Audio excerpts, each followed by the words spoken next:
Welcome, welcome, people. Picking back up where we left off. So, just a reminder, we just cleared the dragon trial using a strategy that I masterminded and forgot to consider the ramifications of. What do I mean by that? Well, it's pretty simple. Last time, we started off the fight by tricking a choice specs onto the totem Pokémon to lock it into Dragon Claw, effectively shutting it down and making it fairly easy for our Gardevoir to come in and fire off a couple of powerful moves to break a couple of powerful stab moves to break through it. I did not think of the fact that because that is a wild Pokemon battle, I did not get my choice specs back. So yeah, we are without choice specs for the rest of the run. And given that, I gave my rule set another look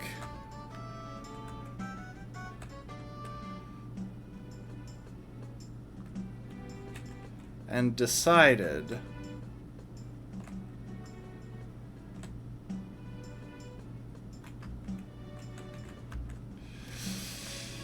that I wasn't too fond of the needless addition of my rule about not EV training my Pokemon. I'm always saying that it's important to avoid unnecessary bloat in a rule set. And I finally decided that, you know what, I was not living up to that. So, since then, I have gone ahead and done some EV training among my party, so that we can hopefully avoid dying quite so frequently. And now, we're going to go ahead and do something that kinda just needs to get done because of our next main challenge. We're going to head over to Pony Wilds with a very carefully prepared team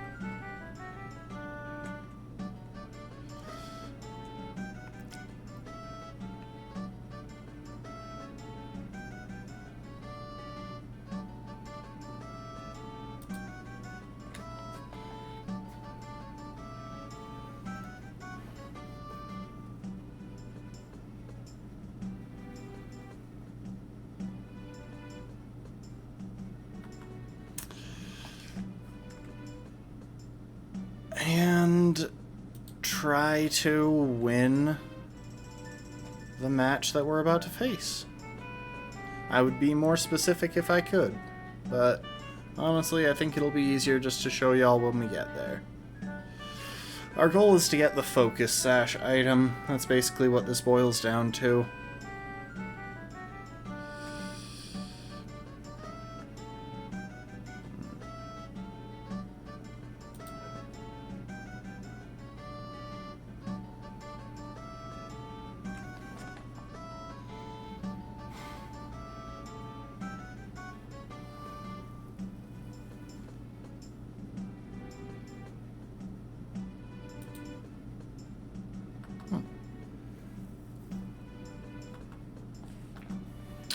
Sorry, I'm just checking one little detail that I haven't bothered to look into.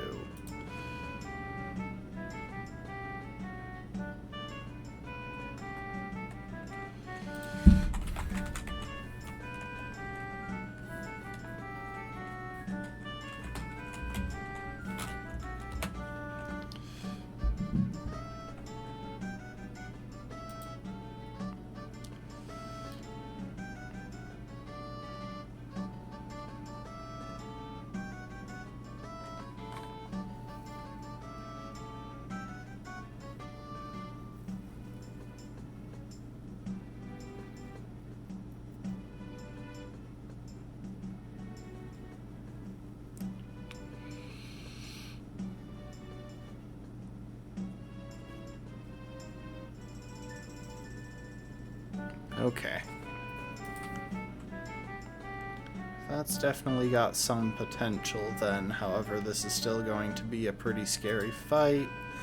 So, what this boils down to is that we have to clear through a team of all level 46 Oricorio in order to...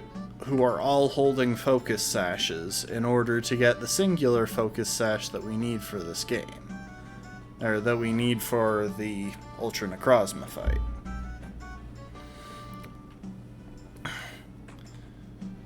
And that is not as easy as it sounds. That said, we can pretty much hard counter certain Pokemon, certain of these Oricorio forms. For example, Electric Oricorio, we are immune to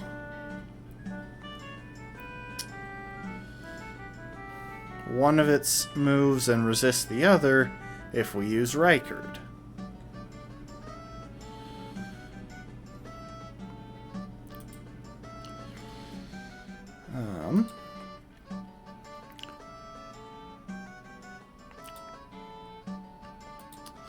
Trisha matches up relatively well into most of them.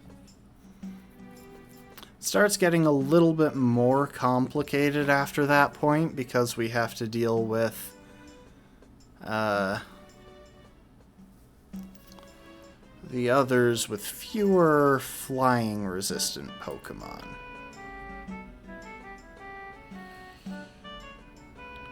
Godric should have a pretty good matchup into it.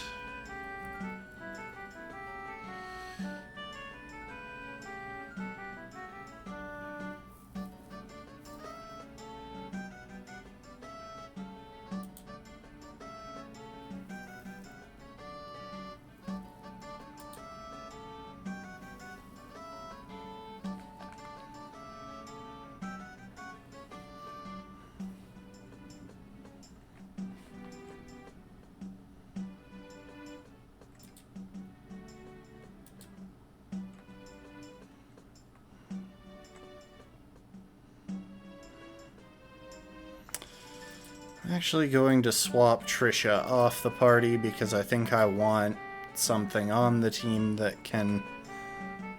I think I'd rather keep Pokemon on the team that can do meaningful damage to these guys. Part of the trouble that we'll face here is that we've got a bit of a shortage when it comes to flying resist Pokemon. And their last two Pokemon, the last two Pokemon that we're going to face are Ghost and Psychic types, which we've already had trouble dealing with simply because we have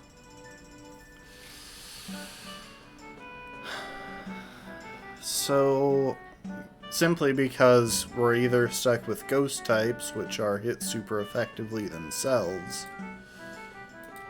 or we're stuck with our singular dark type, who doesn't hit very hard.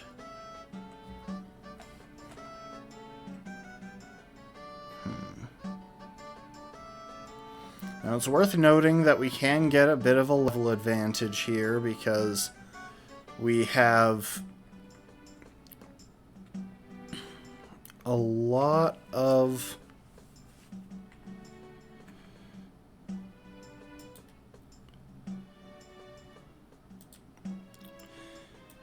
screw it. Hang on a sec. We're going to go and do something slightly different before we do this.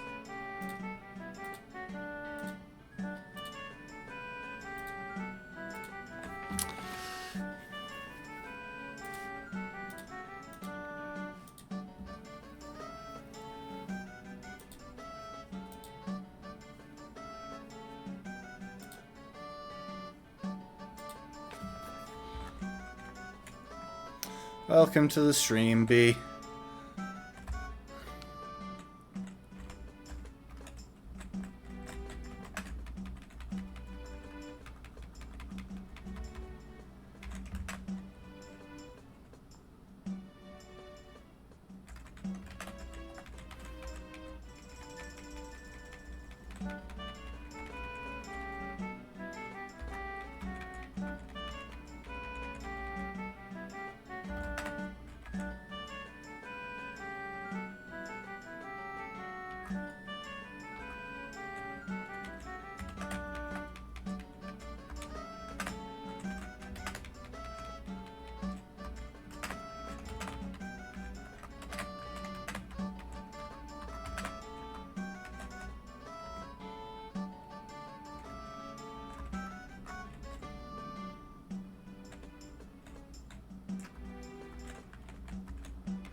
Alright, we're going to go and take care of something that will give us at least one more helpful option into the upcoming fight.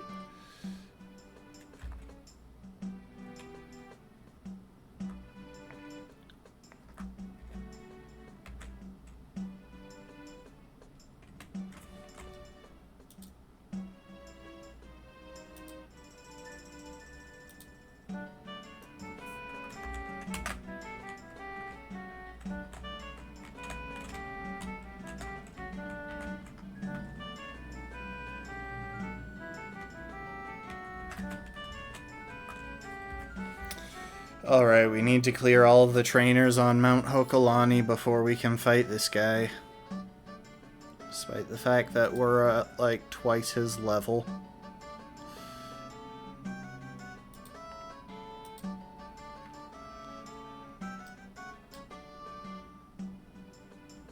Jessica...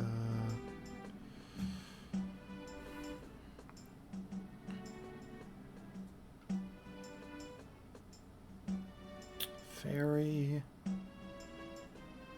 Rock Electric,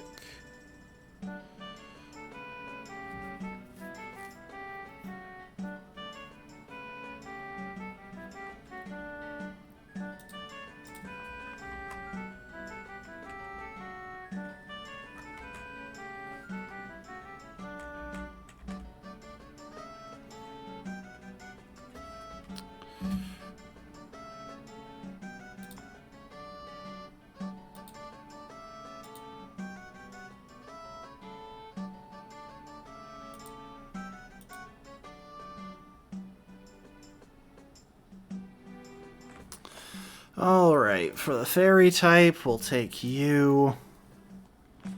For the rock electric type... Actually, for both of those, we can just take you. You'll also do the trick against the Miniors. So, Collector Todd. Fighting Normal Psychic. Welcome to the stream, Lastborn.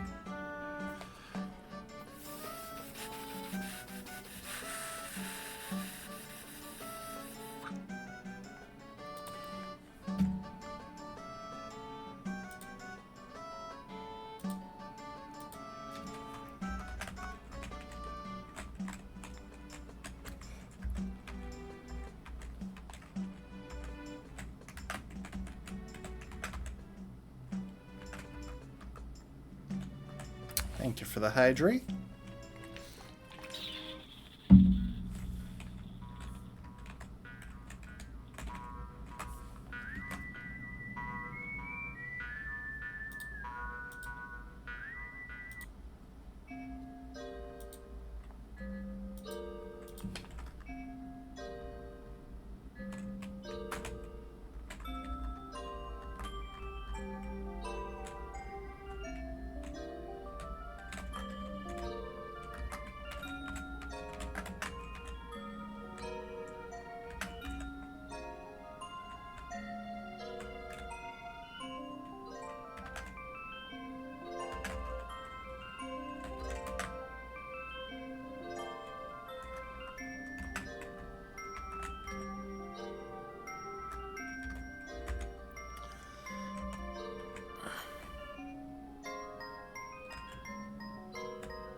Oh.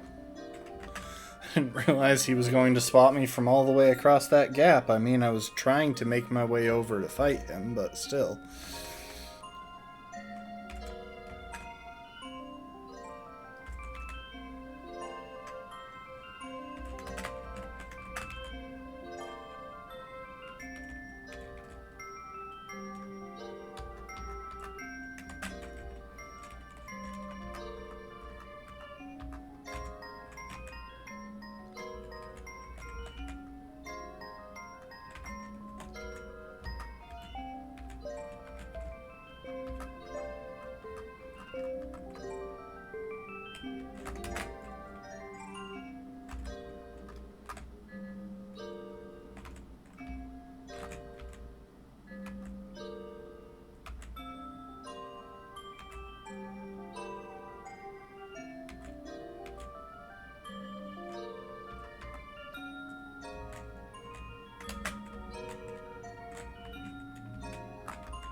Alright.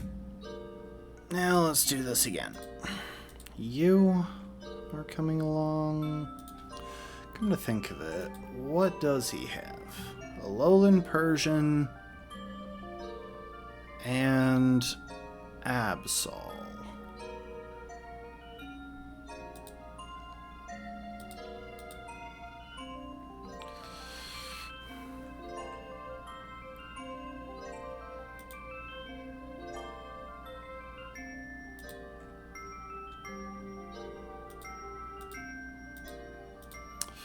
Honestly, I just feel like my head hasn't really been in it for the last chunk of this Nuzlocke. That's part of why I've been struggling so much with these fights.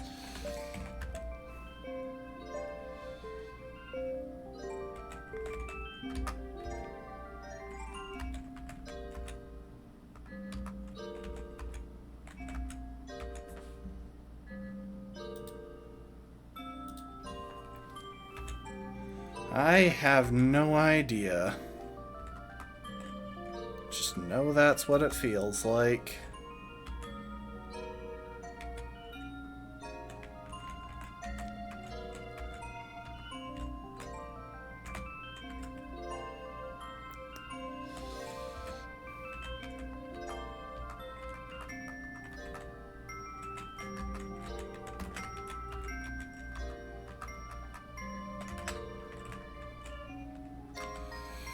Alright. I'm leading with Selin because she should be able to deal with this pretty easily after tracing this thing's fur coat. Oh, technician. Hang on.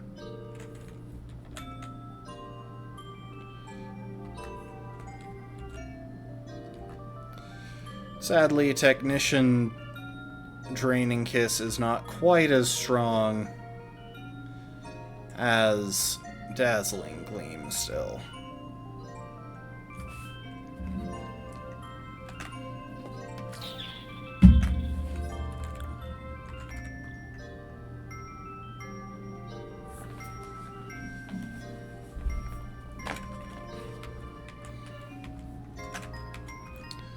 Alright, we got the TM for Snarl.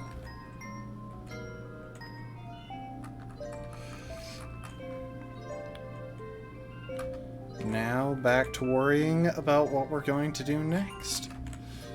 I like the original Persian. I'm honestly not huge on the lowland Persian.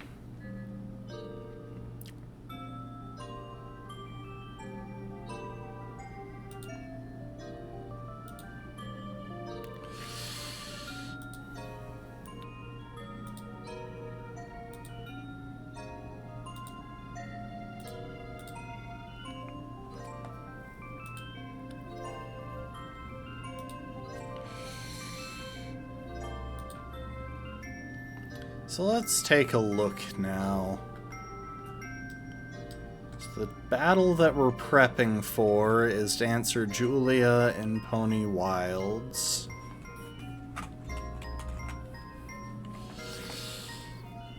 Okay, she has no EV investment. That's actually really helpful for us. That means some of our Pokemon might be able to outspeed. I want to see real quick. Hang on.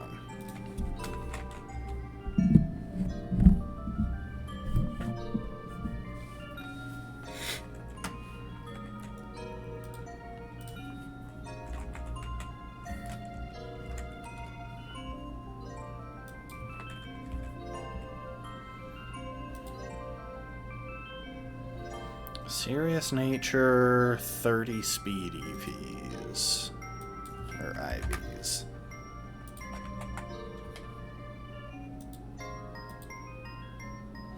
Okay, 104 speed is something that we can handle. Electo will outrun them, so it's a good idea to have her on.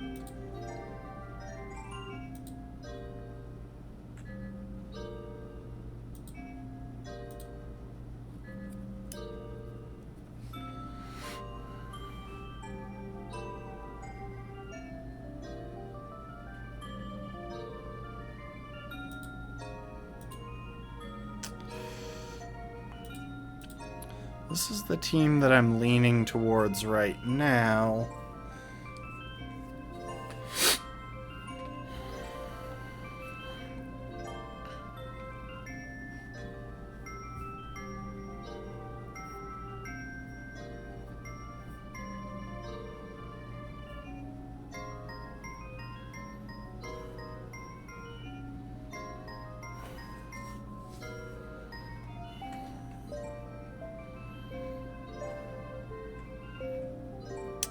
Obviously, we can't outrun, or we can't one-shot any of them, which is why we're bringing Hugh, because he can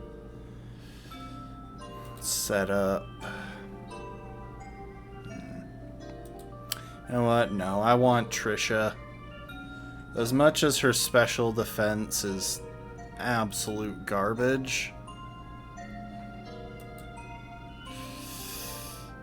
That's the thing, though. She has less than half the spec def of Hugh and less HP, and we can't really afford a Violite on our lead because we need Person to make sure Stealth Rock happens.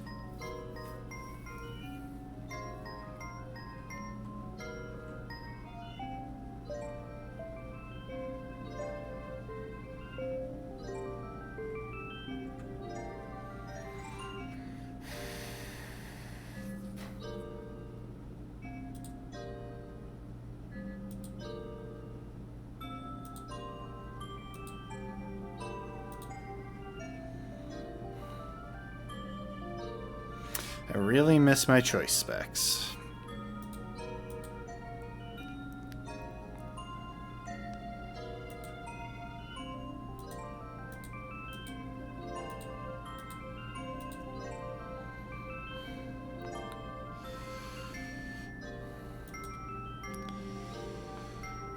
Yeah, that should be good enough for the fight. I'll crank them all up to level 50 just to be safe. And obviously I need to go and teach Hugh Stealth Rock, which I believe was on Heihei Beach.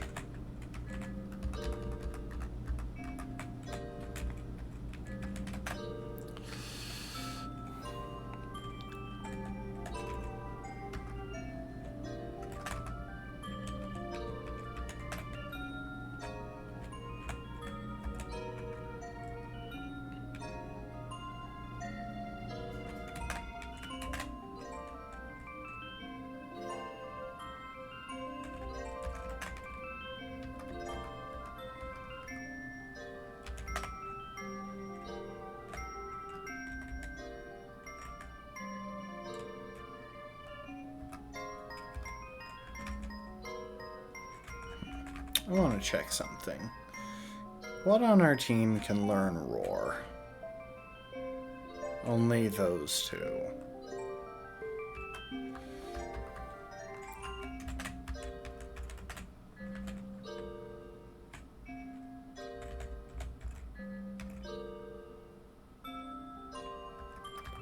Okay.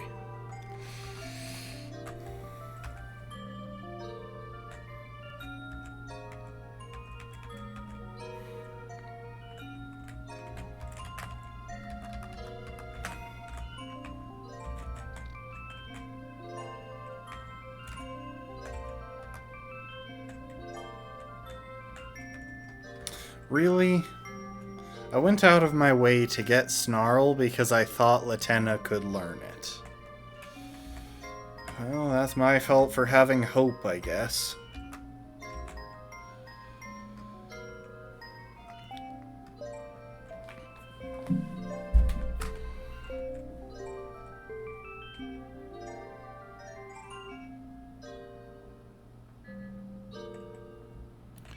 We have Thunderbolt? No, we don't.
Okay, let's get everyone up to level 50, because our current level cap is, I believe, 55, so we have some room to work with. I'm so tempted to replace Crunch with Double Edge just because it gives us a use for Rockhead. I'm going to replace Ironhead for now, because we're mostly going to be fighting stuff that's a good bit faster than us, and we can always get Ironhead back.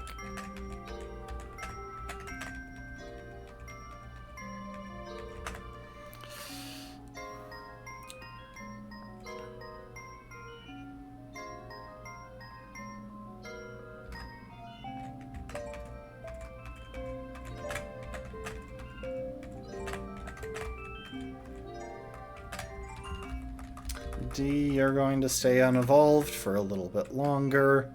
At the very least, until you learn a Totemize. Oh, and berries.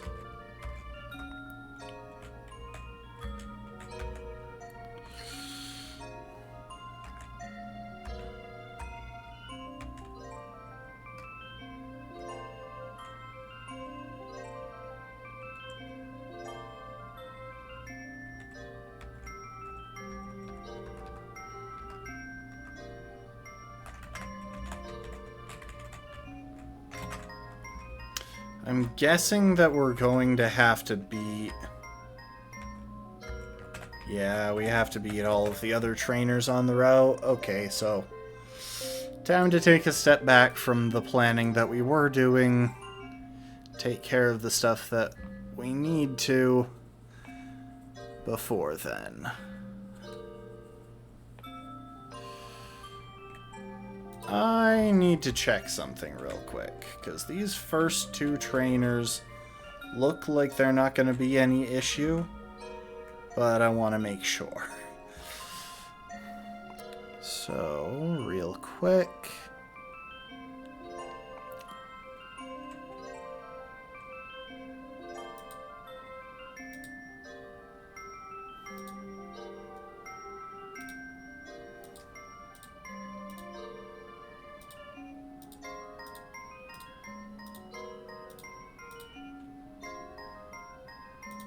This first trainer looks like they're not going to be an issue.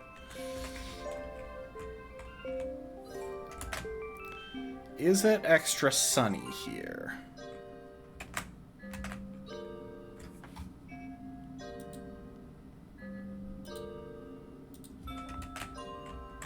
It's not.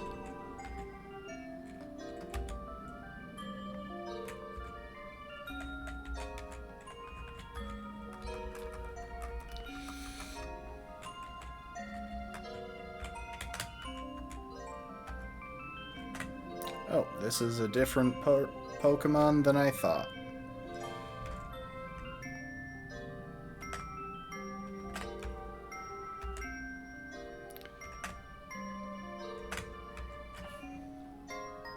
What does her Toxapex carry? It does have liquidation, but it's a Toxapex.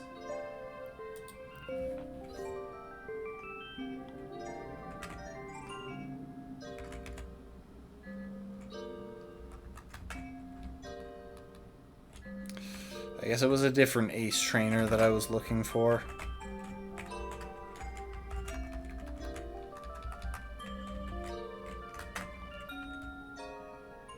Must have been this guy.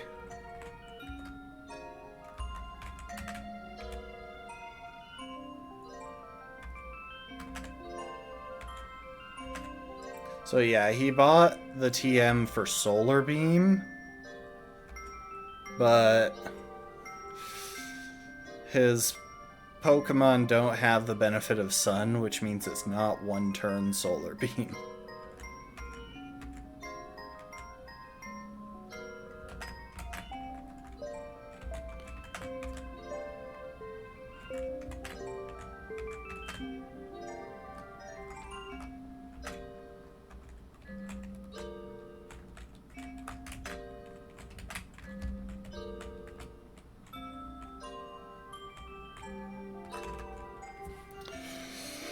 Okay, well that's two trainers.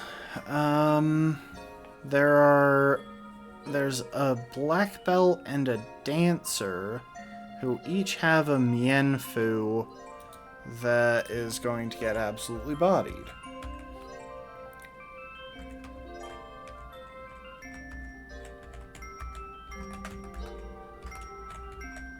I think I know where they are. I think they're back this way a little bit. Yep.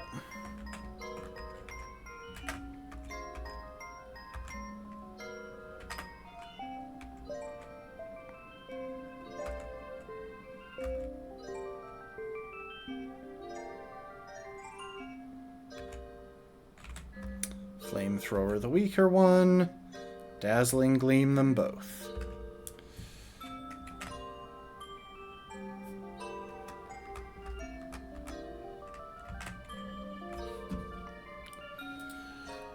Okay, done. We have an ace trainer, and I think we already fought that cook, if I recall correctly. Still, Granbull isn't the easiest to deal with.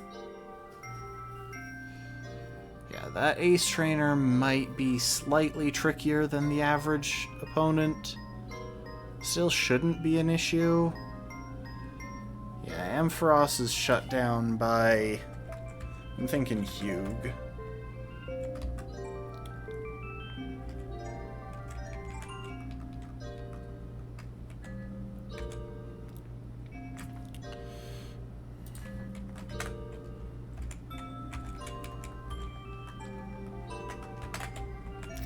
Okay, so we need something for Granbull. Oh, welcome to the stream, Brittle.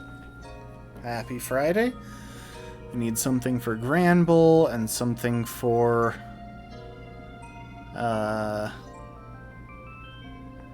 Sharpedo.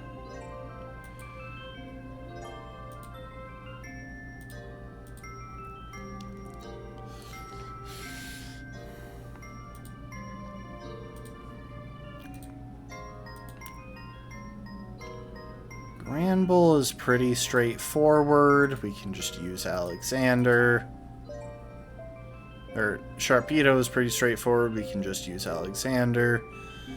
Granbull. We have the TM for Flash Cannon, don't we?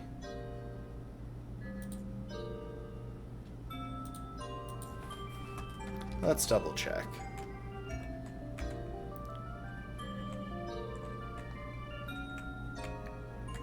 We do.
Wakanberry.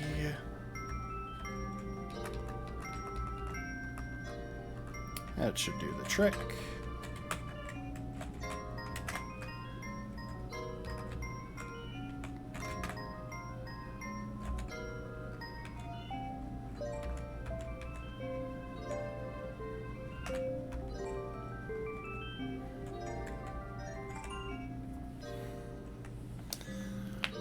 Should be a one-shot.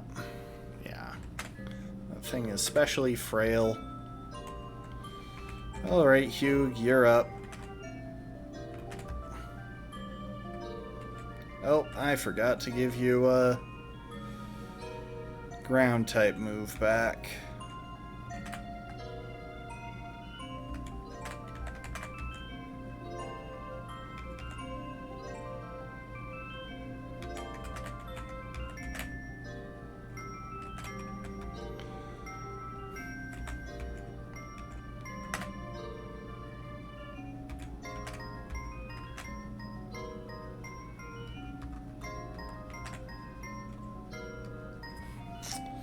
And then there's the chef. I want to run over and see if he's still unbattled, actually. He is not. He has been battled.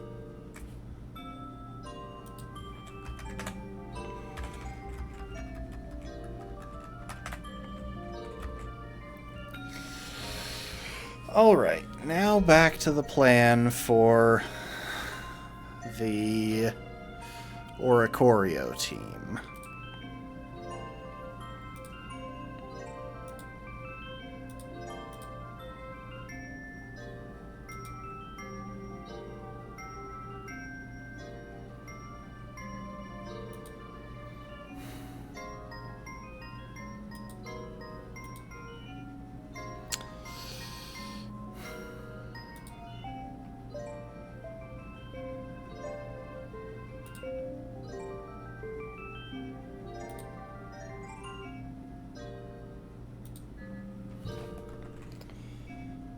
And I believe the plan was to use these guys.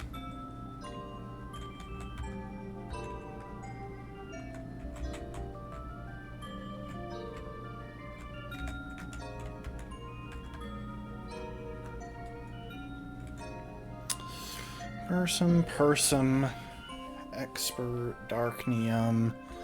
Oh, right. Reichert is gonna want his leftovers back.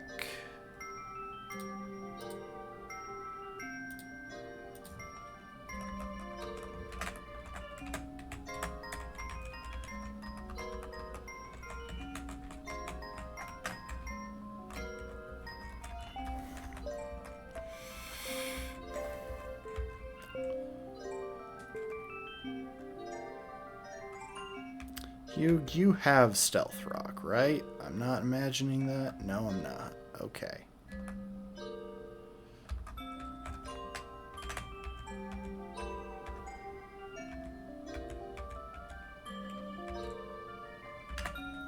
Okay, first Oricorio. We have a Person Berry to protect us from Teeter Dance, which is probably what she's going to go for first turn. Okay, we avoided the flinch. That's good.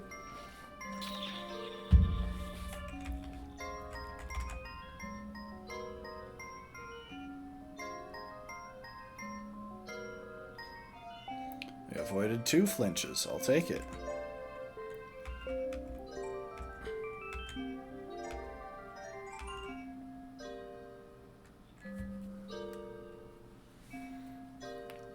It would have taken, I think, 3 distinct flinches or 2 flinches and a crit to make that an issue. I don't know why she went for this Oricorio. It doesn't actually match up that well into me. But I will Rock Tomb it.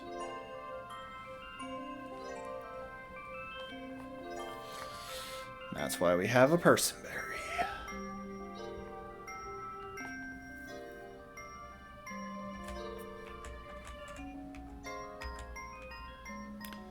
We should outspeed.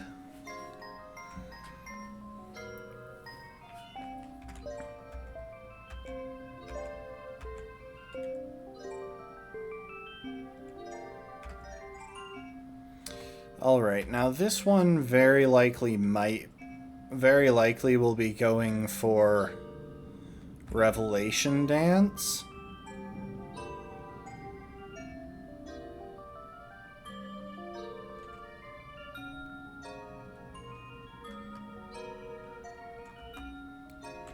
I think our smart move here is to go into D. Get off a nice slow pivot. Why are you insisting on... Oh, she probably thinks that Revelation Dance is normal. Meaning Air Slash has the edge because it's stab. Oh, the AI is dumb sometimes. Anyway, nice slow Volt Switch here.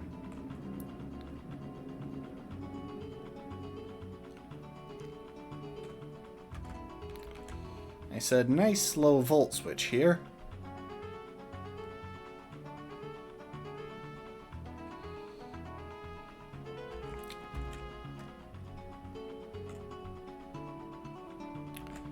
That lets us get Electo in safely with no risk of being teetered.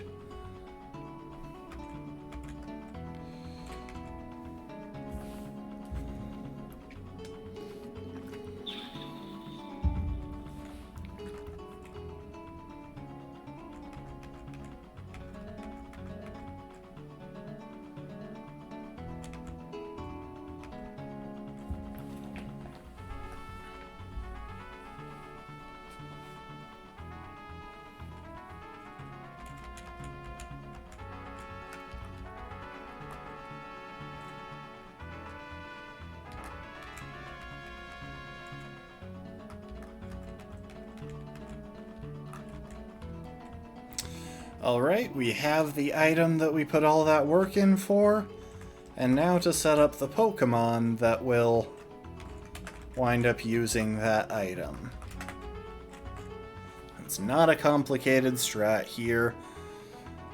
Ultra Necrozma is the single most threatening enemy in the entirety of the Pokémon series. We really don't want to get utterly wrecked by him.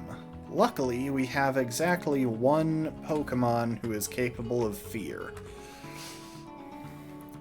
So, what y'all are about to learn is a very classic strategy.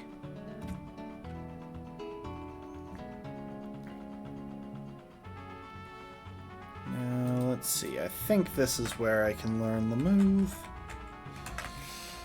Fear is an acronym. It stands for Focus Sash, Endeavor, Attack, usually Quick Attack, Rattata.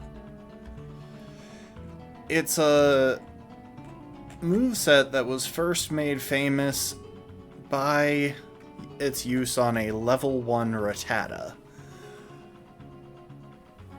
which used its Focus Sash to always survive a hit, Endeavor to bring its opponent down to the same low HP as it, which would be 1, because you would typically do this with a level 1 Rattata, and then Quick Attack to outspeed and one-shot the opponent.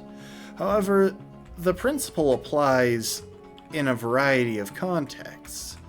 Borealis can learn Endeavor, hold a Focus Sash, and use a priority move in Ice Shard.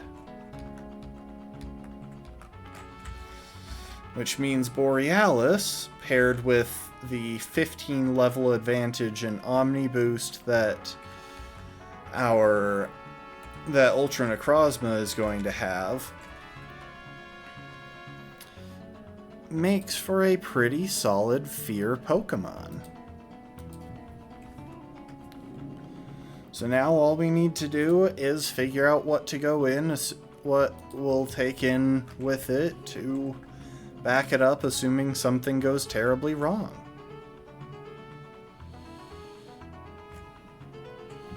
Personally, I think that the Pokemon with the best chance of surviving a hit from Ultra Necrozma is D,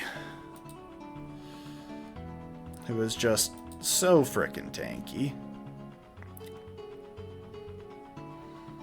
I think we will also want Godric, who similarly resists everything that Ultra Necrozma has, and has priority.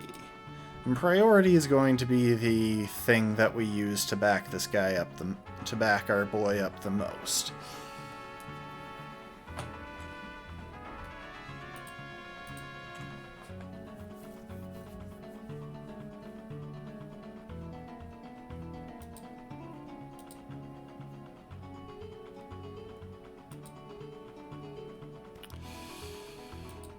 We have Quick Attack,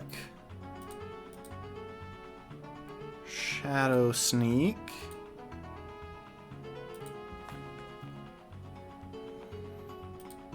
I'm kind of just looking to see what all of our priority Pokemon, all of the Pokemon we have that have priority are.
Oh, I should check items as well. The thing is, I'm not totally certain what we'll see as soon as we get into Ultra Space.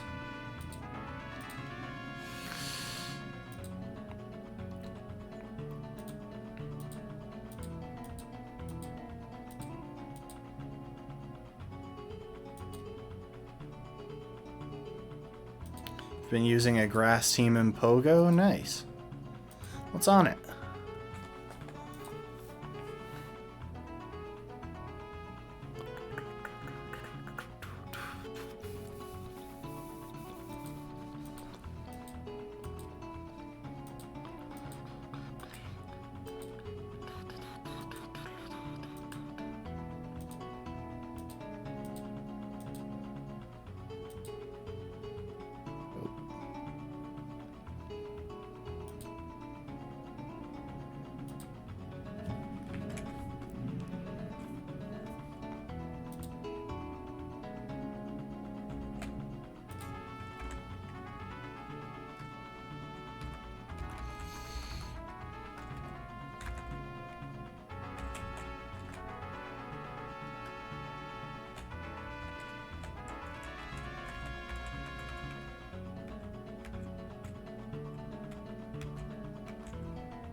Alright, where are my repels?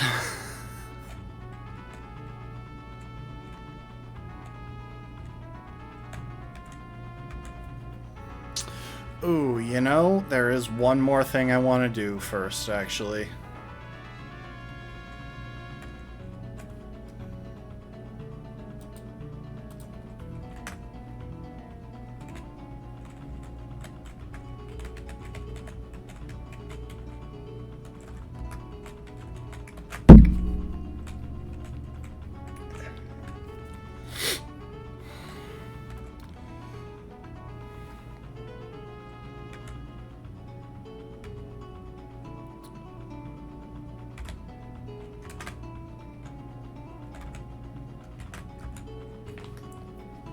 We are going to sit here and do some fishing. And I am going to check something first to be sure I'm doing this right.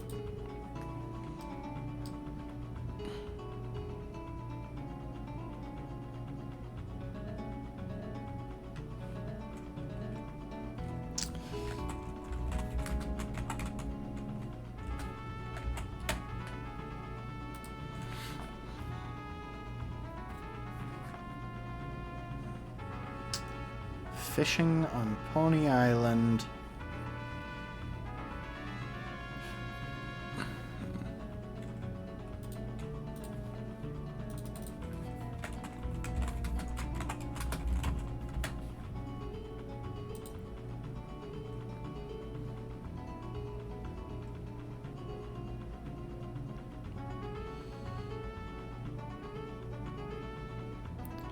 Okay, so it does seem like it's just a random chance.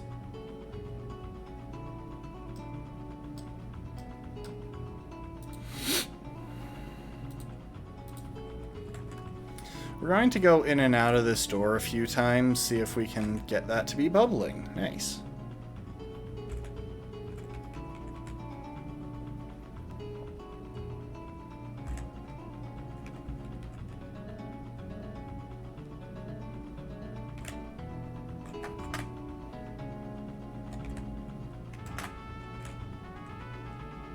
Thank you for the hydrate, Lastborn. Victory Bell, Leafeon, and Leavanny.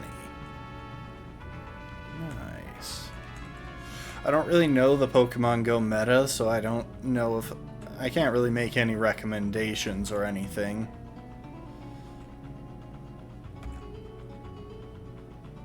Got the bottle cap.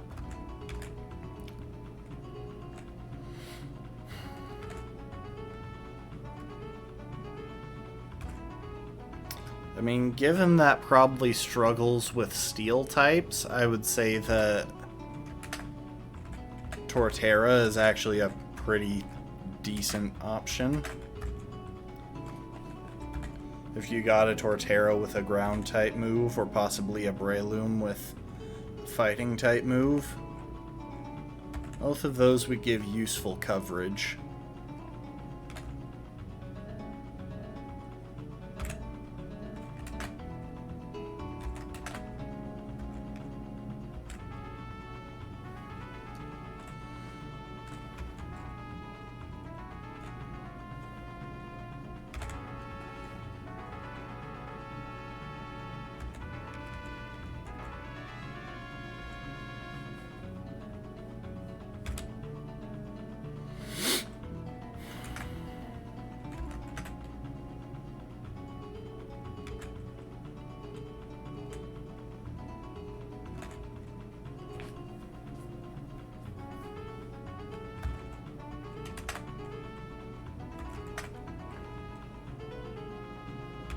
Pretty sure we want it bubbling. So what we're going for here is a very specific held item that doesn't see a ton of use in most gameplay, but can potentially be very useful for specific fights.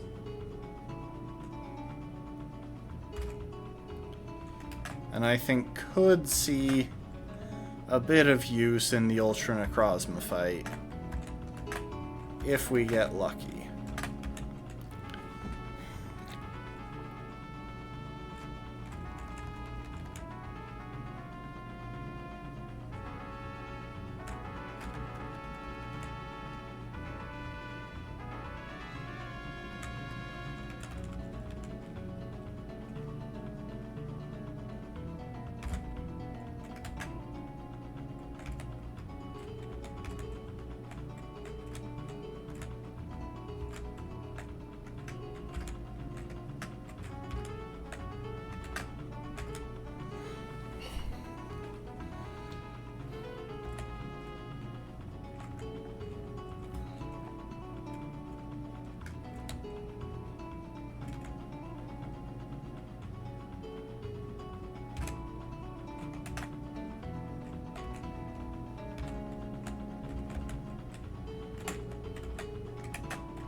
Dips her line in the water for like 2 seconds, nothing seems to be biting. Like, come on. Honestly, I think it should be that you're guaranteed to get a bite, and the time should just be variable.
Come on, I don't need big pearls, I need sticky barb.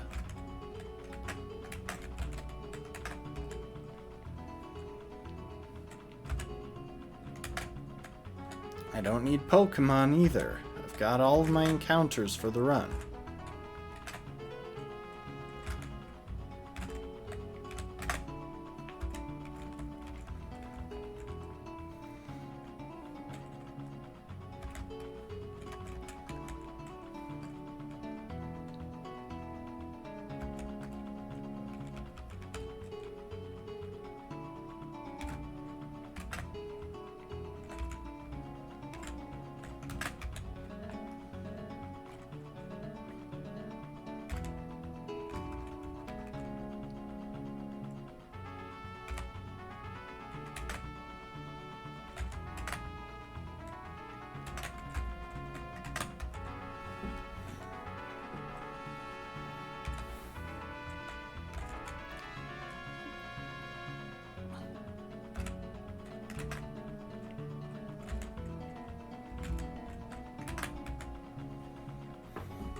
Hang on, I want to...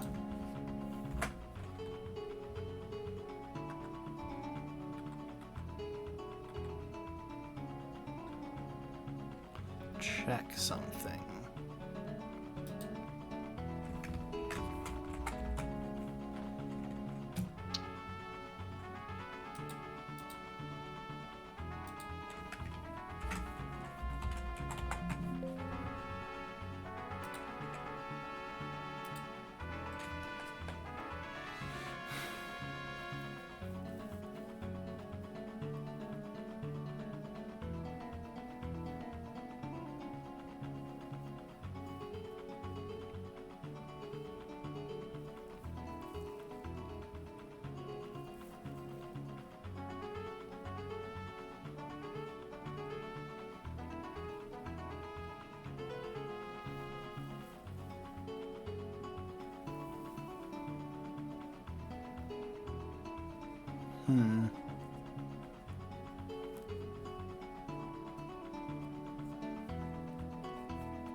Okay, so maybe I was wrong. Maybe I shouldn't be focusing on bubbles.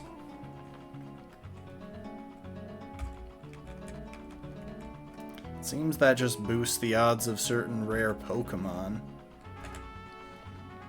In which case, since I don't want a Pokemon at all, bubbleless seems to be the strat.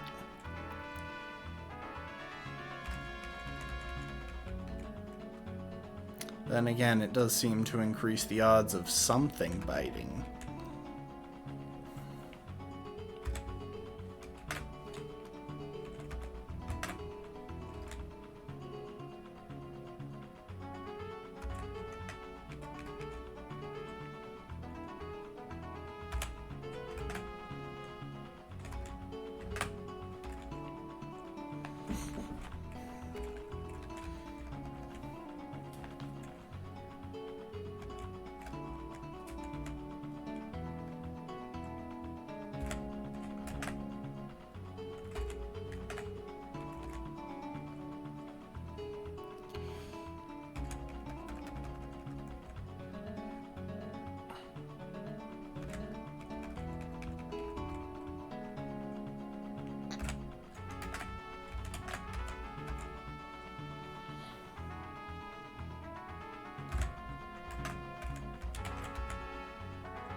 Sticky Barb, let's go! We got the item, finally. So Sticky Barb is an item that damages the holder by 10% every time at the end of every turn. However, if we can get the opponent to make contact, then I think we have a chance. So, hold on. Ultramegalopolis, Megalo Tower.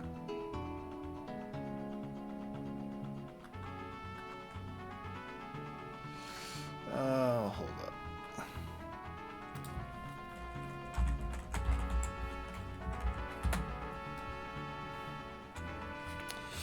Photon Geyser doesn't. Power Gem doesn't. You know, that might have been a waste of time now that I think about it. For some reason, I thought it had a couple more moves that made contact.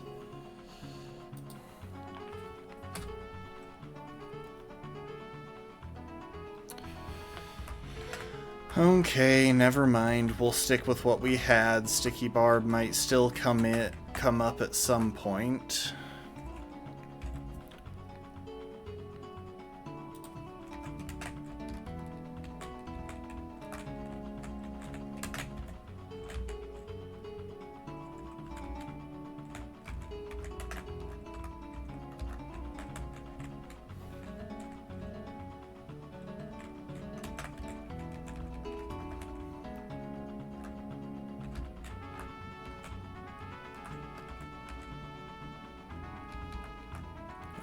Don't need the QR scanner.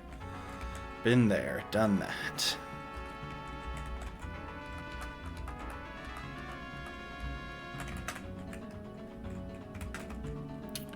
Alright, Lily.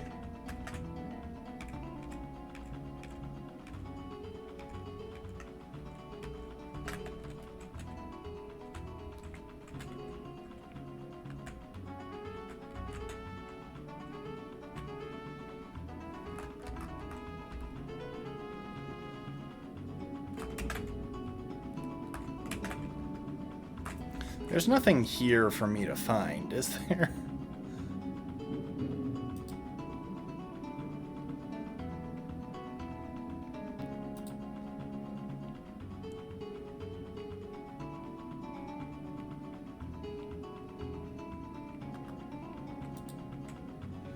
I hate how these are how this area is defined as two separate areas between games. It's actually so annoying.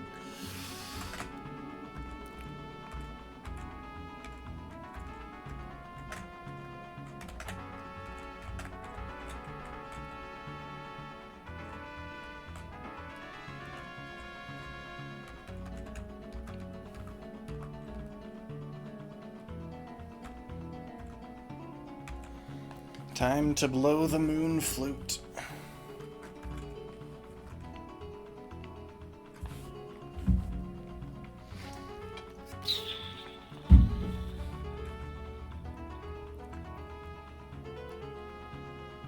I probably could turn on the sound for this section, but it's a bit late to think of that. I honestly have no idea what the music in this game even sounds like.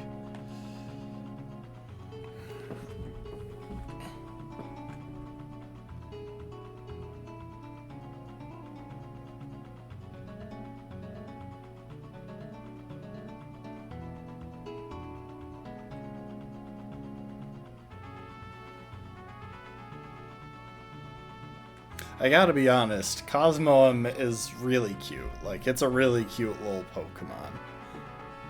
It's just a little guy, you know? A little dude. And I support little dudes.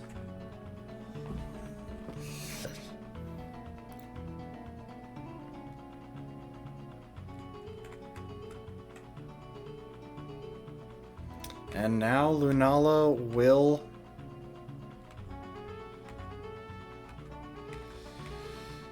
take us to the Ultra... It'll take us to Ultramegalopolis, I believe.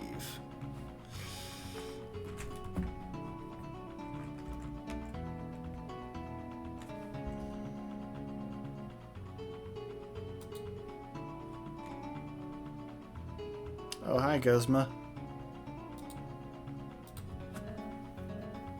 Hi, Lucamine. Hi, Necrozma. So this is how this goes.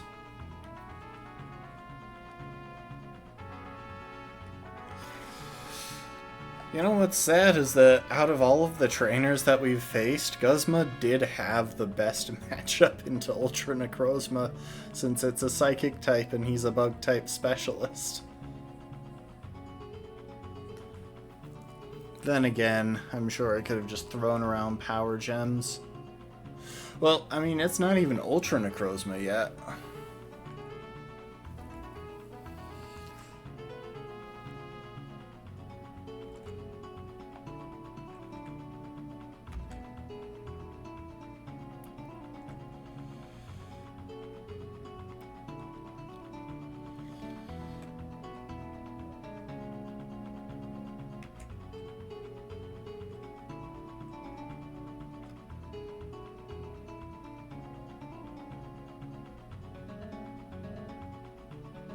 Enjoy the cinematic, everyone.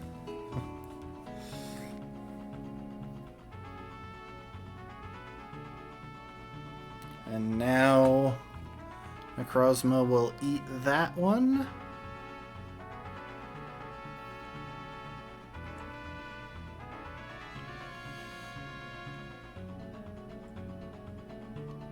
So that is Necrozma Dawn Wings.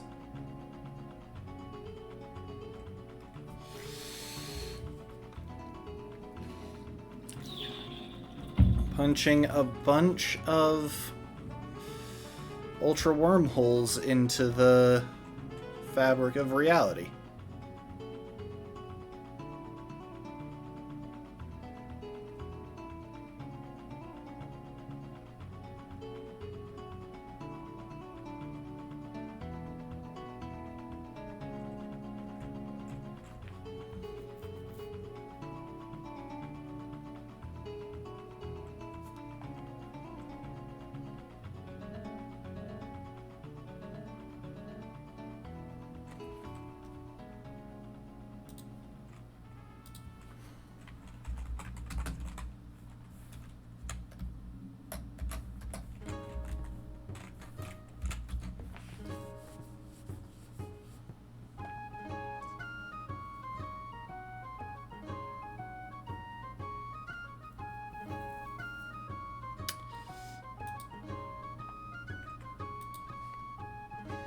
Okay, it doesn't get a boost. I didn't realize that this fight was going to happen, but I did just get it pulled up on Bulbapedia.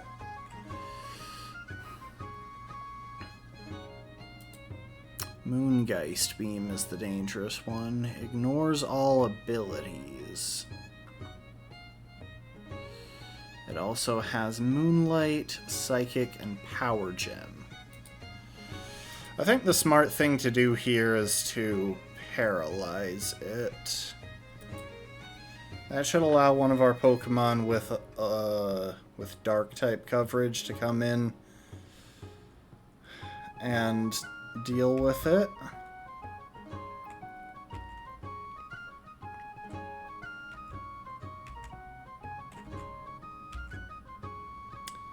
Yep, we outspeed, we can Volt Switch out, and that, I believe, broke... Okay, so it has the Prism Armor ability, which reduces super effective damage by 25%.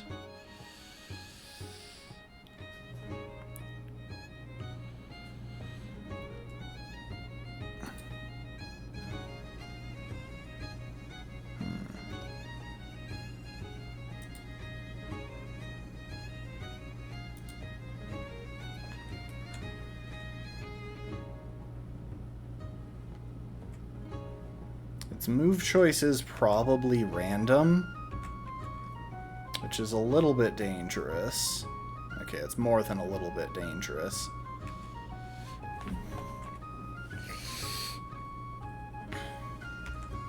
Our big root buffs the healing from Leech Seed.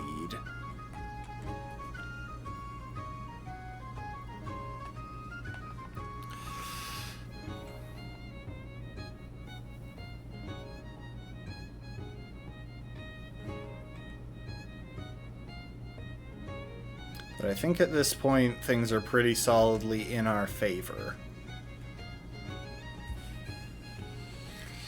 Funnily enough, in a casual playthrough, it does not matter who wins this fight. The story progresses identically regardless. Obviously, in this playthrough, it does matter because we don't want anyone on our team to die.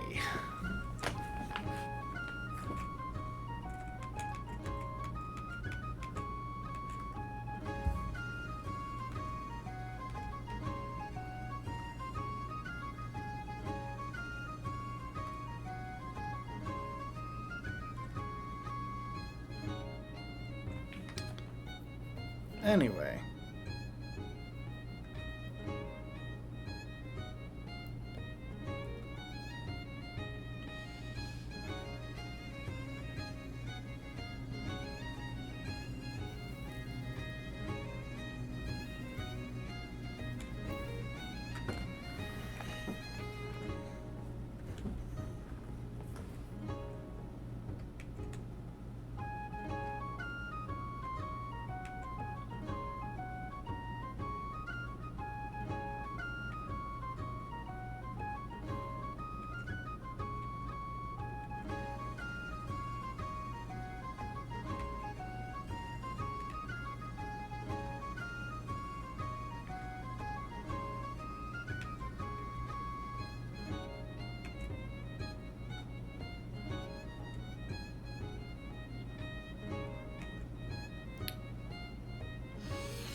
So yeah, now they're going to summon a Solgaleo.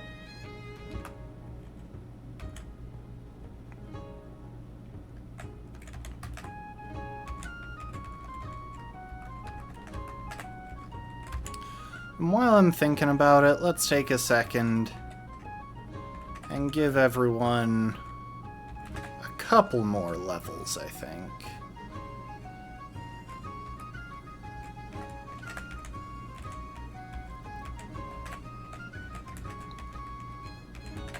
Everyone except Borealis, who we want to stay as low level as possible.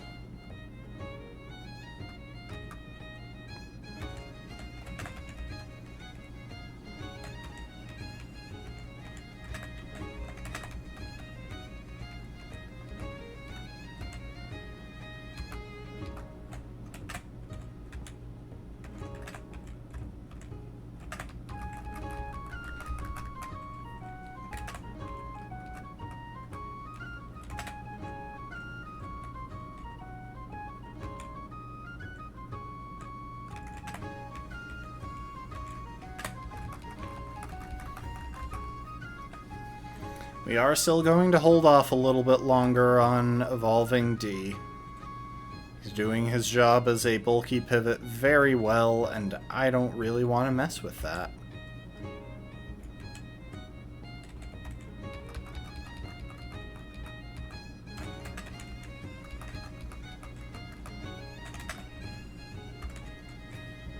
Okay, now surely, yes, we can fly directly there.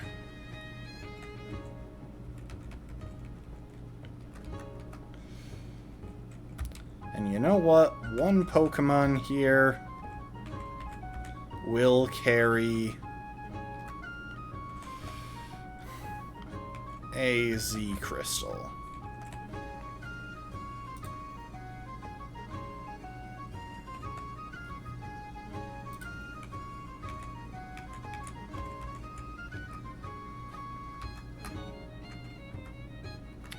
Darknium Z gives us what is probably our strongest attack against Ultra Necrozma from Steelix, at least.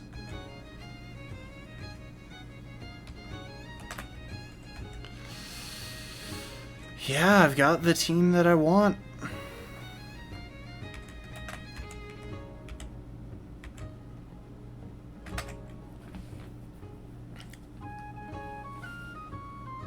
Okay, but do I unlock that outfit?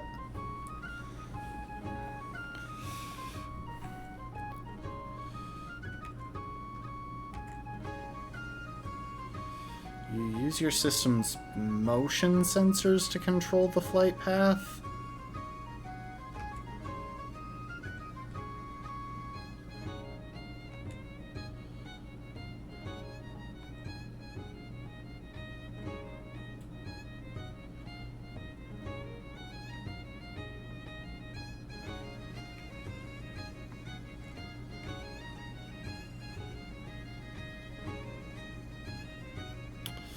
Yeah, I don't know how this is going to work because I definitely don't have motion sensors.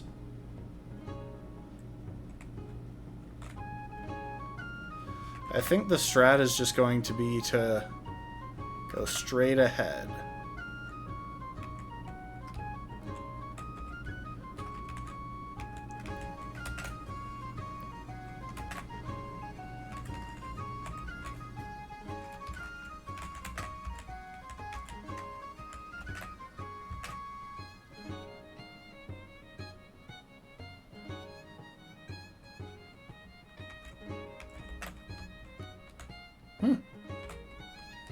I mean, at least these are cool locations.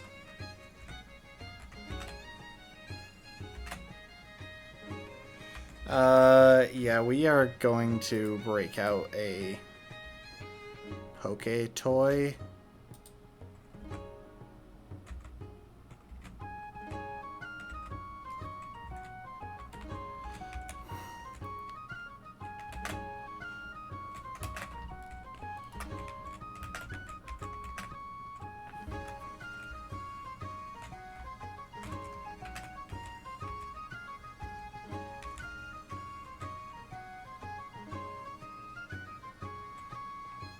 Oh, there we go.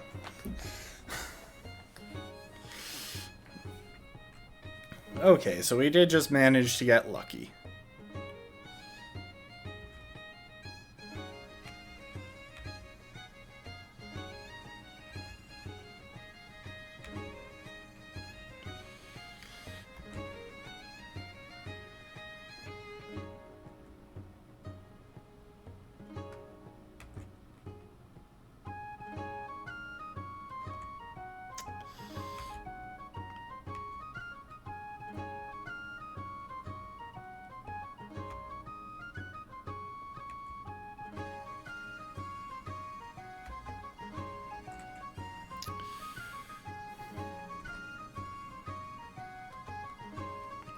So yeah, welcome to Ultra Megalopolis.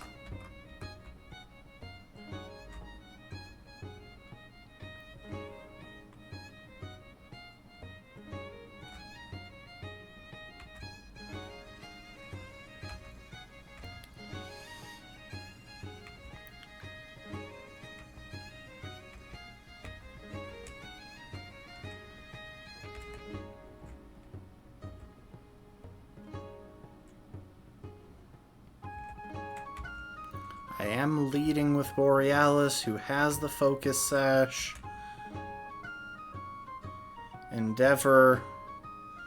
And Ice Shard. That should be what it takes here.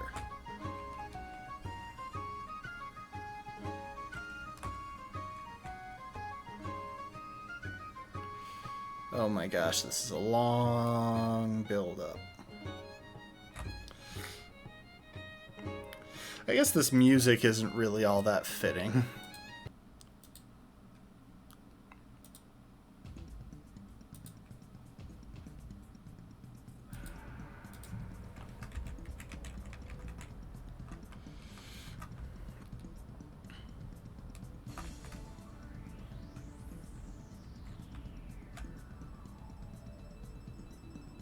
Hi, Necrozma.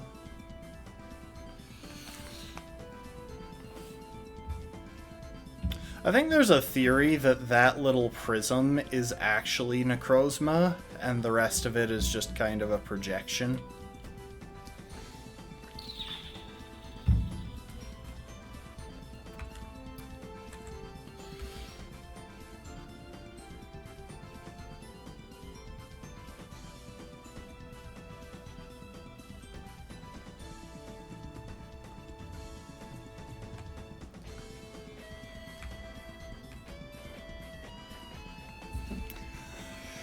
Here we go.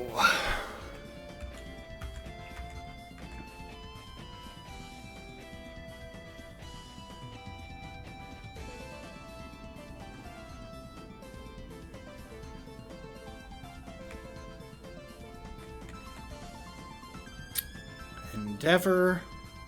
It has +1 to all stats, in case I hadn't mentioned that already. It's part of what makes it so frickin' terrifying. It's like this thing already has some of the best stats in all of Pokemon, and then they gave it a level that is 5 above our current level cap, and an Omni boost. Like, come on.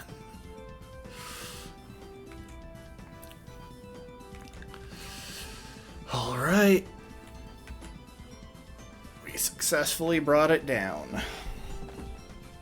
Classic fear cheese.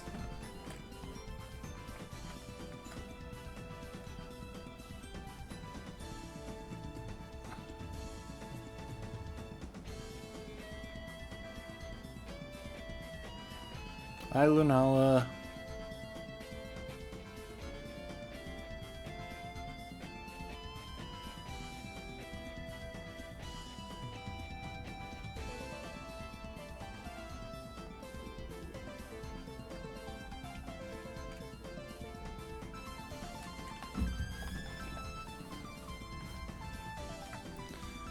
Necrozma lost its light and disappeared into another world. And they're going to offer me a Poiple.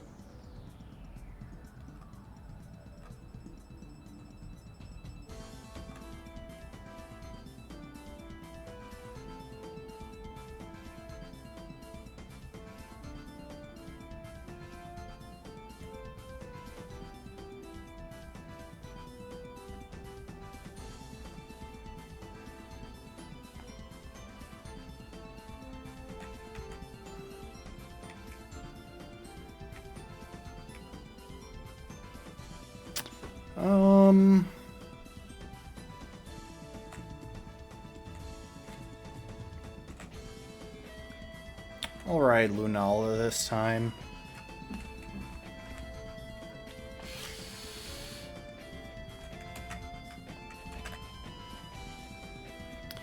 Alright, well, that's a multiversal crisis dealt with.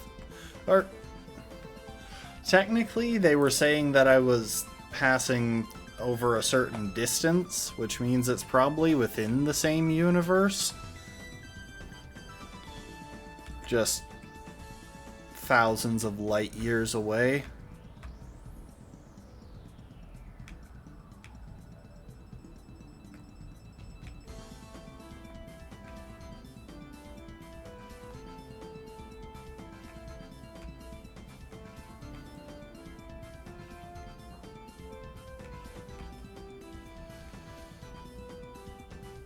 Oh, and I'm pretty sure I also have to catch Lunala. I know that when I battle Lunala,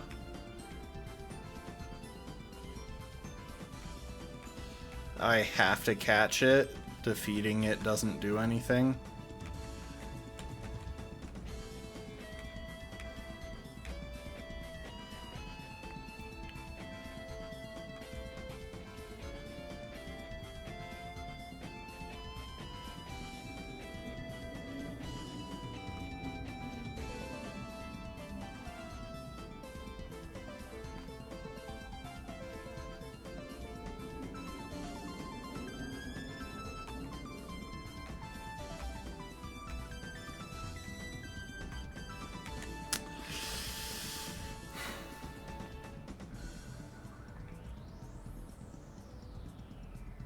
Huh, I thought I had to catch Lunala.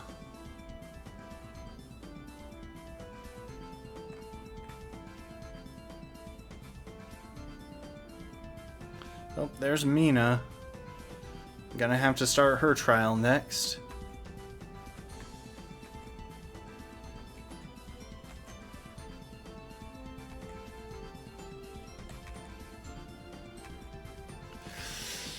Okay, so her trial actually scares me.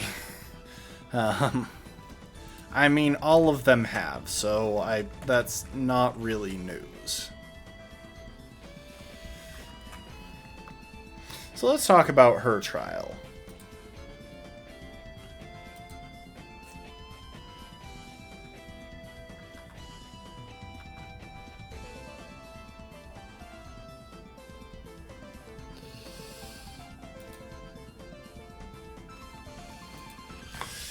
Her trial starts with a battle against her, which we have to win in order to get a flower petal. And then we need to back up and fight every single one of the previous trial captains. Not the grand trial captains, just the regular ones. And all of that is going to be kind of, rough.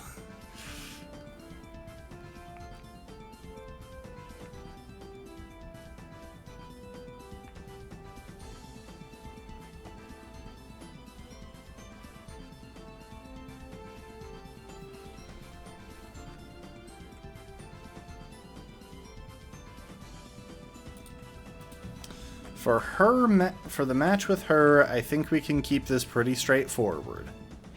We have a reasonably strong fire type. For Mawile, that will bait in the Granbull because of Stone Edge. So we'll want Rykard there. And we'll want to keep D around for the last one, with Godric in the back to clean up after them. And I think we'll go ahead and add Hyetta to the team.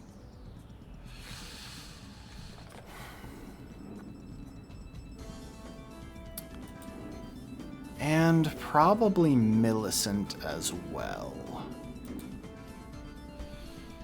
Or, you know what? Let's bring along something that we can easily sacrifice. I'm sorry, Rena, but you are still the easiest one to justify sacrificing if we have to.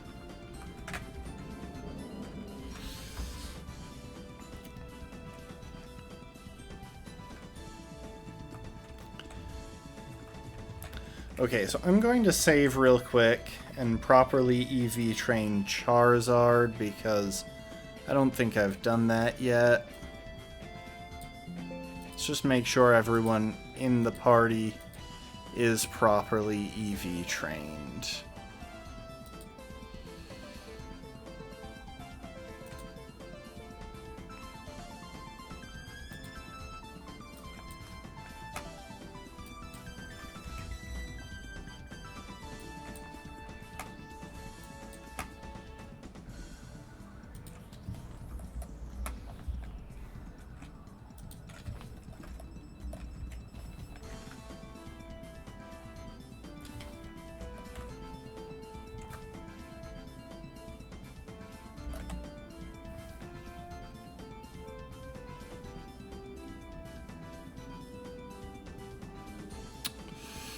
Can we actually get any non-fire type special attacks on Agil? I mean, I guess maybe Dragon Pulse, but that's probably about it. Doesn't learn many special attacks, which is so dumb. Hidden Power Bug is useless. Solar Beam could come up. Come to think of it, when do we even get access to Solar Beam?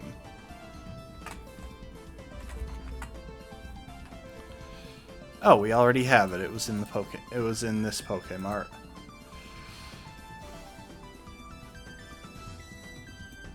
Some normal coverage, Focus Blast. I mean, I guess we've got enough to make use of a pure special set. We'll retrain if we need to.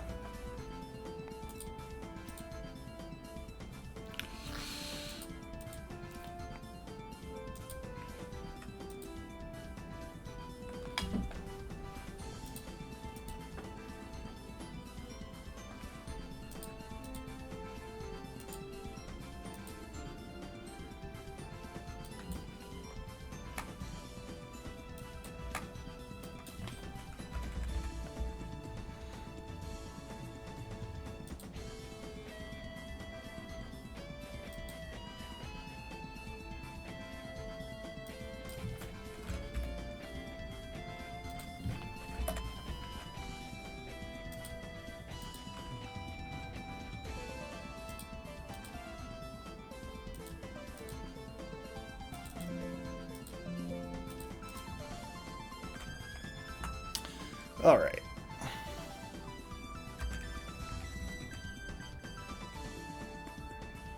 Let's get everyone up to a reasonable level. I think 52 seems reasonable. I think that's giving us a slight edge. Yeah, so me and his team are all level 51.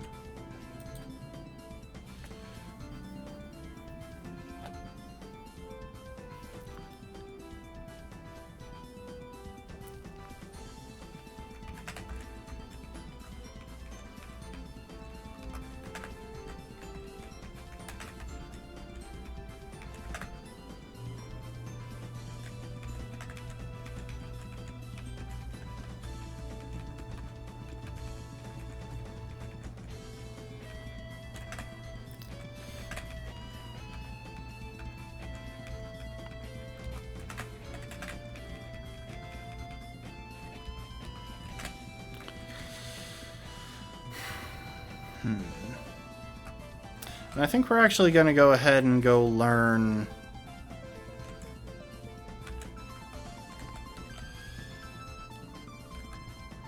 Go put Stealth Rock on Rykard. I think that's a smart decision here.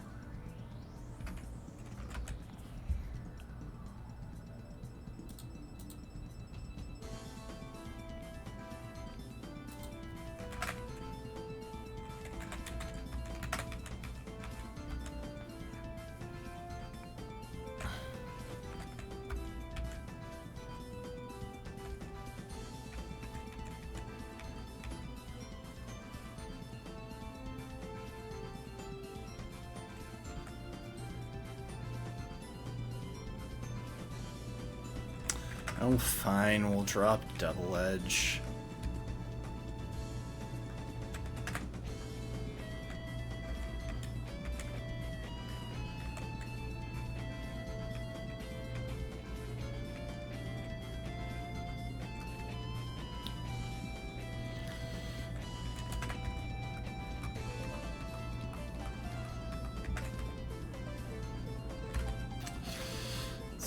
We're gonna want Flash Cannon.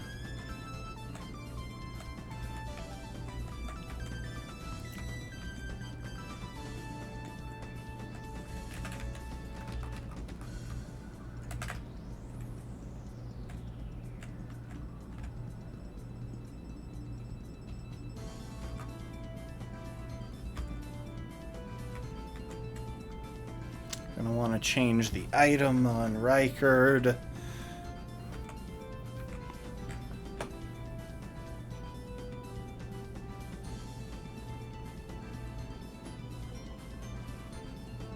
Something else to put on a Geel.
I don't know why I heal every time I walk in here.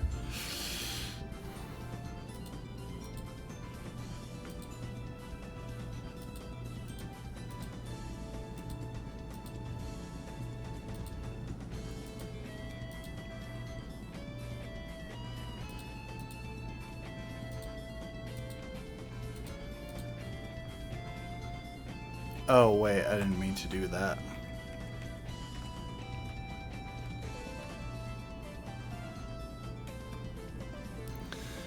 Gee, it would be so nice to have a...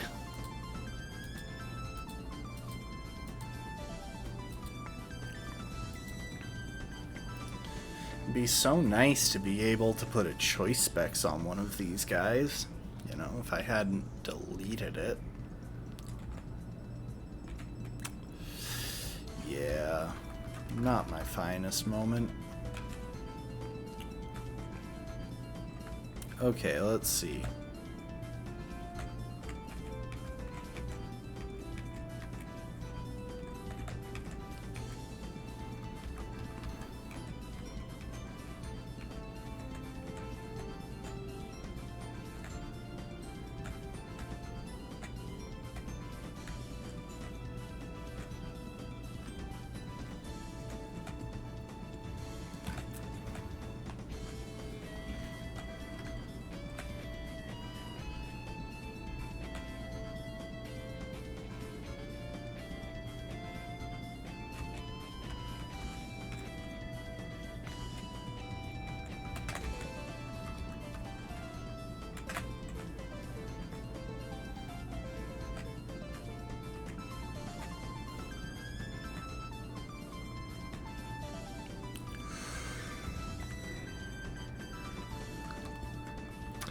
I think we have the moveset we need. So we're going to lead with Rykard because he can set up Stealth Rock.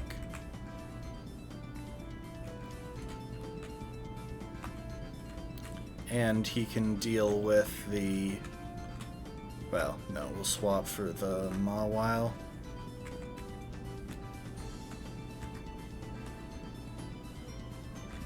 Ah, there it is, the Whiscash.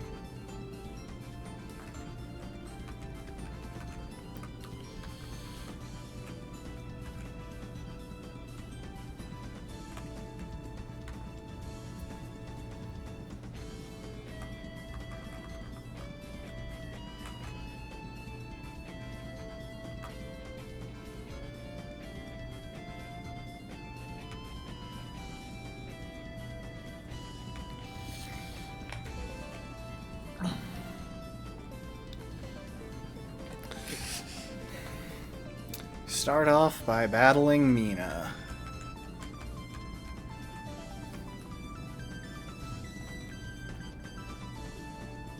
I'll be honest, her outfit always throws me for a loop in this game, mainly just because it makes me wonder if she's intended to be pregnant. But I really don't think that was the intent, so I get confused. Mawile goes for Sucker Punch. So that's what's most effective. And now that gives us a safe switch into a Geel.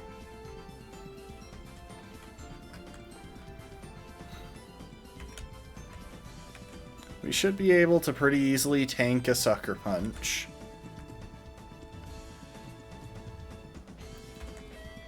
Yeah, no sweat.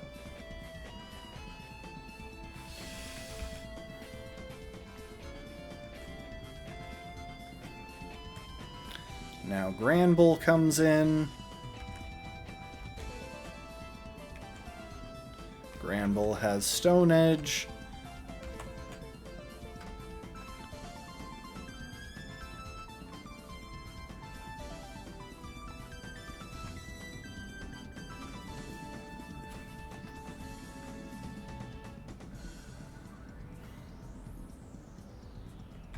And I just realized Granbull also has Earthquake. Wait. I can stall her out. It's one Stone Edge. One Earthquake.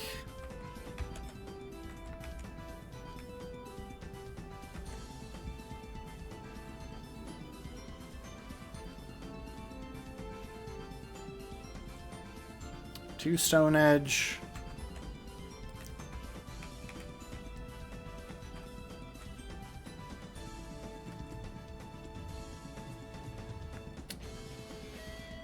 Two Earthquake.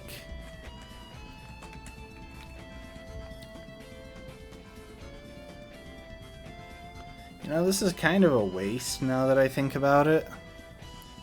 3 Stone Edge.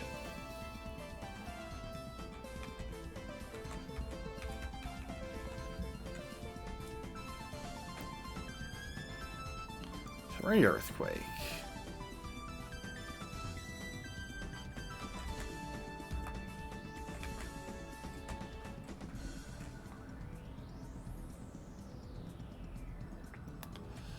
Four.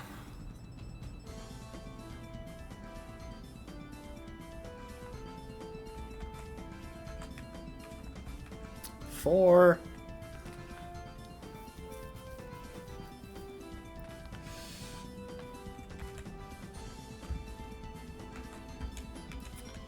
And this will be Stone Edge number 5. And I believe Stone Edge only has 5 PP. I will double check that. Because this would be a really lousy time.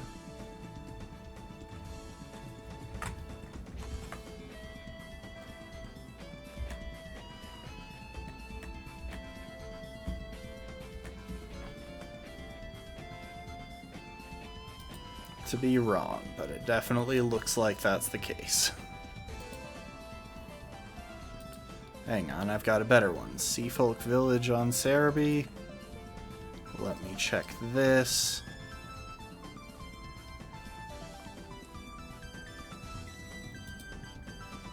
Yep, in this generation, Stone Edge has 5 PP, meaning she can no longer use Stone Edge.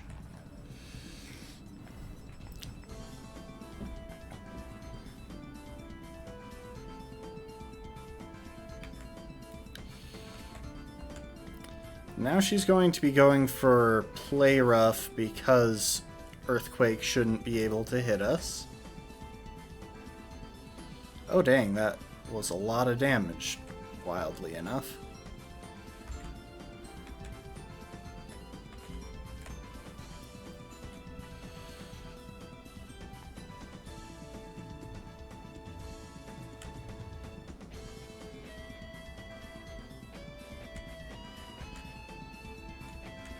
I'm going to go for a second flame charge just to be sure that I'm faster. It does mean that we're going to have to recover through a few play roughs, but we can do that. We get way more health back from Roost than we lose from play rough. We can even kind of just stall until she misses, because Play Rough is only 90% accurate, so we definitely have a chance to do that.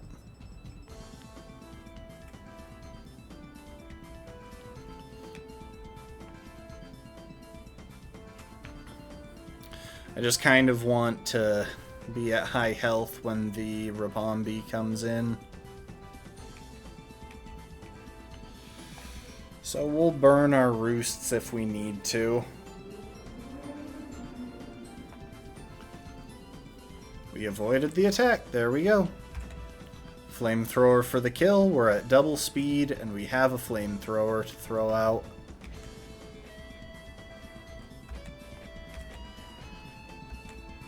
Which means this Rabombi should be no trouble, especially after the Stealth Rock chip.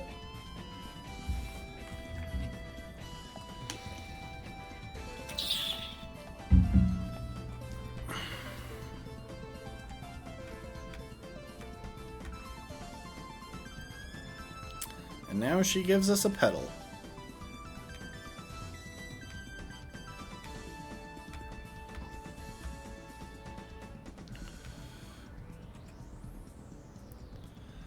We have to go visit each captain, battle them, and get a petal from each.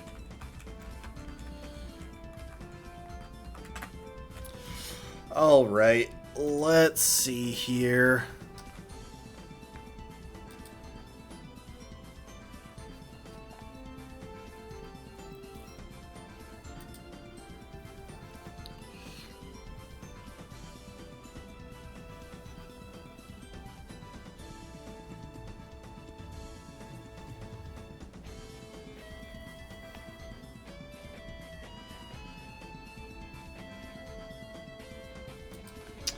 I guess we'll start with Ilima.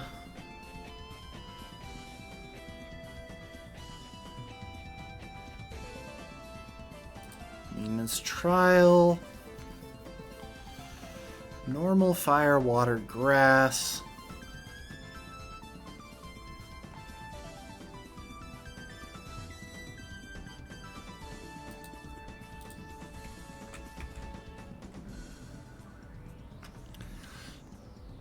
So Ilima should be relatively straightforward since he's got a team full of normal types.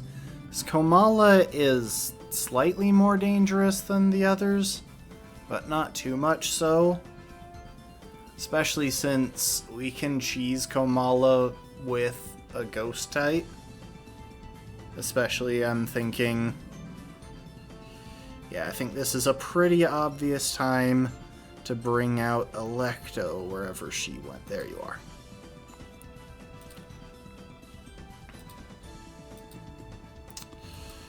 We'll also have Radagon there to throw out a Fightium Z boosted Focus Blast. Did I ever fix Radagon's EVs now that we have some special options? No, he's still physically invested, so we'll want to fix that.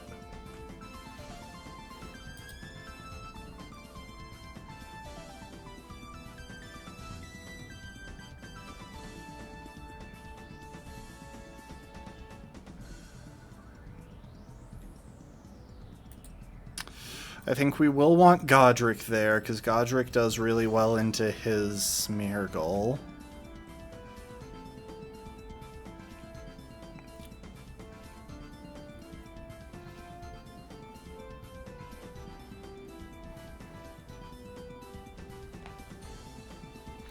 Let's see, he has normal and grass coverage on Komala.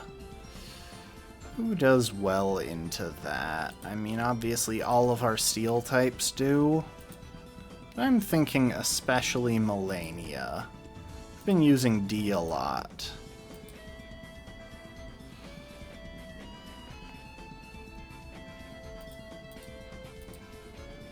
Speaking of Pokemon that should do well into this matchup, that's one.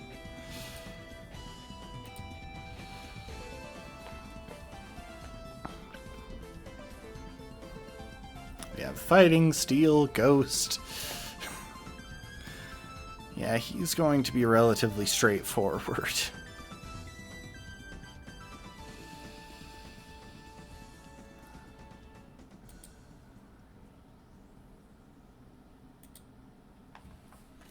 Roderica can definitely help us deal with that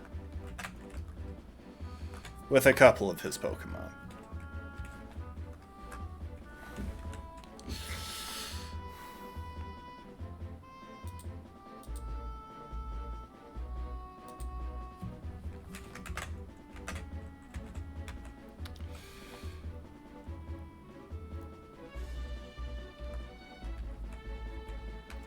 Alright, we're going to save. I'm going to make sure the EVs are all correct.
Oh, you know, there's something else that we should probably do while I'm thinking about it. require any extra thought, really. Also, Radagon has Hidden Power Electric, so we're going to go ahead and swap that in. No, we're not, because Thunder Punch will actually still do more because of his pitiful... Oh, heck. Hang on. I just realized. I never saved the changes. Okay, now we're gonna teach Focus Blast. Obviously, Focus Blast is a Z move only situation type of move.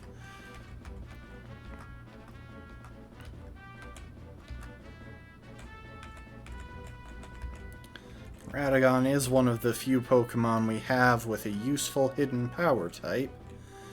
And with his superior special attack, Hidden Power Electric is a good tool to have.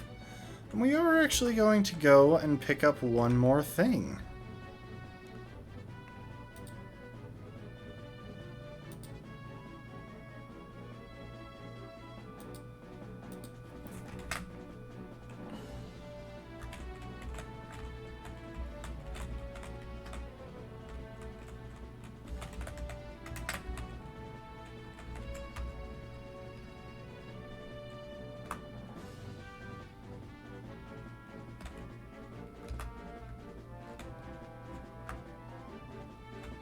Can't recall if there are more here.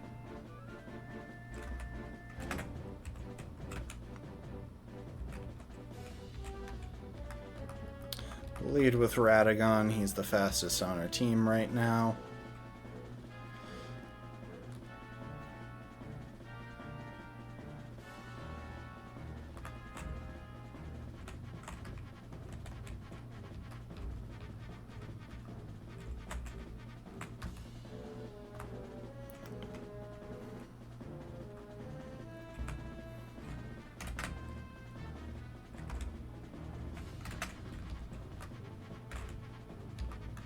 Wait, Energy Ball? I thought Grass Knot was in Lush Jungle.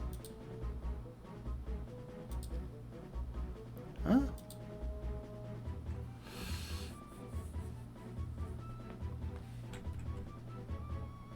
Oh, right, this is Route 8.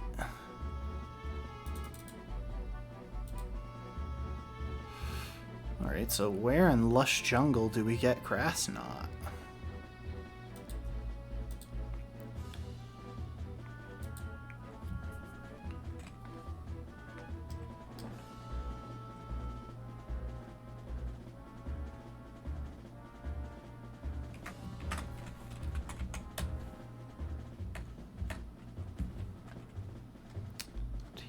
TM86.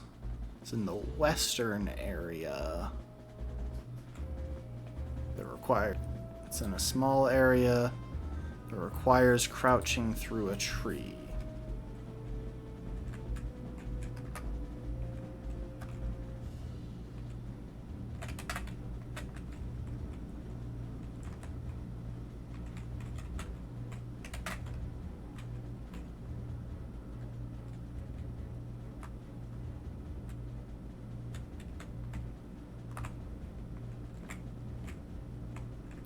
Ah, crouching through a tree up there.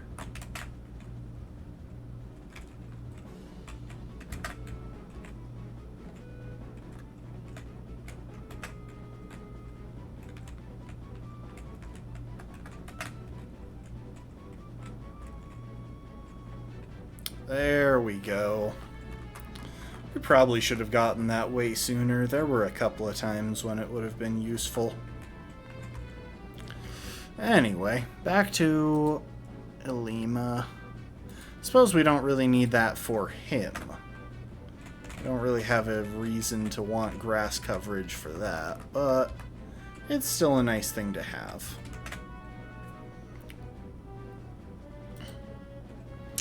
As far as it goes... Oh, you know, there is one more thing that we could definitely do. But I don't know that we really need stealth rocks. Sorry about that. We could put stealth rocks on Radagon, but I don't think we really need it. Anyway.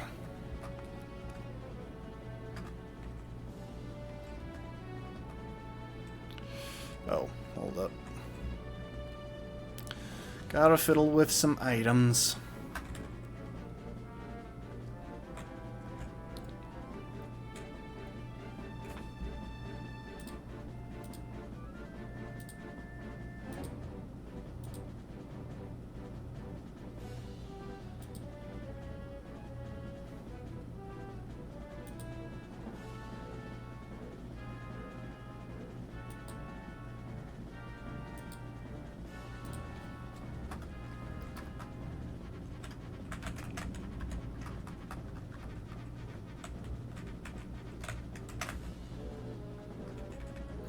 Alright, now to level everyone up.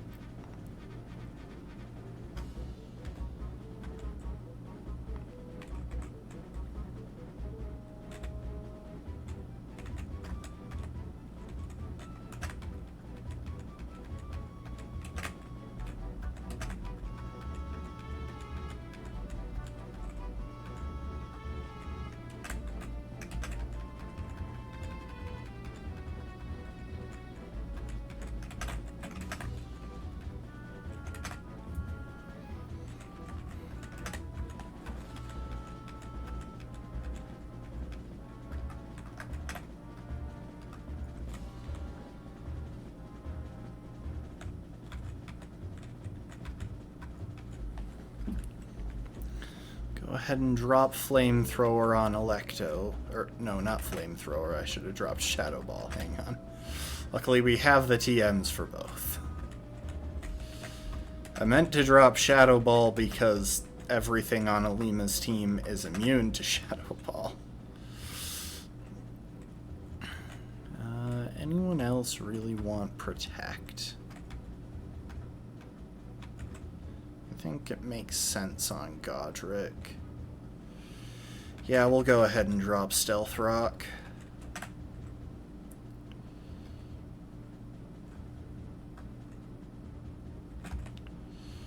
And as far as Melemele is concerned,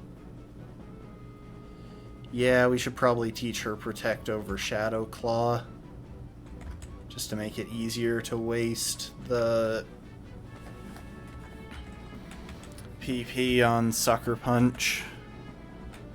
I mean, we do have Destiny Bond, but play it safe. Have more PP for stalling than we're actually going to need. And let's double check items. Phytium, Eviolite, Leftovers. Persim doesn't really make sense. Electo.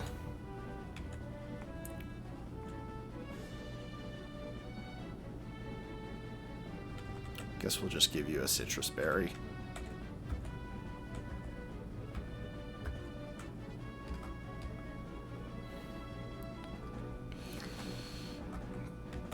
See, this is a time when I would really like a pair of choice specs.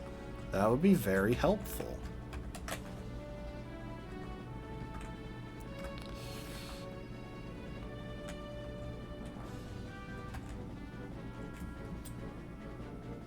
What leveler's team? All 51. I'm guessing that's going to be consistent across the board.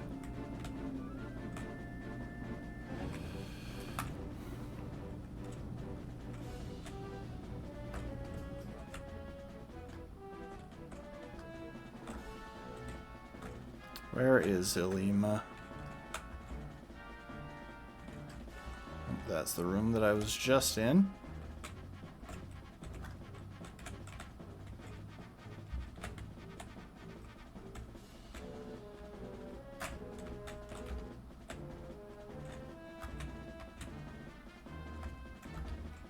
Okay, but could you tell me where your son is?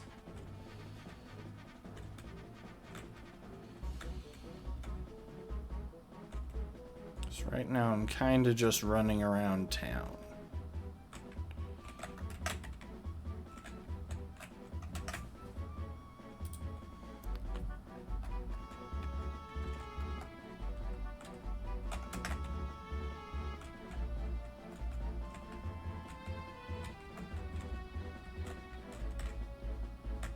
Trying to see if there's anything on the map that, I don't know, maybe the trainer's school?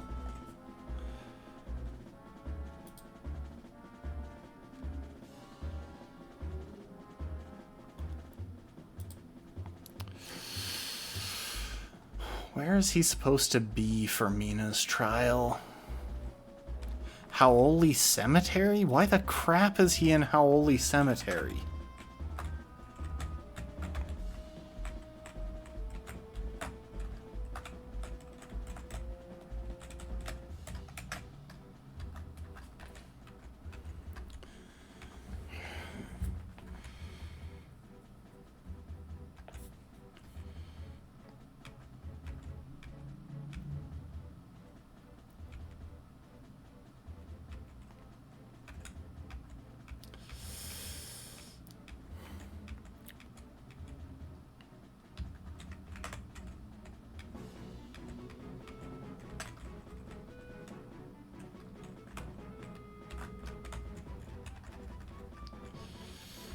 All right.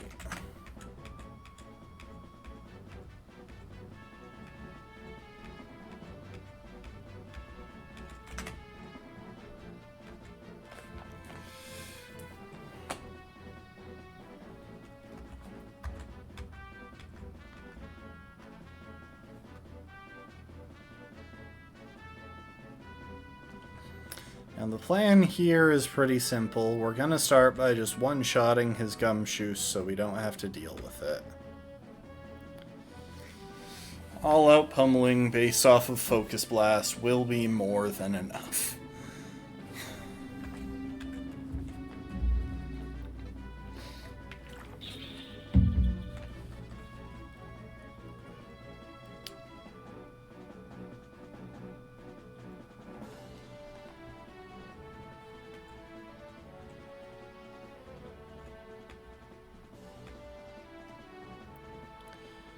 Okay, I'm pretty sure we don't want to fight here because he has a surf coming our way. Luckily, we can just go into Godric.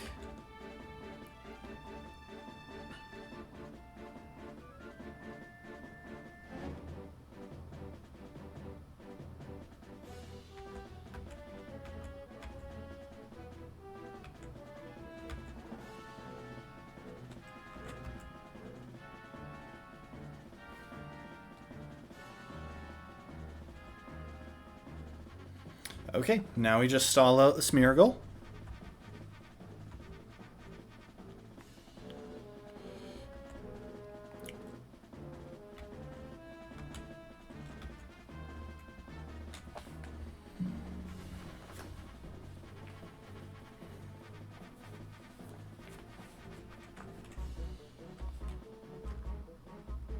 I kind of meant to put Scald back on instead of Flash Cannon, but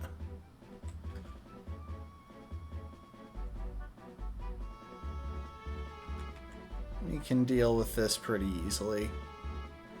It's kind of funny how Empoleon's type is so incredible, and yet it loses his resistance to fire types, which is kind of considered the point of a water type starter.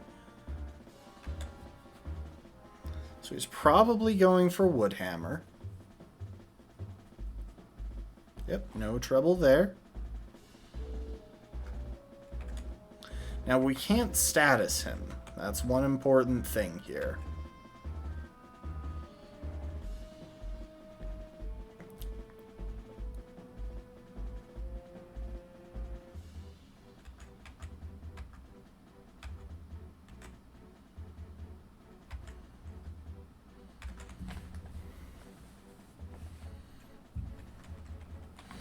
One Sucker Punch.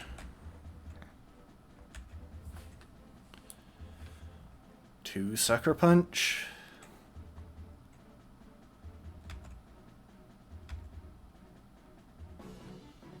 Three Sucker Punch. 4.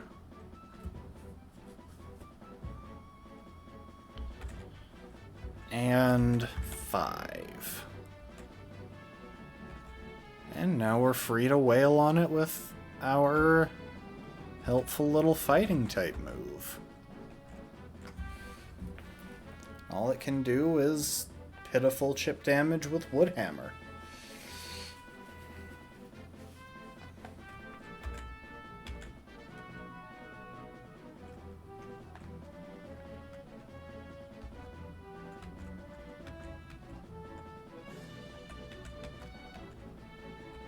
I do feel bad doing that to Komala when Komala was one of our best Pokemon in the height lock, but don't question it.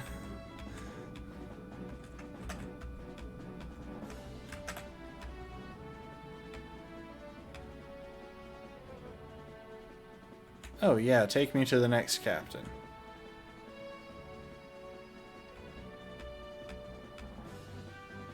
Okay, so in Lush Jungle.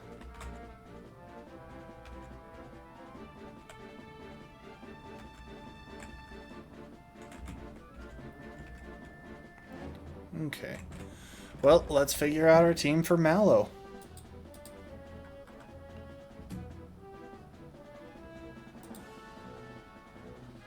It doesn't really matter what order we do this in, so... Okay, so we got Trevenant, Shiinotic, and Sarina. Sarina isn't that scary, and we can definitely deal with Shiinotic as long as we bring a poison type, which we have.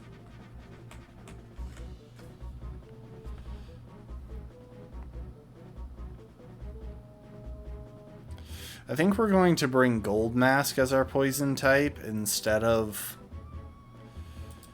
Well, we might bring... I mean, there's really no reason not to bring both. Though, come to think of it, we should totally have Melania around because she does match up just really well into this. What kind of a speed stat is Sarina packing? Base stat-wise, 72. I imagine Mallow's trained her in speed. Yeah. Oh, wait.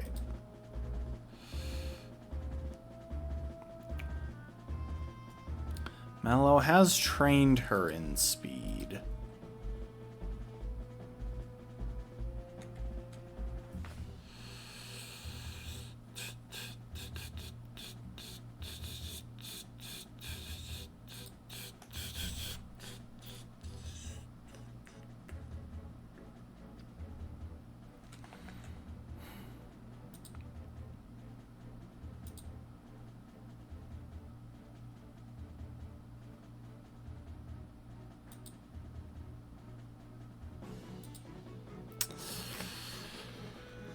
Those 5 seem like really obvious choices.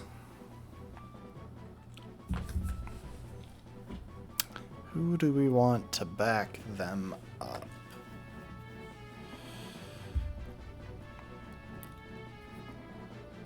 I guess the smart thing, since I've got multiple answers into her last 2 Pokemon, would be to bring a backup answer for Trevenant.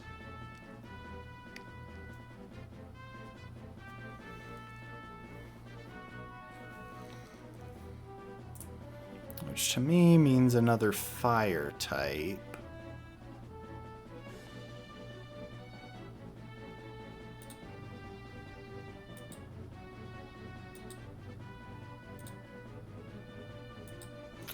Yeah, Elimer makes sense.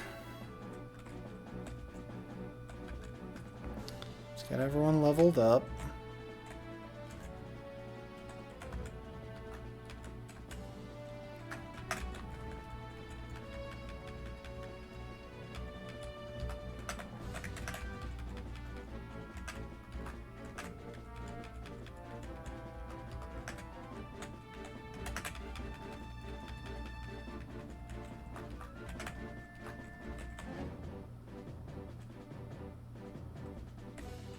I have poison jab somewhere, don't I? Do I not?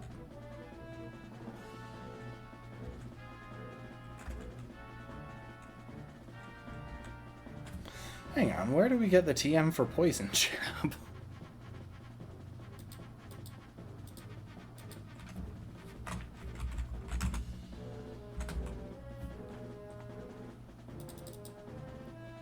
Mount Lanakila. Okay, so I guess we can't have that one.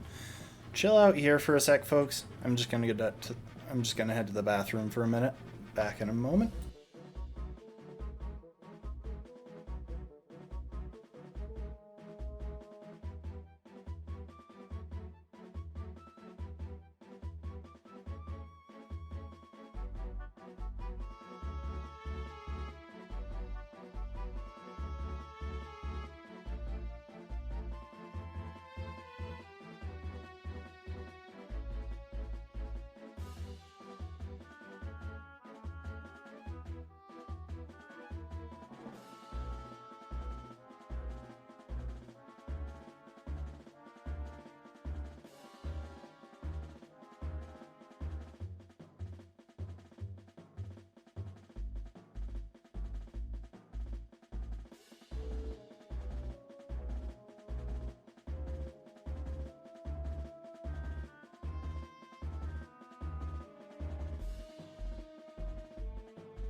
Alright, we're back.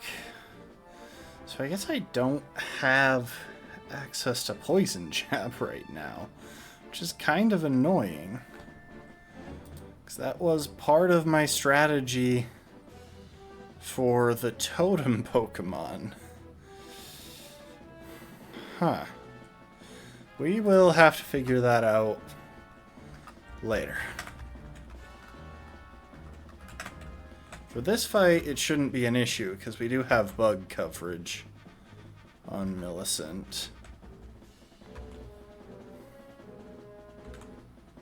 And we shouldn't even really need Millicent.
Oh, wait.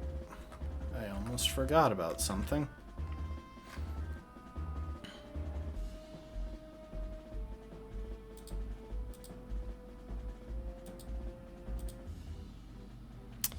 Where did that expert belt wind up? There you are. Yeah, that makes the most sense to me, I think. Oh, what I wouldn't give for Electo to be faster. I mean, fair is fair. She can use Flame Charge to speed up. And probably will for this fight, but...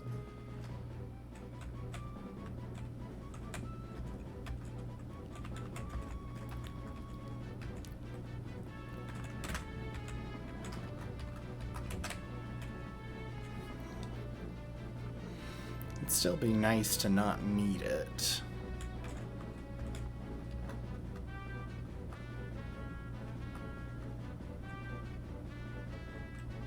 Where's Sunny Day?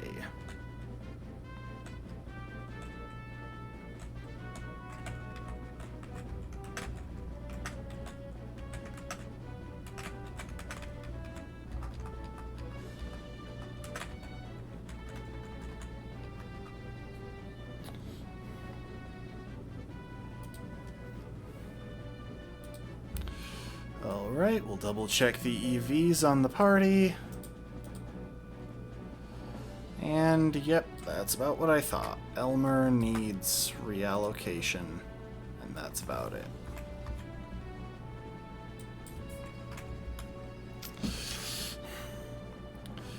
I mean, technically I could have Elmer be a physical attacker.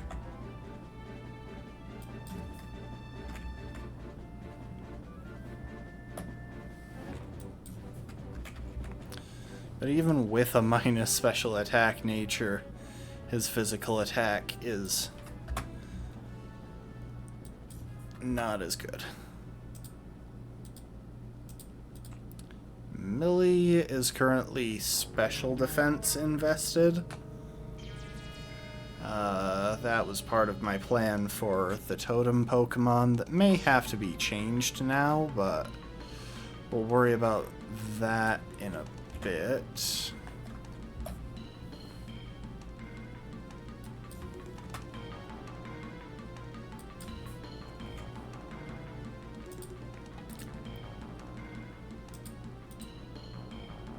I think everyone else has EVs. Oh, no, I've never invested fully in Elmer. Or in Gold Mask, not Elmer.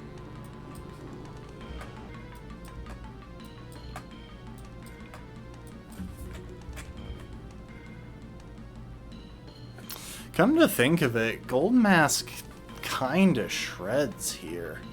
I should probably teach him Hidden Power and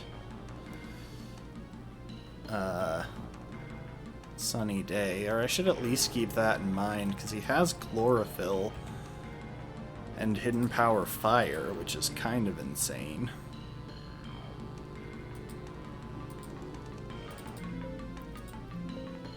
And is plus special attack, and the Chlorophyll can pretty easily make up for the minus speed nature. Anyway.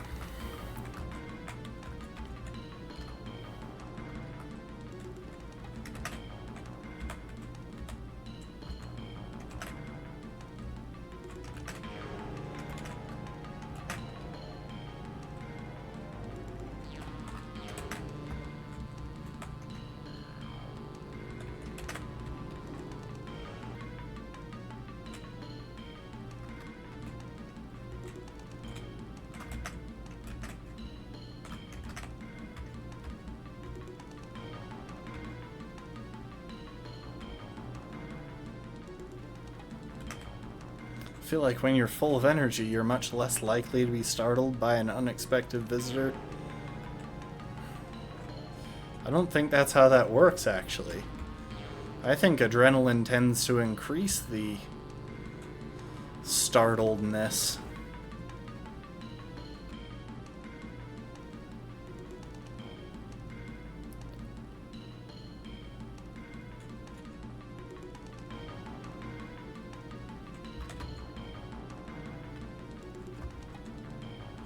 Okay, so I have to face Lana first. Wait. Hold up.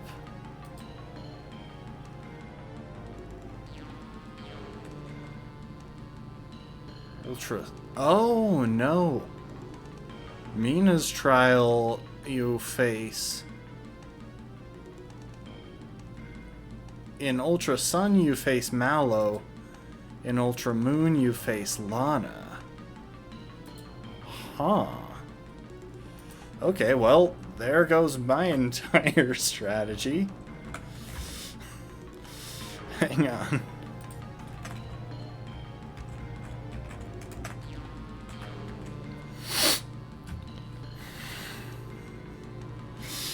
Oh, and she is so much more scary.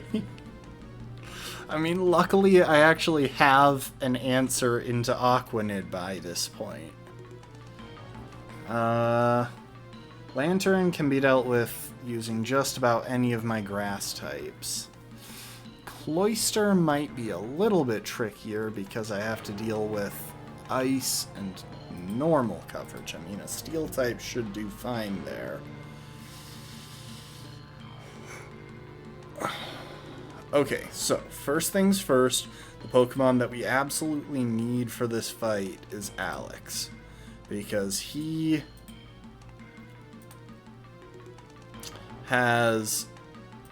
resists everything that her Aquanid can throw at us. And is chonky. I'm thinking that we'll want D for this fight as well. To help deal with the Cloister.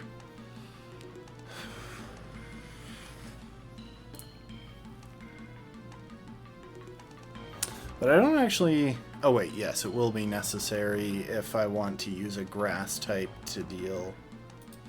Come to think of it, is there a Pokemon that can deal with both Lantern and Cloister? Trouble is, only grass and ground... Only grass types really match up well into Lantern. I mean, I could bring in a fast ground type to deal with it. Like, Borealis is probably the best ground type for that, but I don't think it gets any better. The thing is, I don't really want to let her set up a bunch of spikes, but it might wind up being necessary.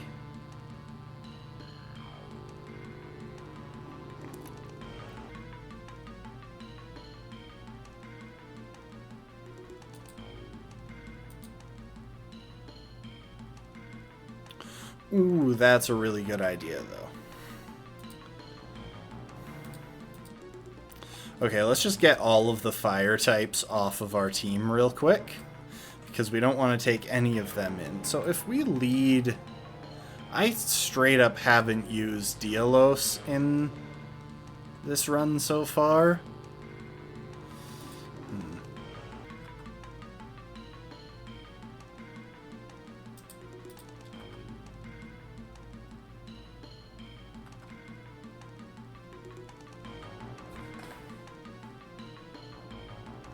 Okay, that could work, actually.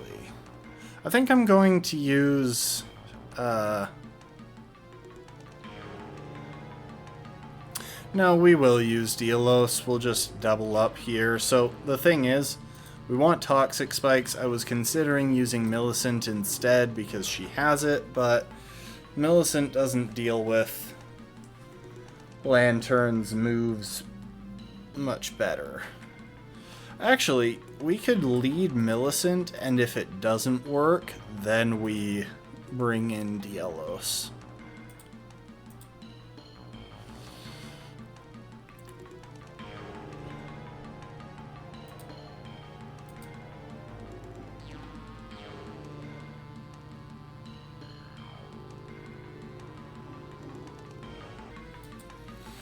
We will bring Godric, because he's one of the few Pokemon that at least matches up reasonably into Aquanid. Meaning he can switch in and take a couple of hits.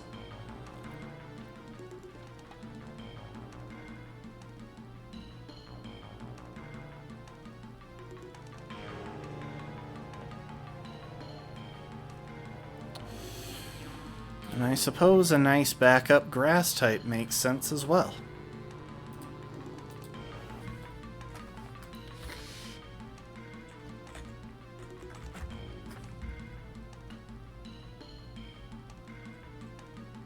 Thing is, we have the TM for Energy Ball now. There's almost no reason to use it. Because the TM, because we've had access to Giga Drain as a move tutor move for ages, and that's just better.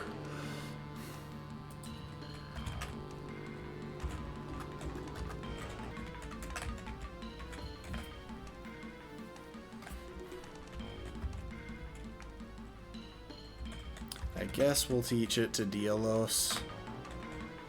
Yeah, we're never going to use Ingrain on this thing. That's just a poor decision.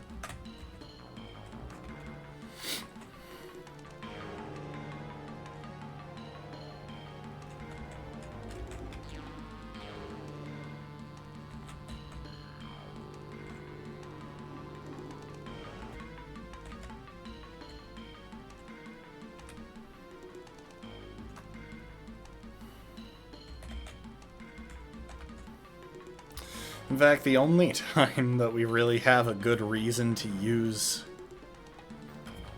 something over Giga Train.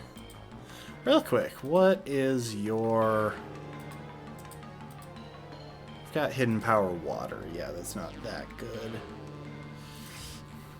So Bach can benefit from Energy Ball simply from having a slightly stronger attacking move for when he doesn't need to use Giga Train. Okay, we've saved. Let's handle the EVs.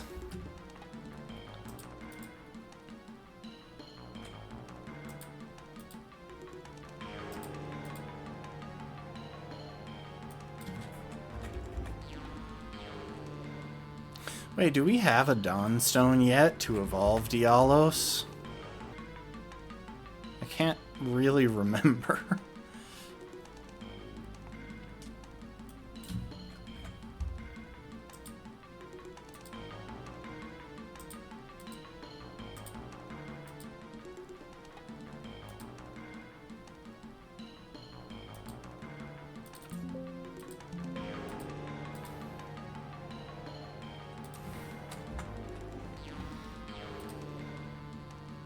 Shiny stone, I think it is. Okay, one sec. We are going to look and see if we're even capable of evolving this thing. I mean, it's still usable regardless, but I would like to know. So, shiny stone. Yes, we got one from Ancient Pony Path. I vaguely remember doing it. I should check if there's any reason to hold off on the evolution, though, because it is a stone evolution, which means we probably lose access to a bunch of level up moves by doing it. And the role here isn't really an offensive one. Synthesis we can get from move tutor.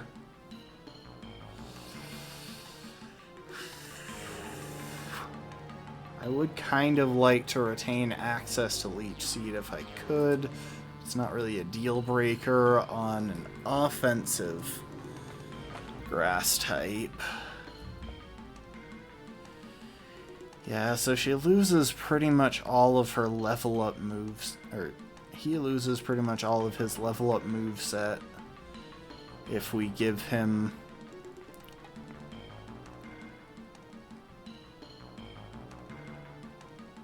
the stone. But retains access to Energy Ball, Grass Knot.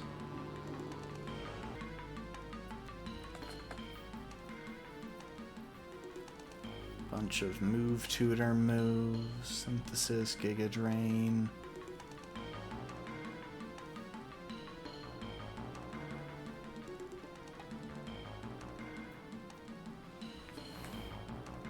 So hang on, where's pre-evolution only?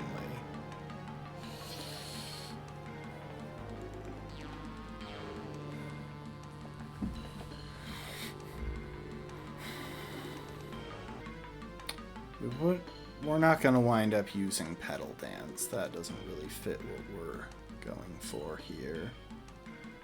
Toxic is TM. We already have Toxic Spikes on her, I believe. Oh, Growth. Though, she's not a chlorophyll. She's not a potential chlorophyll sweeper, which makes Growth less relevant. I think we can get away with evolving her. Him. Sorry, I'm so used to thinking of Roselia as a her.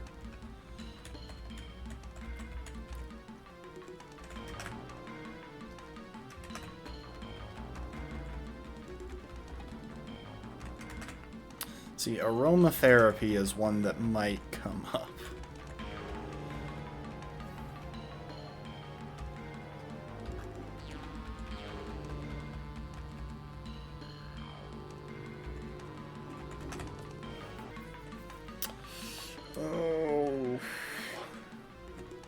If we're going high risk, high reward, Leaf Storm is probably better than Petal Dance, honestly. Petal Dance is 120 base power and it's fully accurate, but it locks us in. Leaf Storm is 130, only 90% accurate, but doesn't lock us in. This is a tricky call to make.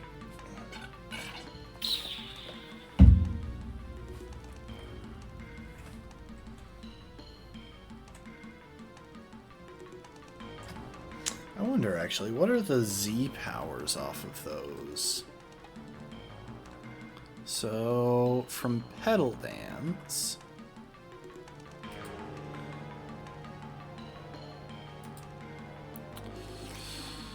$190. From Leaf Storm...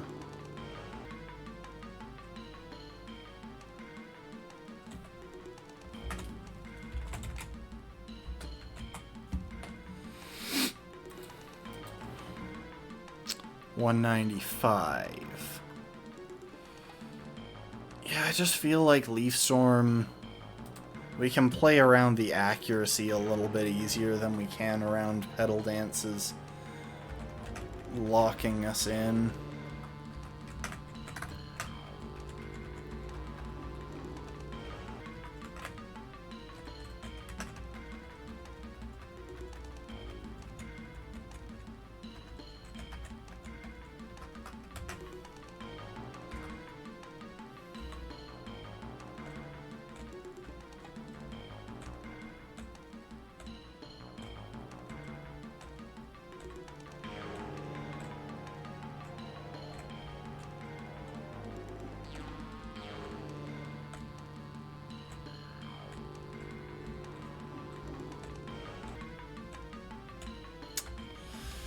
Alright, Dialos. You have never been in a battle. It's time to evolve.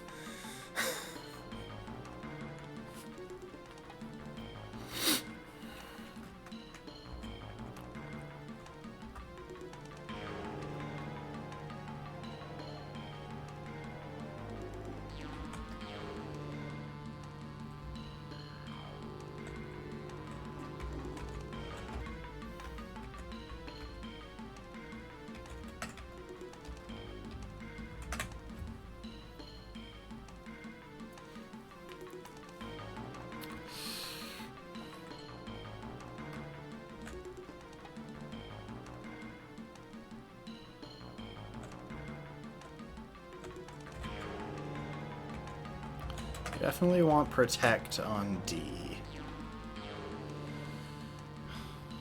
Yeah, think it outweighs Thunder Wave for this fight.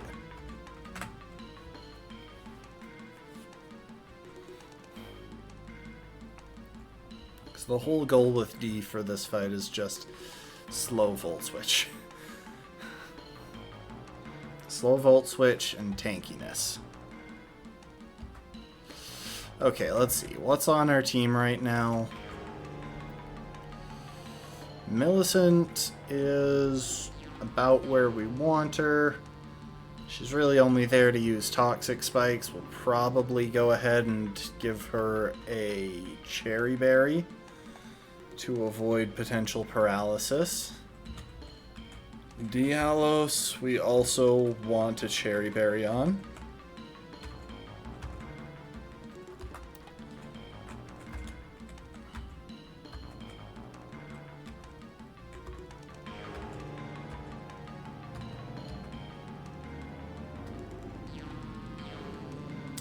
Alexander has leftovers, Dee has a Violite, Godric has a Citrus Berry.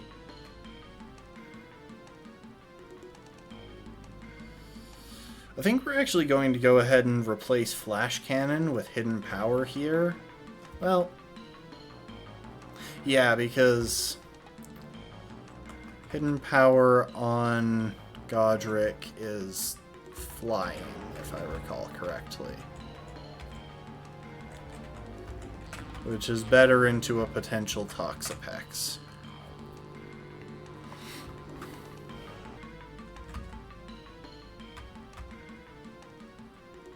Okay, Toxic Spikes and Cherry Berry.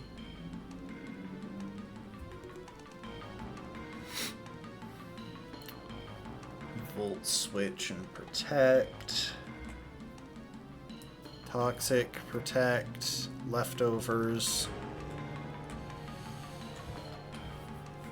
Toxic Spikes, Giga Drain, Aromatherapy. Aromatherapy could actually come in handy even.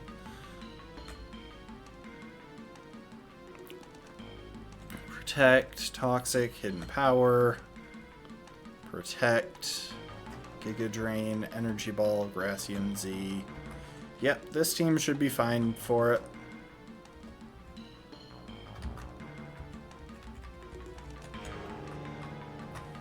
Now I'm going to make sure that I did actually share the updated EVs with the game.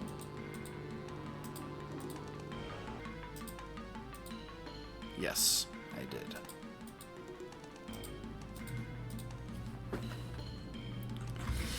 Alright, now we head back.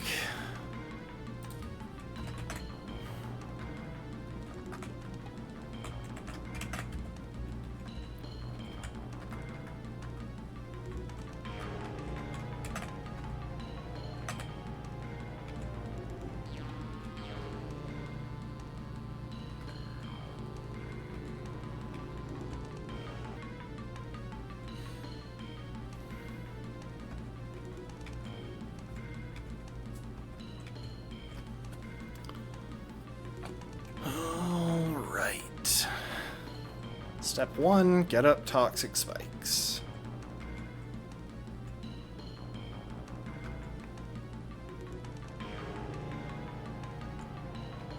Okay, good. She went for Thunder Wave. That's what I was hoping for, but there was no real guarantee.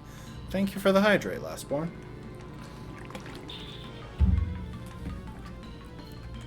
By her going for Thunder Wave that turn, we are completely free to set up an extra layer of Toxic Spikes. And we actually kind of want to get hit by Thunder Wave because I'd like to get a slow baton pass out. Or at least I'd like to try to.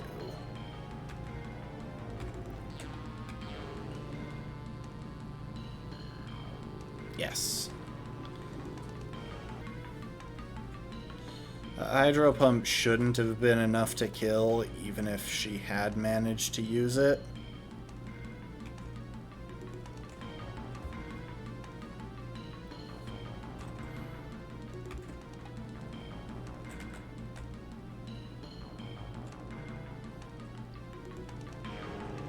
Okay, we safely brought in Dielos.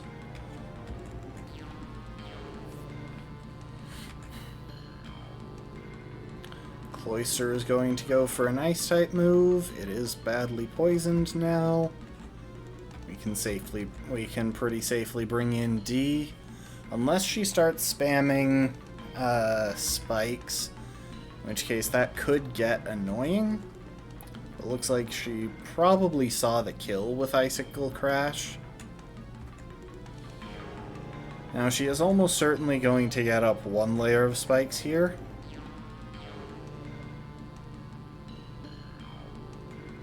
But with our nice slow Volt Switch, we safely bring in someone else to deal with it. And Bach should have no trouble outspeeding. In reality, I should have just brought in Bach against the...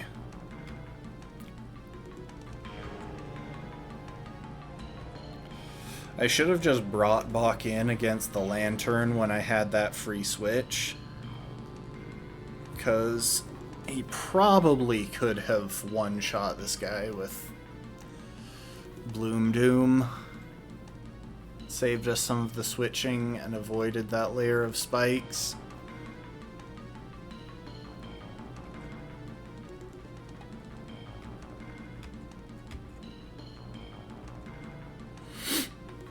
Now she's got Aquanid. Obviously, it is going to go for Leech Life.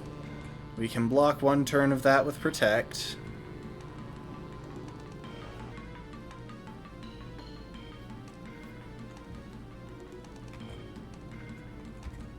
And then we go into our ringer for this fight. And this fight is one that I've been looking ahead at for like the entire game. That has reminded me that we have to keep Alexander alive at all costs. Like, it's not even... There's no if here. Alexander had to stay alive to make sure we had a solid answer into Aquanid. So I'm real glad he is.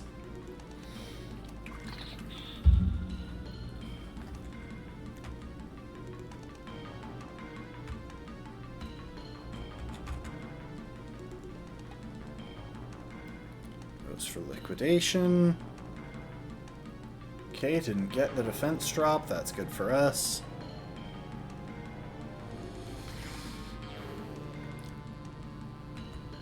And one more Protect should finish the fight.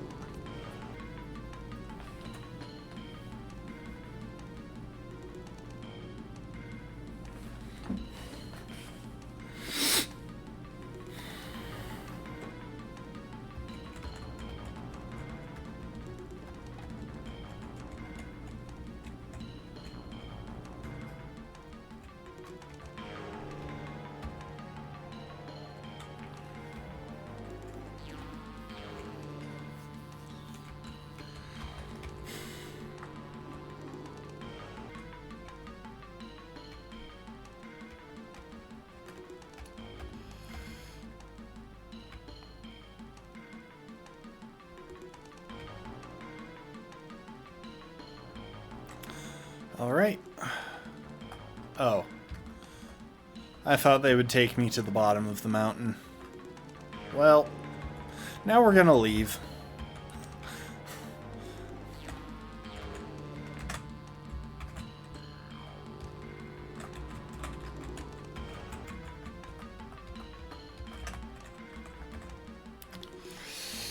Alright, what's Kiawe packing?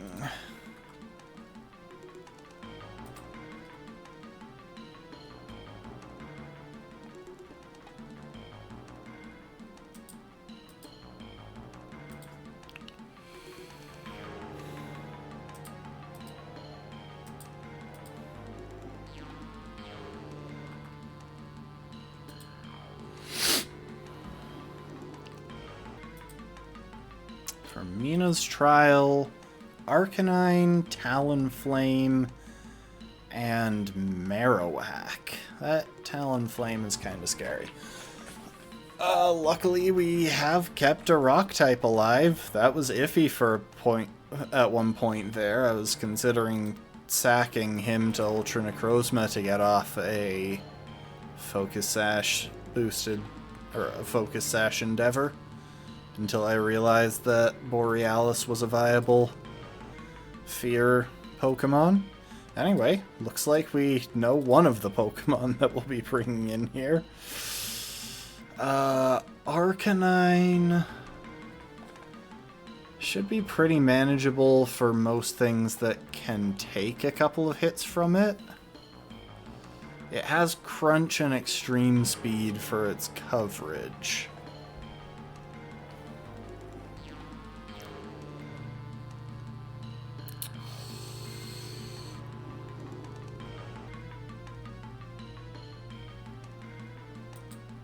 I feel like Hugh might be a good choice, especially with the ability to set up stealth rocks.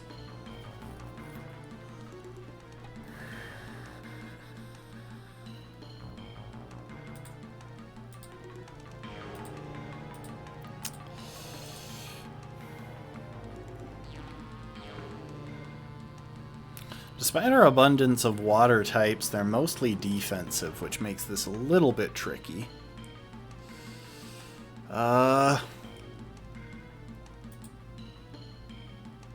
Honestly, Alex makes sense into this one as well, especially with that Arcanine. Marowak is kind of scary. Ghost types aren't something that we have an easy time with. Luckily, Marowak is pretty slow, stats-wise, so we might be able, if we can get a safe switch in, we should be able to pretty easily take it out with a Ghostian Z Shadow Ball off of Electo. Because there's really no way that it outspeeds us.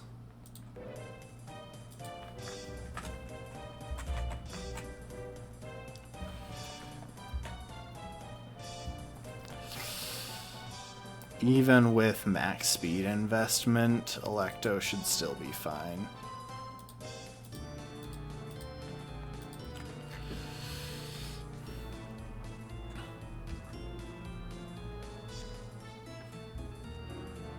What's its nature? Serious? Yeah, Electo should be fine.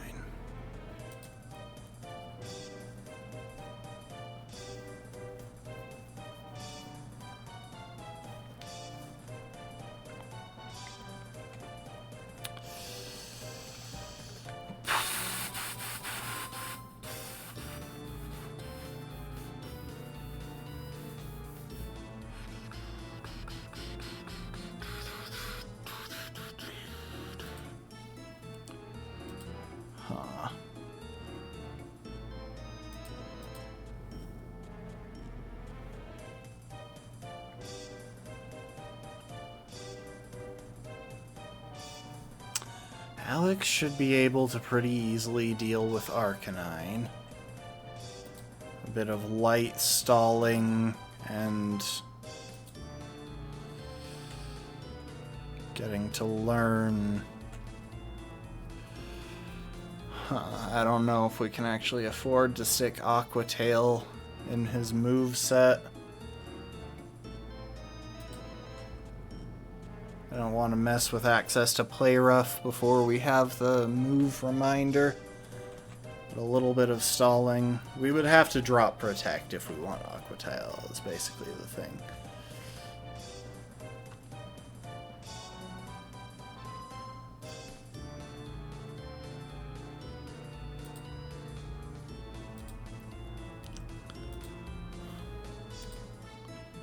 Luckily, Trisha has no trouble dealing with the Talonflame. We'll want to teach her Smackdown. Oh, and we're going to show the wizard.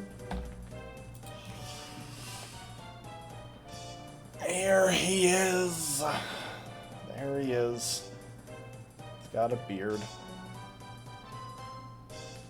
You know, some people say we look alike. No one says that.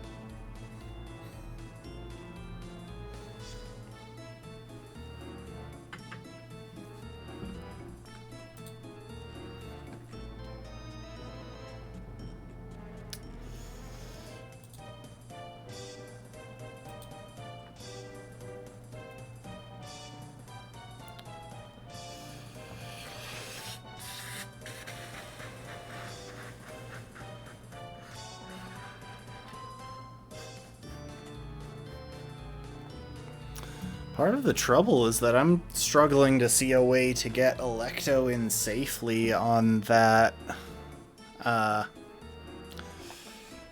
Marowak. I think our best bet is to have something in there that baits ground.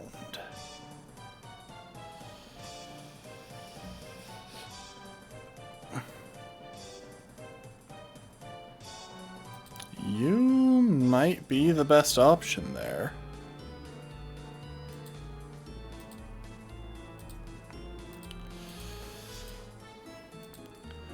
Yeah, if Godric is in there baiting ground, that would do the trick. So the lead shouldn't be any real trouble. We can deal with that potentially with Hugh, and if not, and if Hugh doesn't work out, definitely with Alex.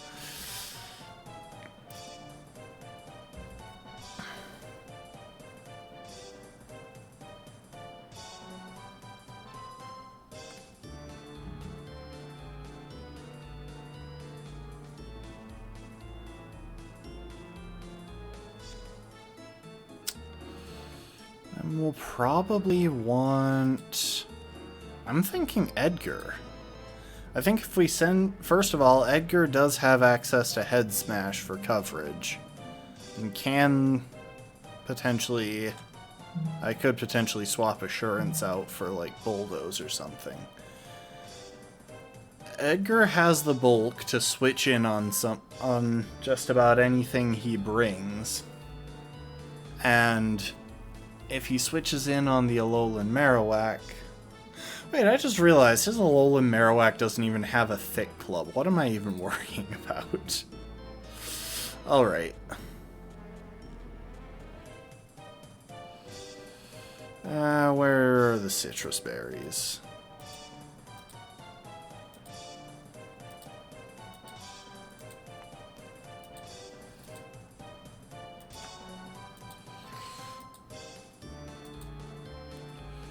Expert belt, where'd you get to? You have it, don't you? Nope. You have it. Oh wait, no, we want Ghostium Z, we don't want expert belt. We've got leftovers, that should be fine. Oh, we're gonna show Turg next. Give me just a sec while I try and... I'm in the wrong view to figure this out anyway. Let us show Turg. I don't know if I've actually shown y'all what Turg looks like in his box as well. I will take him out for this, but take a look at that. The box is a tad sun-bleached, but better the box than Turg.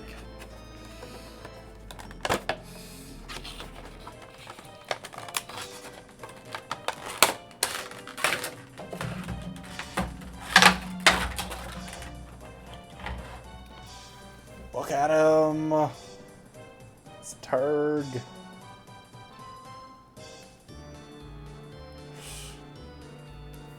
Look at him. His nose is so confusing. What species is he? We will never find out.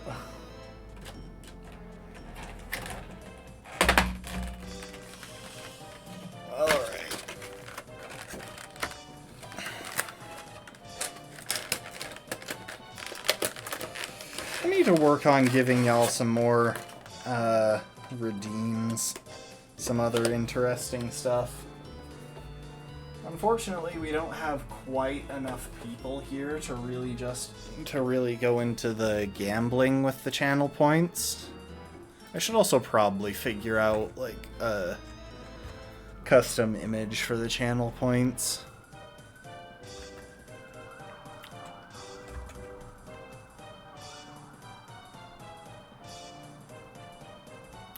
Okay. Smackdown on Trisha.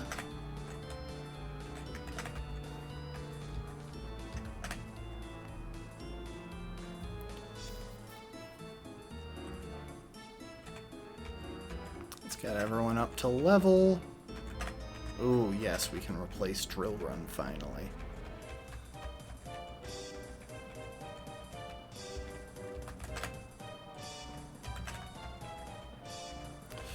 Ooh, and we're finally learning Earthquake. Let's go.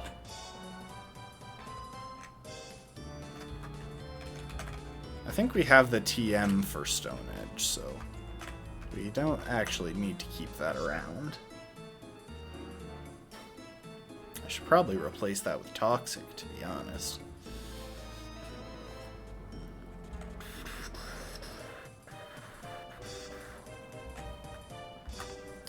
Okay, let's take a look at the team, figure out who still needs stuff.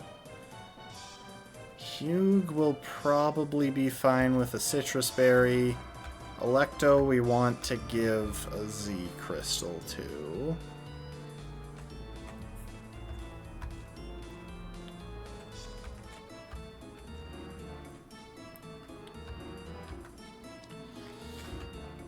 Godric, Citrus, and Citrus on. Actually, we want to fiddle with those berries. Where are the type resist berries? Where's ground?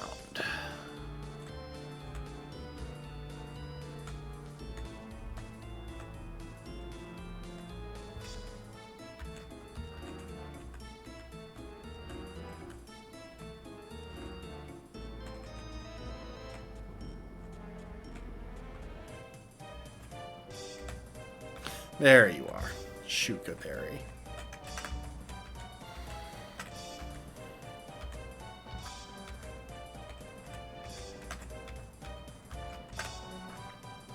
Okay, let's fiddle with moves a bit more. Where's Scald?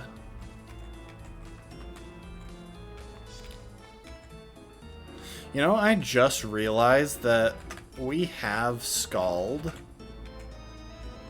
which is just so much better of a move than Muddy Water.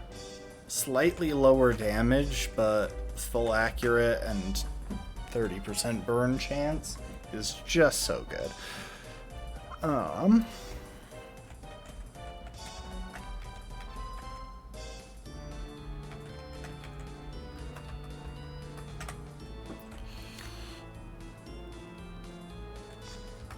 Okay, now let's take a look at their movesets.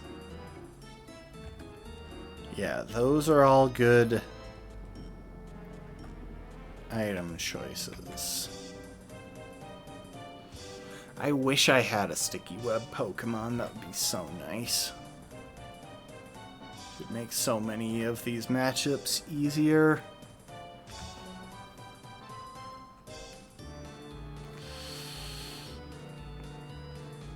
Should put Toxic on Hugh. But at least he has Stealth Rock. Should be good on Alex. And Electo. And Godric.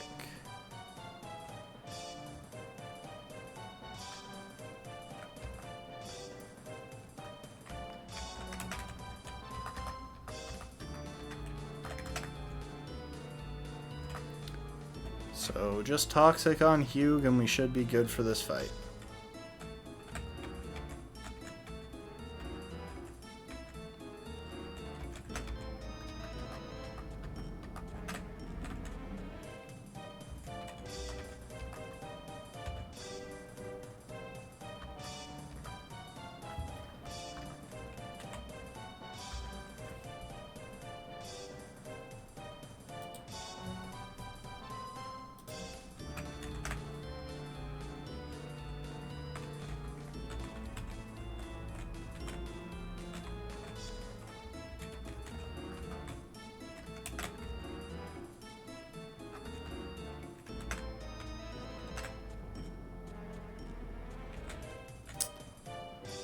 The suspicious hiker.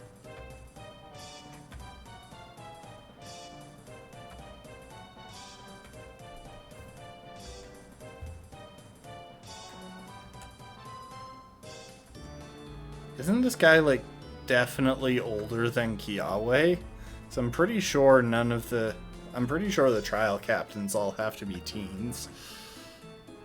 I think that was established somewhere in the lore.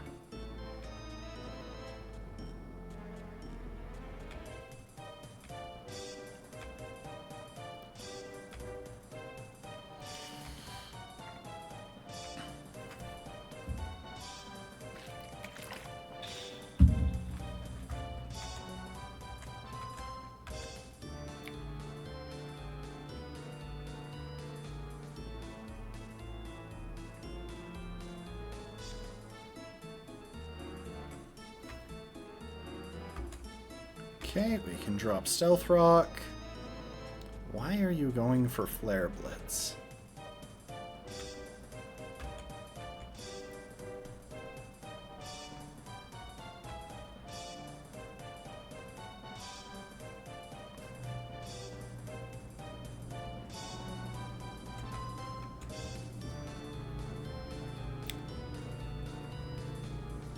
Might push us into... Nope, not into citrus range just yet.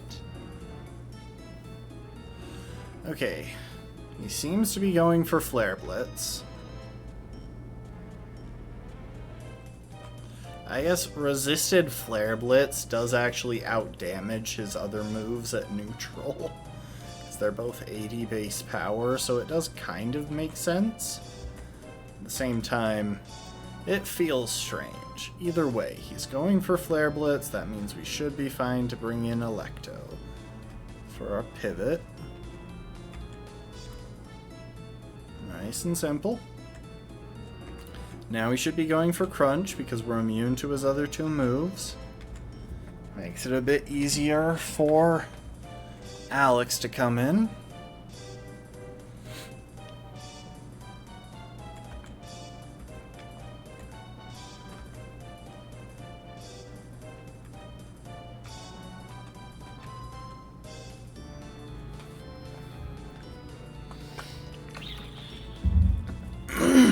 Stall for a turn with Protect.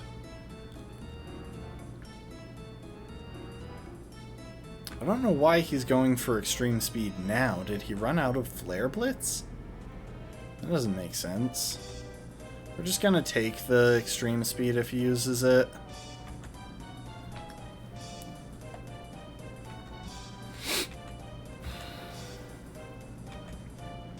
Okay, Talonflame is out. Took a bunch from Stealth Rock. Its moves, I believe, are Flame Charge, Quick Attack, and Brave Bird. Yep. Okay, so we'll stall for a turn just to make sure it is going for Brave Bird, but it should be. Truthfully, if Alex was a bit more offensively invested, he could probably finish it off with Aquajet. But I'm not going to risk Alex to that. Not when I have a perfectly appropriate response into this thing right here. Probably going to get burned by its ability. Nope.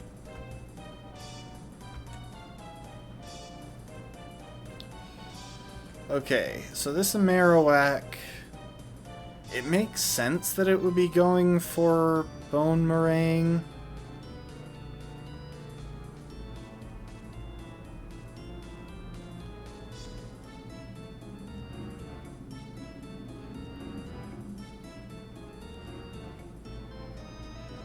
Wait.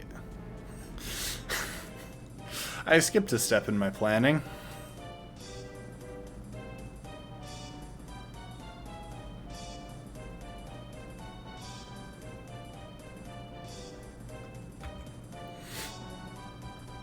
You know what? I am just going to see what Earthquake does here. I don't think there's any real chance that this thing kills Trisha from this range with Bone Meringue.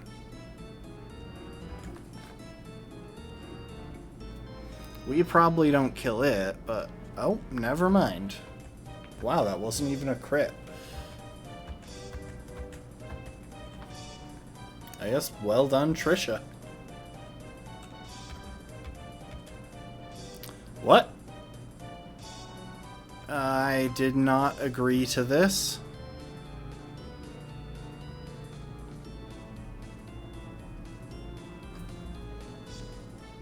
Hang on. This is Hiker David. Second battle. Why does it say he has no moves? Really?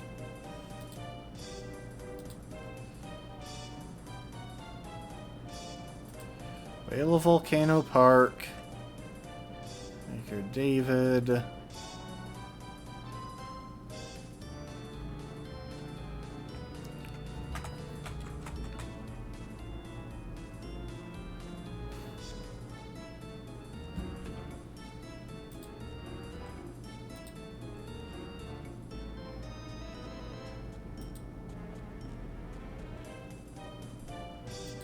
Level 48 Magmar. Why does it not show his moves?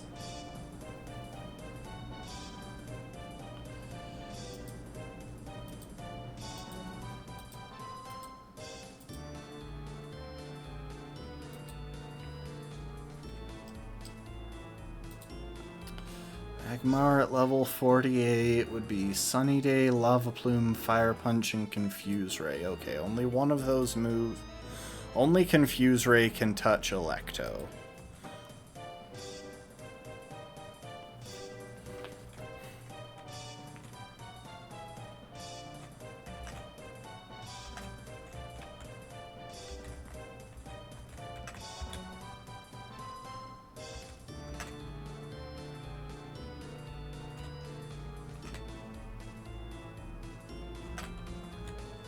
Okay. Now there should be no chance of him going for Confuse Ray. Oh, thank you for the sun.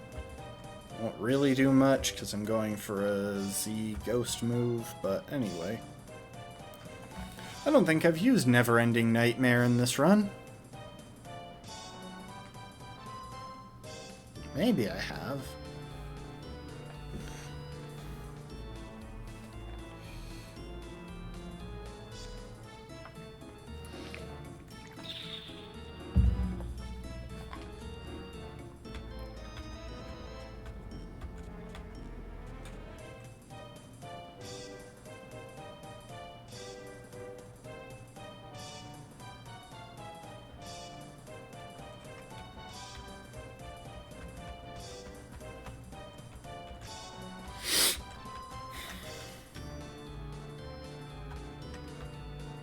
Okay, Hokulani Observatory.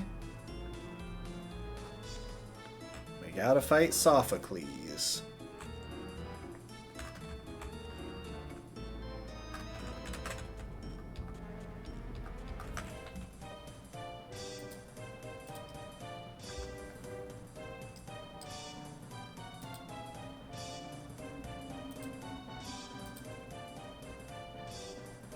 Oh. No, so that's in Ultra Sun.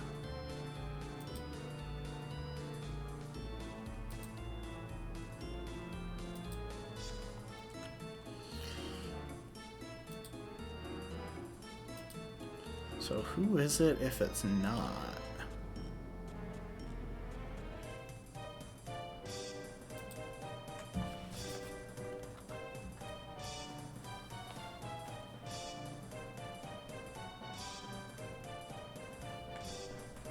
Hang on.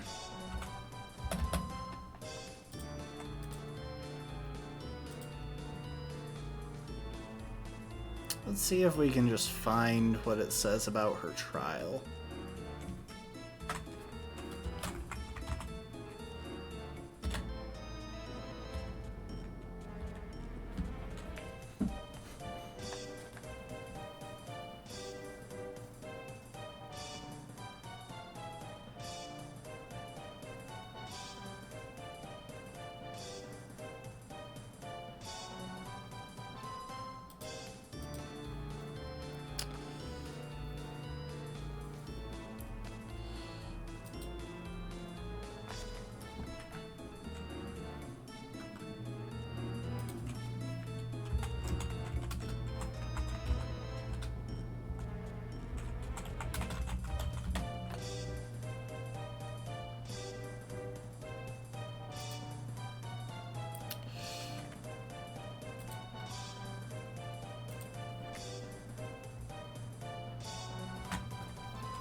Like, this seems to be implying that the fight is the same in both, but I'm so confused. It specifies Ultra Sun.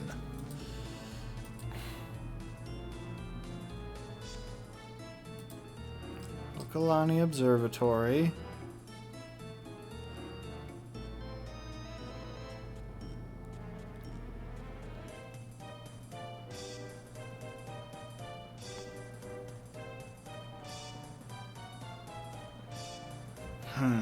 I'm just going to trust that they are same in all of them. In which case, this should be a pretty straightforward fight, as long as I just bring my ground types. Because I have, like, 4 of those. I was about to say 3, but no, I've got 4.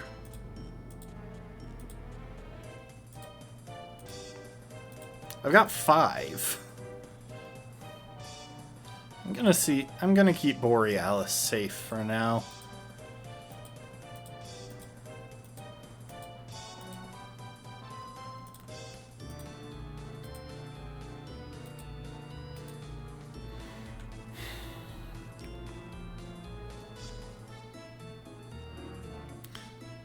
We don't have... Oh, that's right. We haven't done... There is a ground type trial. I was like, how do we not have Groundium Z yet? Yeah, so the obvious move here is to lead with a Pokemon with Stealth Rock. Set it up.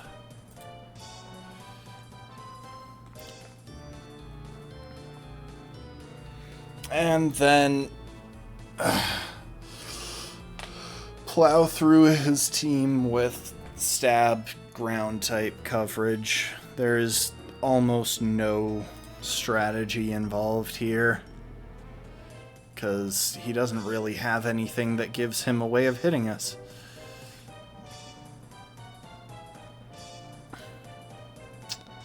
His coverage options are Bug, Steel, Normal, and Stone. So yeah, in reality, Rykard can almost certainly solo this one, but we're going to have the others along. If something goes dreadfully wrong, we'll have a sacrificial Pokemon. And if for some reason I'm freaking out, we can always have a grass type as well. Yay.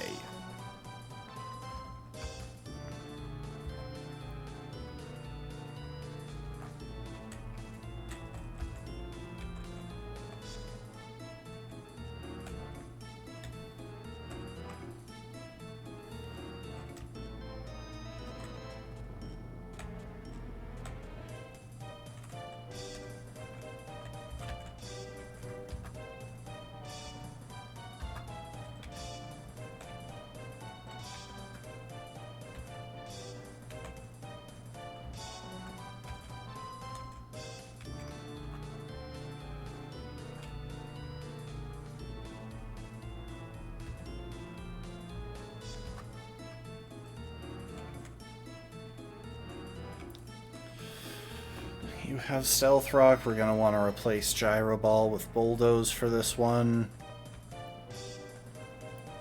You've got Earthquake. You've got Earthquake. You've got Earthquake. You've got grass coverage for the couple of grass types that we're likely to see. We're not going to need all of these. This is the easiest one that we've seen so far.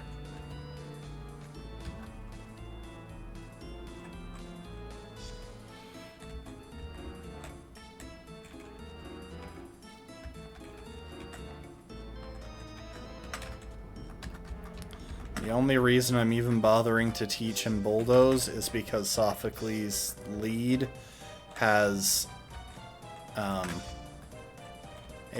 move that is similar to Protect.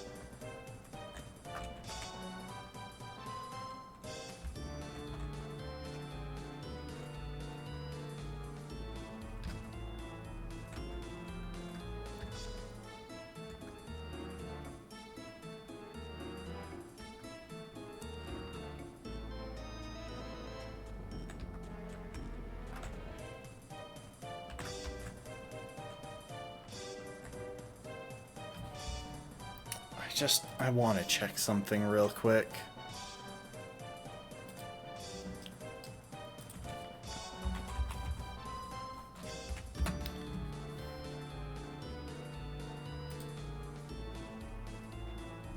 No, it's definitely not a Melemele battle.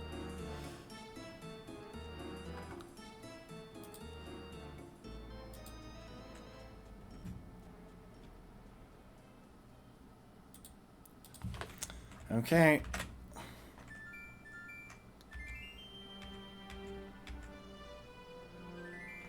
For a second there, I thought he called him Softy, but no, he's Softy.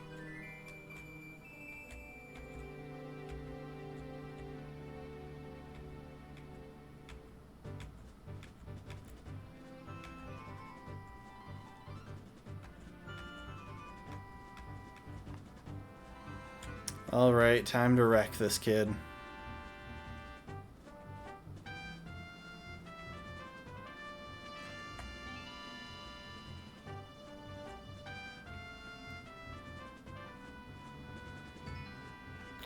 Okay, so I guess I just don't have to battle him here? That was even easier than I expected.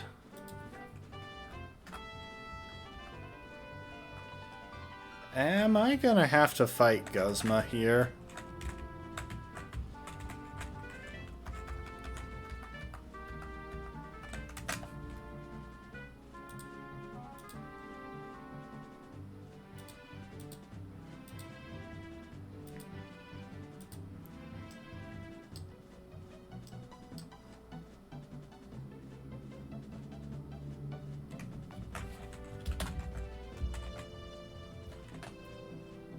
I don't think I am.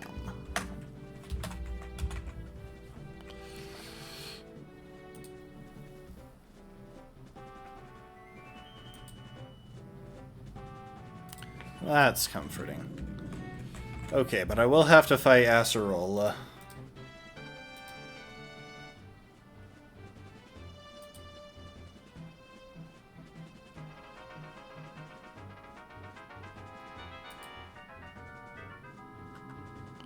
Will I?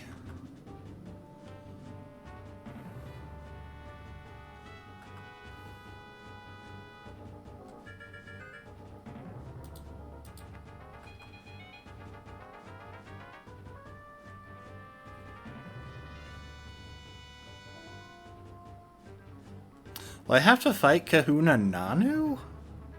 Is that what's happening here?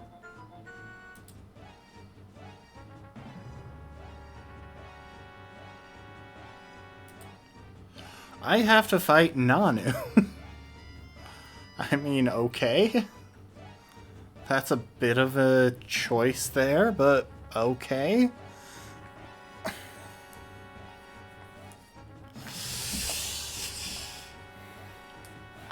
So I guess he's kind of the second to last boss in Mina's trial.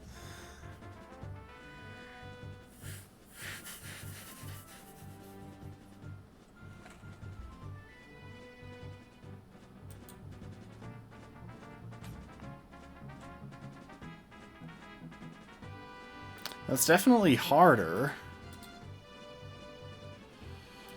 We're gonna want Alex. See, this is why we don't remove...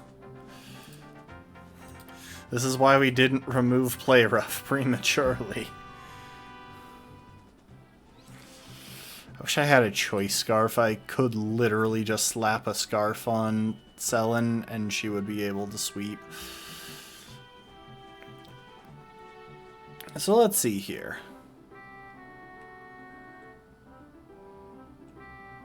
Absol, Persian, Sableye, Absol, and Persian. That Absol is kind of scary because it's packing dark coverage, which I don't have many good options into, and psychic coverage. That said, as long as I can get it... I think with that in mind, it makes sense to bring Grail along here just for the pivoting. so that I can get Radagon in safely.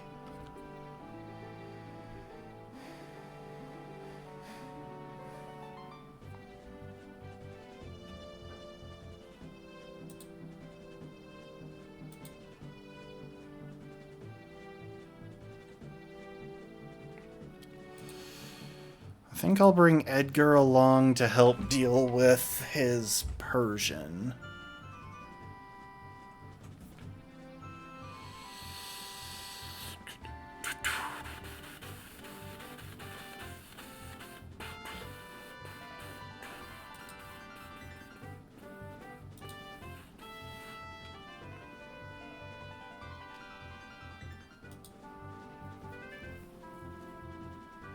That actually kind of makes sense.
I'm thinking if we lead Millicent with a rock protection berry,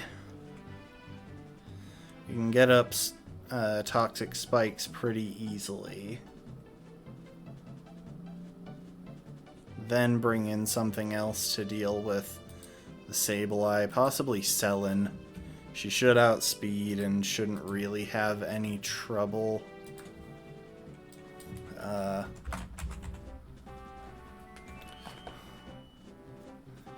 Shouldn't really have any trouble taking the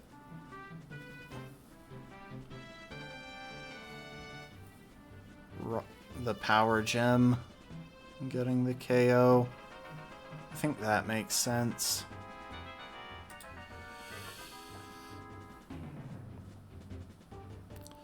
Go ahead and give her a ghost resist berry to be on the safe side.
This should do the job. I should level everyone up.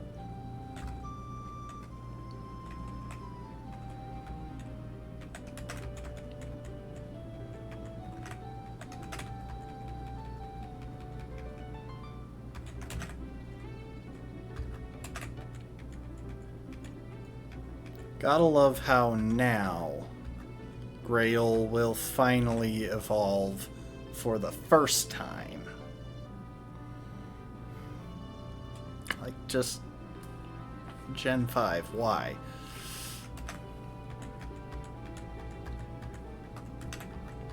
I'm actually going to go and grab the Violite for Grail.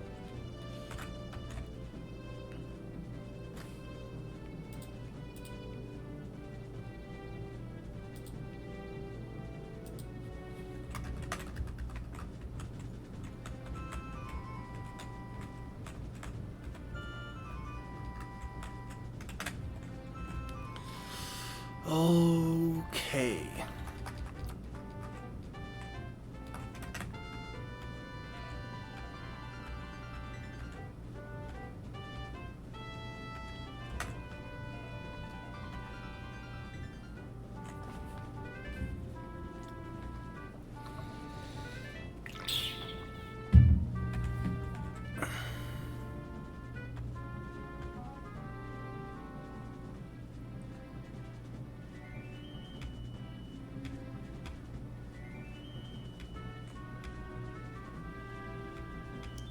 Grip Claw.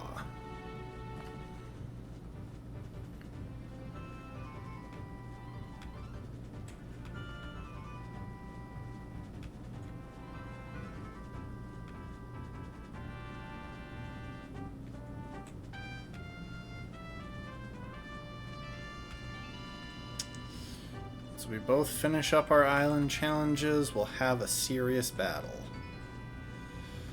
Alright, Nanu.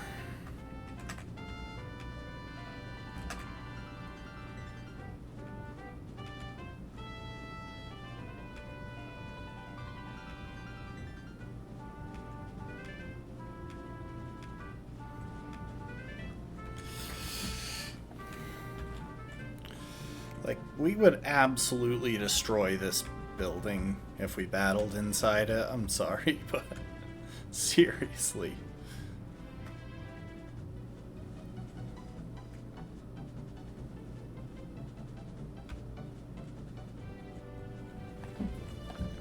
Okay, we got toxic spikes. How little damage does this do? Because it's going to do at least twice as much the next time.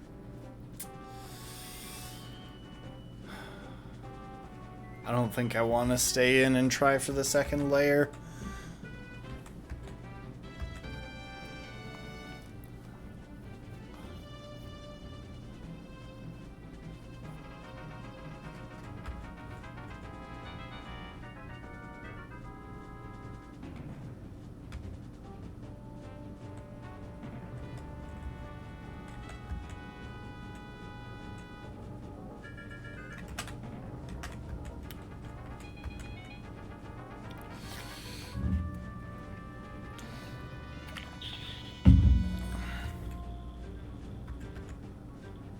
Why are you using Dark Pulse? That makes no sense.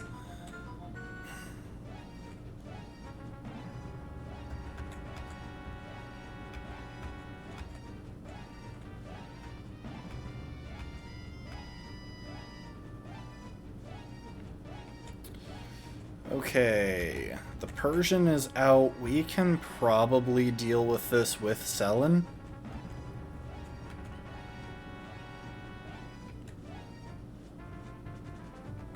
She should be able to take its attacks pretty well.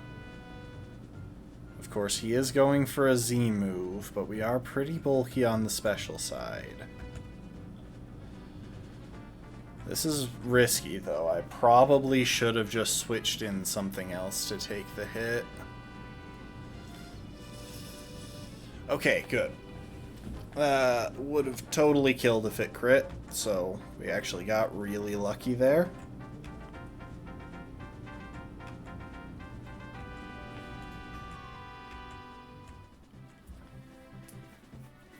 Here is Absol, who we are absolutely not staying in against.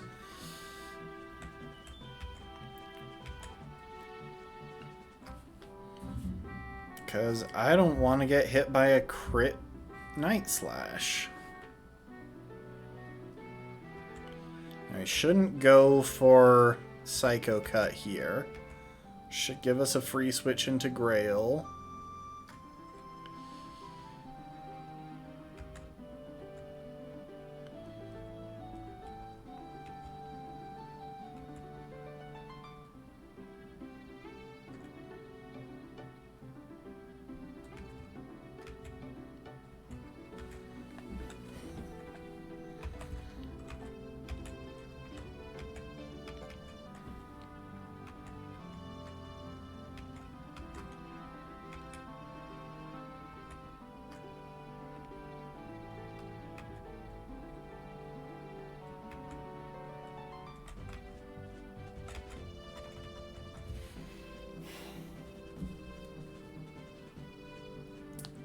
I guess we could have also done this with,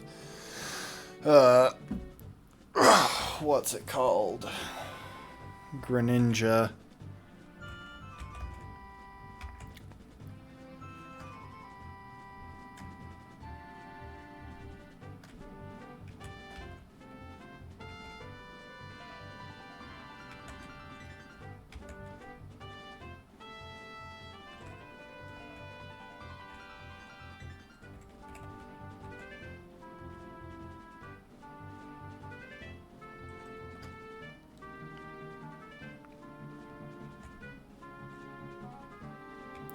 Probably 2 more turns. So we're probably going to have to use a Protect with Grail, but that should finish it.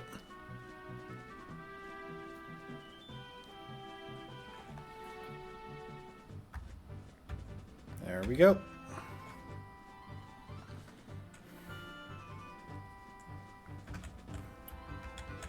Coming up on the end of the stream, the only thing really left at this point is trying to figure out how to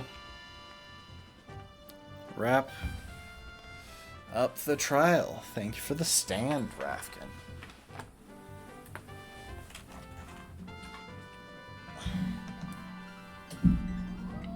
Give it a sec.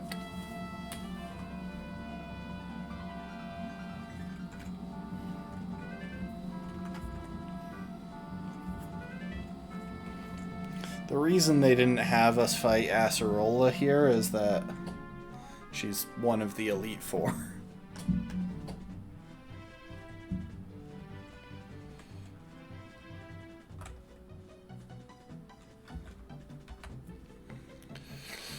All right.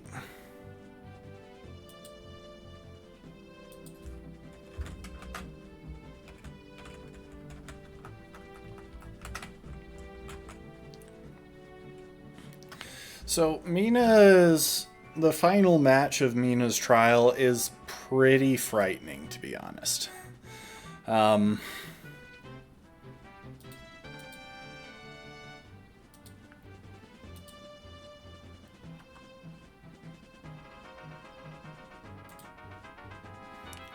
Because the Totem Rabombi that we're up against has an Akaberry protecting it from fire, which definitely would have been the easiest type to try and use while dealing with it. And it's a setup sweeper with Quiver Dance. And it starts with not 1 Omni Boost, but 2. It has +2 to all stats. And it's level 55. Basically, this thing is terrifying, but I have something of an idea. Now, I do want to check what Rabombi's base stats are. Okay, so its special defense isn't much better than its physical. That's good to know. We are not going to outspeed this thing. There's no chance. It's already a pretty speedy Pokemon, and its special defense, and it's got +2 speed. It's incredibly dangerous. The only way that I can see that we could outspeed it is if we somehow manage to baton pass some agility boosts off of Millicent. But we don't want to try that because if this thing gets to boosting, we are kind of just dead.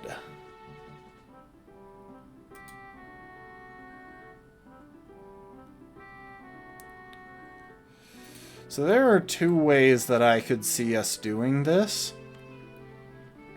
But one of them is pretty risky. See, we could hypothetically go in with Steelix and fire off a Gyro Ball, depending on the fact that this thing is massively faster than us. But Steelix has pretty low special defense, and I don't really want him taking even a resisted Bug Buzz from a +2 Rabombi. Which means that a better option would probably be trying to shut it down in a different way. Trying to bring it down in a different way.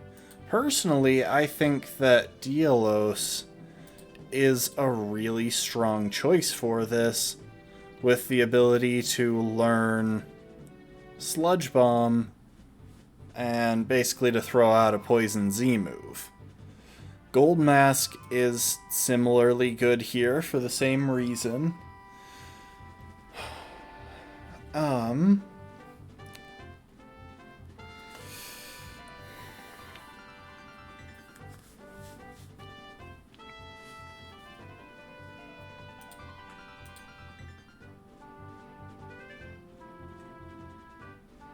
And I did just barely realize that Pelipper, while it has the ability Drizzle, does not have a flying type move. So that's worth knowing about.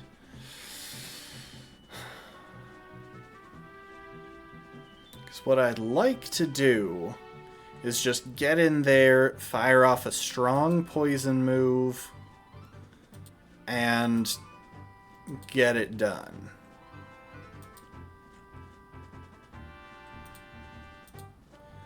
But I don't think we'll be able to one-shot through its special defense buff.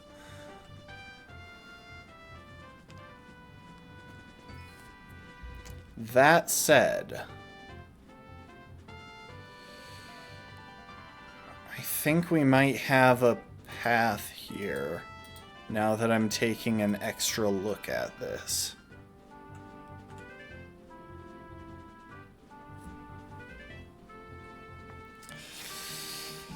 It's not a perfect scenario, but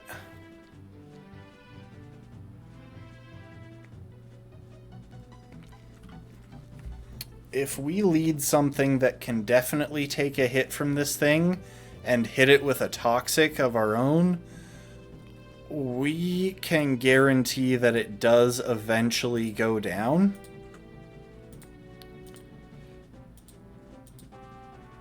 And to me, that's what makes the most sense here. With that in mind, D is kind of the obvious choice. It can absolutely take a... It can absolutely take a single move from this thing, no matter what it chooses, even if it crits. Except a poison type would guarantee that toxic hits. So that's kind of what we have to balance around.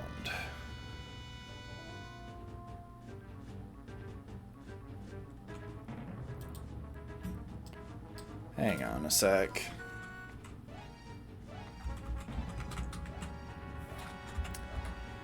Alola Elite Four is the main challenge after this.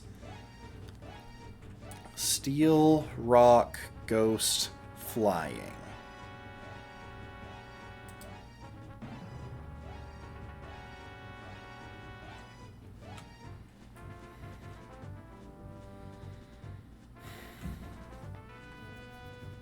And then The champion fight is against Hal.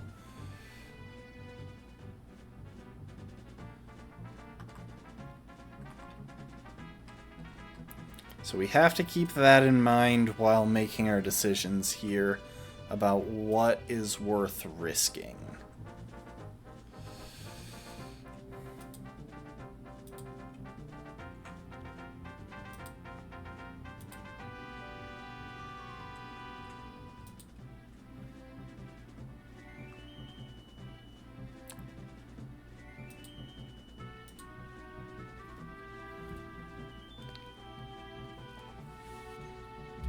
Oh, I've gone blurry, thank you.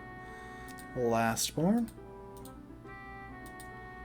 Does sometimes happen when I stand up.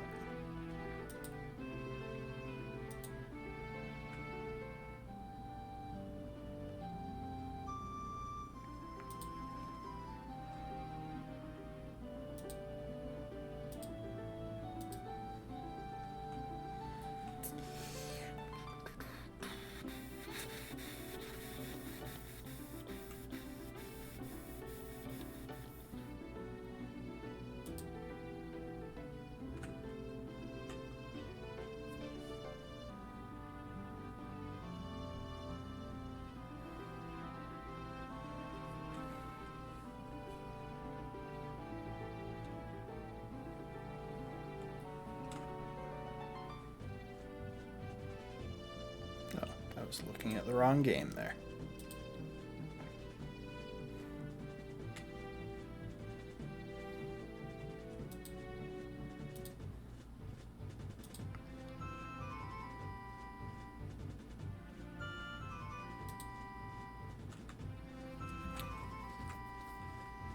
And I am once again blurry.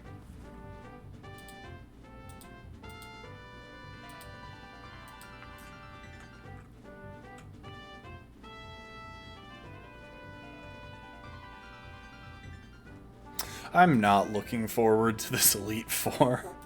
They've actually got such good coverage, and they're all types that, other than Steel and maybe Rock, Ghost and Flying are two of the types that I struggle with the most in this run. I am so scared. With that said,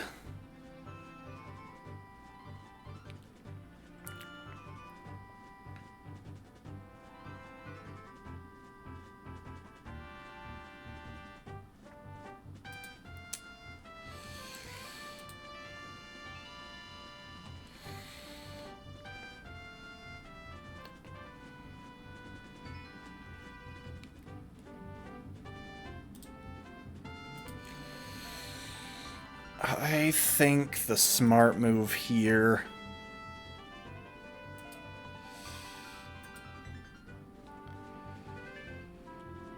is to have Millicent get the Toxic off. Millicent resists all of her moves, so she's basically guaranteed to survive a hit.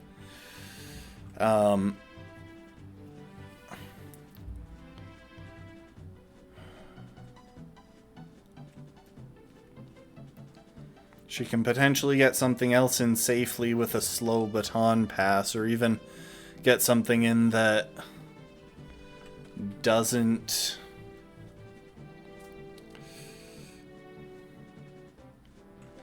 something in that easily takes the...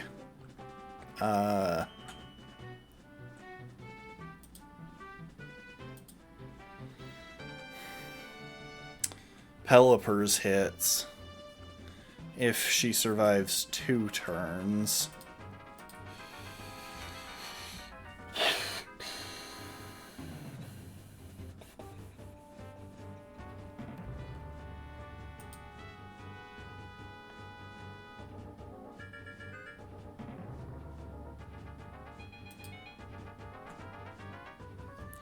Trying to see if there's anything else that can learn electric coverage other than Radagon.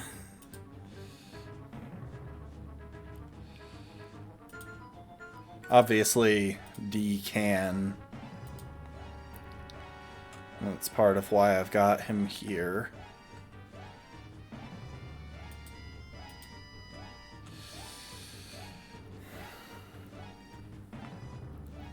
We don't have the TM for Thunderbolt yet. Can we get that somewhere? Have I just missed it? Sandy Cave. Where the crap is Sandy Cave?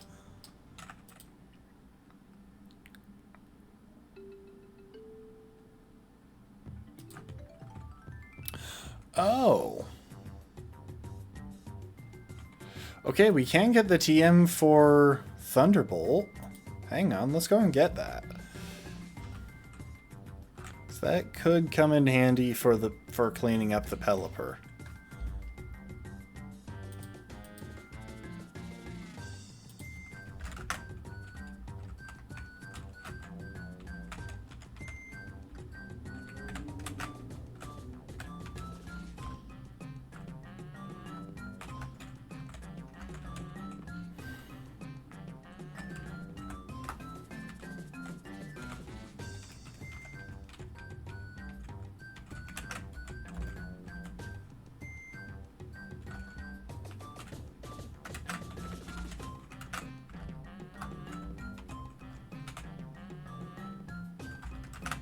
Is there anything else that we want to get in here?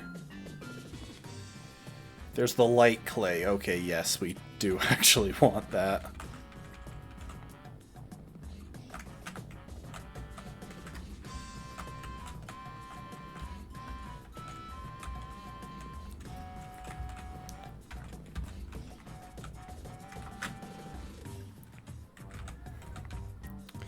You know, I think it could actually be kind of cool to see a randomizer of these games where, like, you have to track down the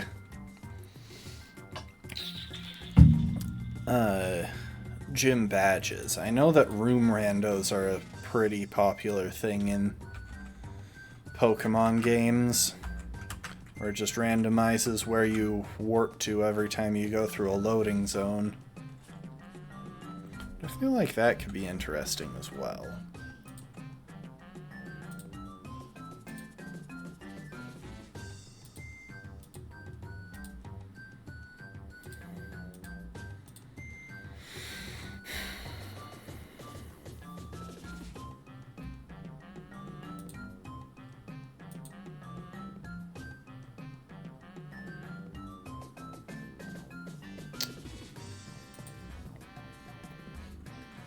Okay, and now I'm going to tack some kind of go for broke strats onto Gardevoir.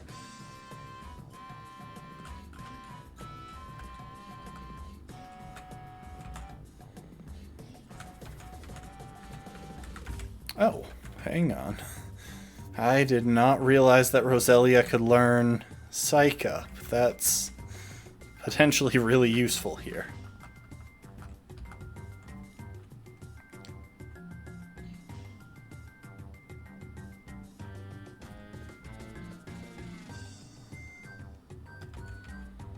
I don't know if I'll actually be able to fit it on is the trouble.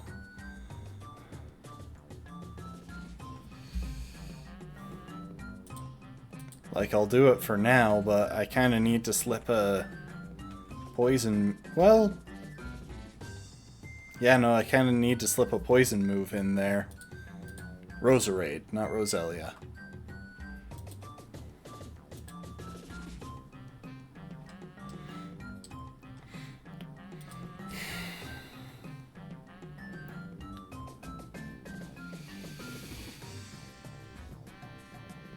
Yeah. At this point, it's lost access to anything that it can relearn. Which means anything other than Giga Drain that I swap out here is gone for good.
Okay, what does Gold Mask get access to? Because Gold Mask is in the same boat as Roserade. Cannot learn much through Move Reminder. Can learn Leaf Storm again. Okay, so we can afford to drop that if we need to. That's very useful information. Because that means we can definitely afford to tack Toxic onto Gold Mask's moveset.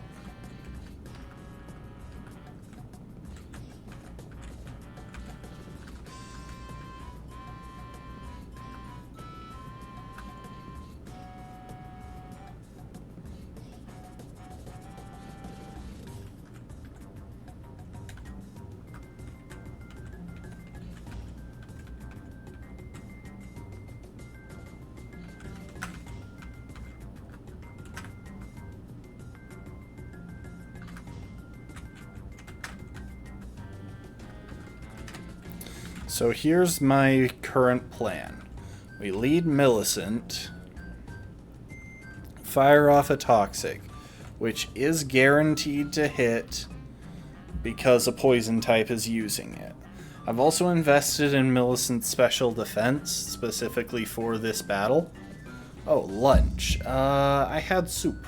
I had zuppa toscana.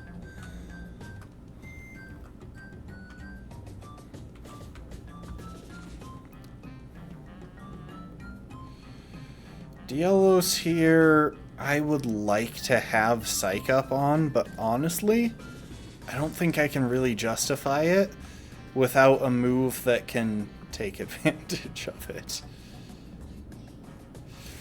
I mean, we could hypothetically just use that as a way to stall turns, but it's actually not a bad idea, though. Yeah, I'll keep it as is.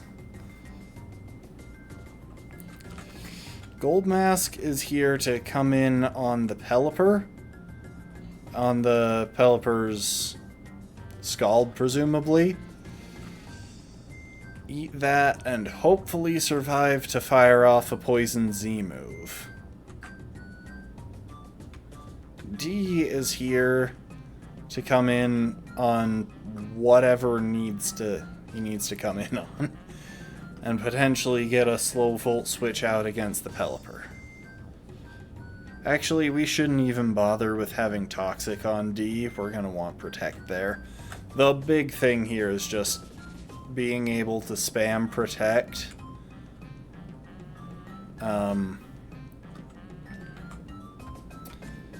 To avoid getting shut down by other...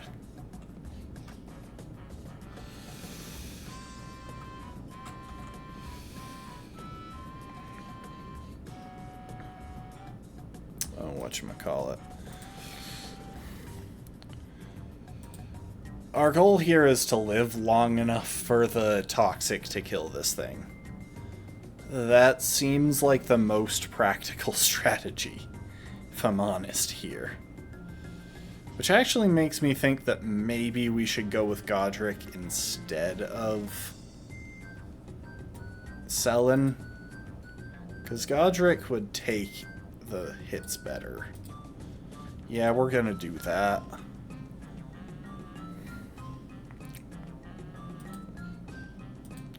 We'll go with Selen over Radagon.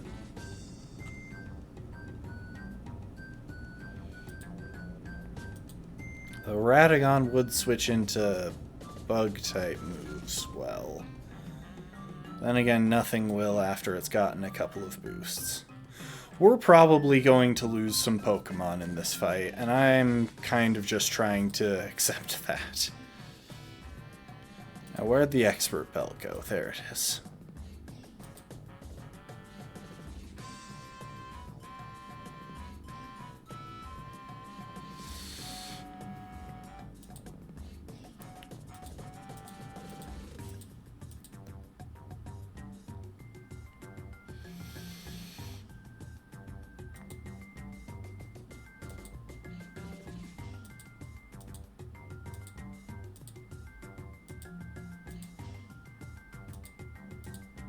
We have a citrus berry somewhere in here. Am I going to have to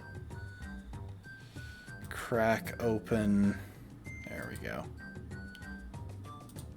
Also, I just realized we have leftovers available. I think this is the setup.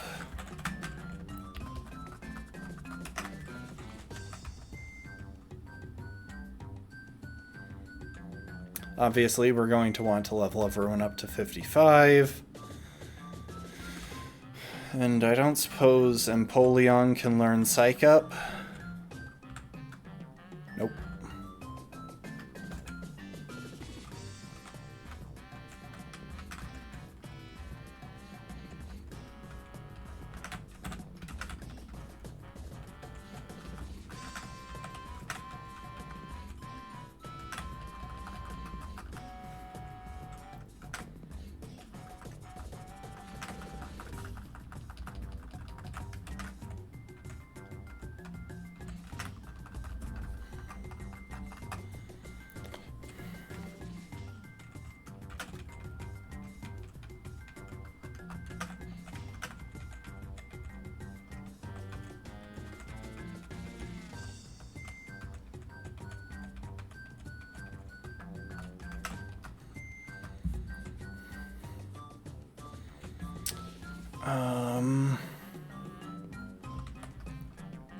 Whether to go with Flash Cannon or Scald on Empoleon is a bit of an interesting question.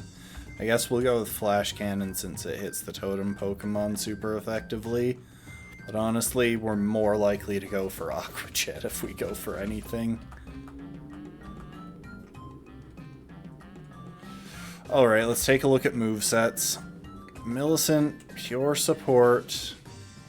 I should actually...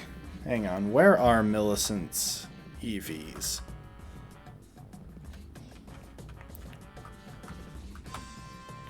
Did I put them in HP and Special Defense, or Attack and Special Defense?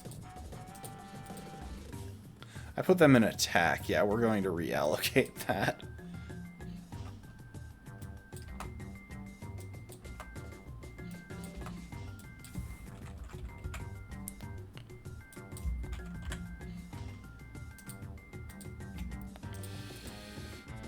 Good.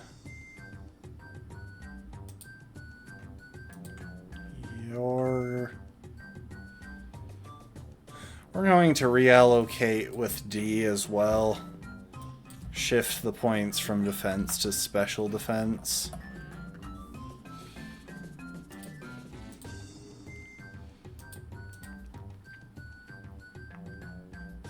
Oh, I never precisely EV trained Gold Mask. That's good to know.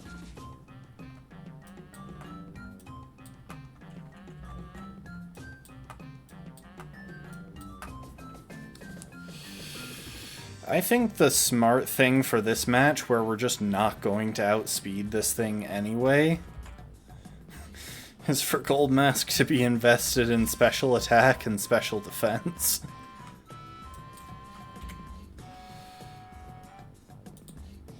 Pelipper isn't especially fast.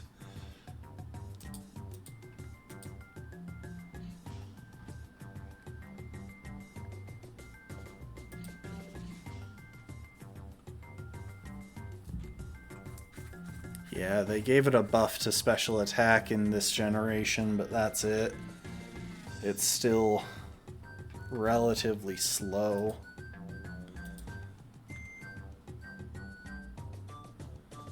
Of course. Gold Mask isn't much faster and does have a minus speed nature. I think I'll go with a little bit in speed.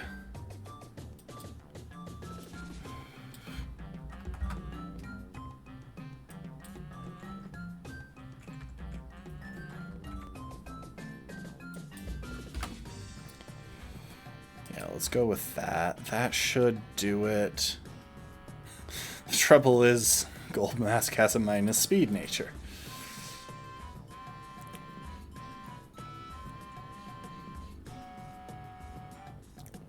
leave Selen as is. And we'll leave Godric as is.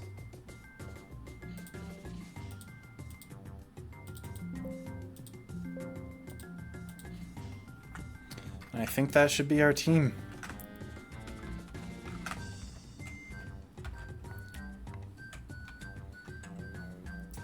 Got Millie there, whose main job is to survive at least one hit and use Toxic. We have Dielos here, whose job, if he survives one hit, is to use Psych Up and survive a turn. That's about all we can hope for there. But Dielos isn't our main focus, to be honest. We have D, whose job is to potentially talk... Oh wait, we wanted to swap that for Protect. Potentially Volt Switch against... Potentially use a slow Volt Switch. That's about it.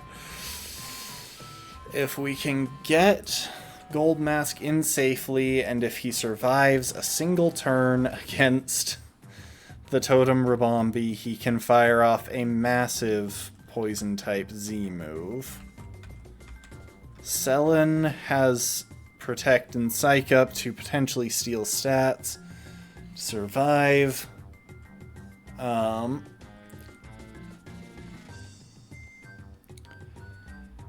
And has Thunderbolt to clean up the Pelipper, which is the main reason she's actually here. Godric could potentially take a couple of hits, but obviously we're saving him for the late game.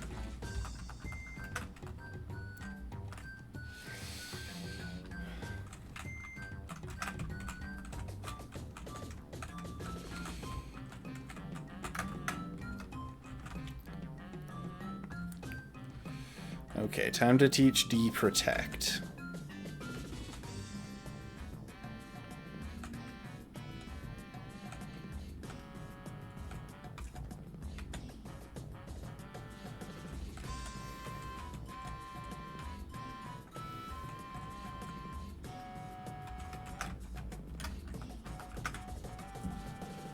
Honestly, you know what? I'm being dumb on a couple of these. Psych Up was a dumb thing to include.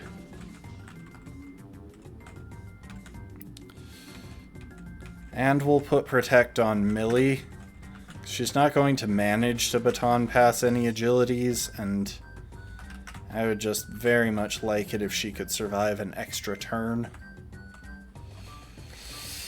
But I think that's it. Okay, this is our shot.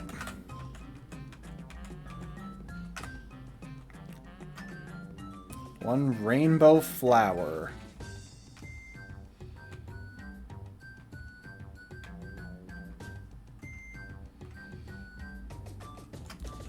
And it just bursts in the door.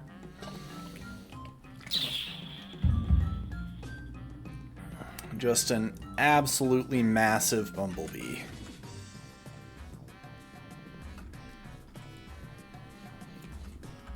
You know, according to all known laws of aviation, there's no way that a bee should be able to fly. Their stubby little wings are too small to get their fat bodies off the ground. A bee, of course, flies anyway, because bees don't care what humans think is possible.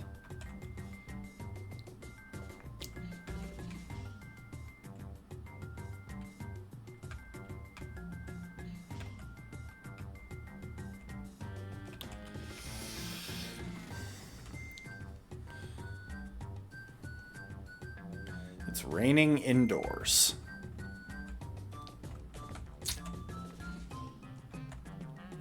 So we're going to Protect. Hopefully they both attack, as opposed to setting up. Okay, Rabombi used Quiver Dance. And Pelipper used Stockpile. Hooray.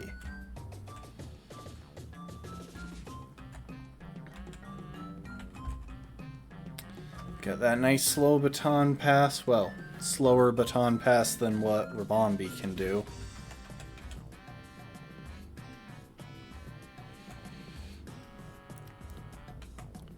Send in Gold Mask to take the Scald that's probably coming in from Pelipper. Gold Mask, if you don't make it, we salute you.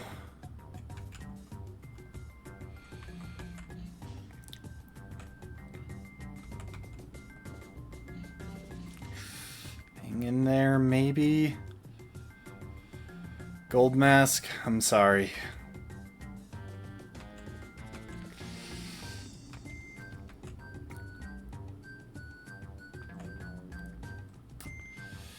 I think D is the smart choice here.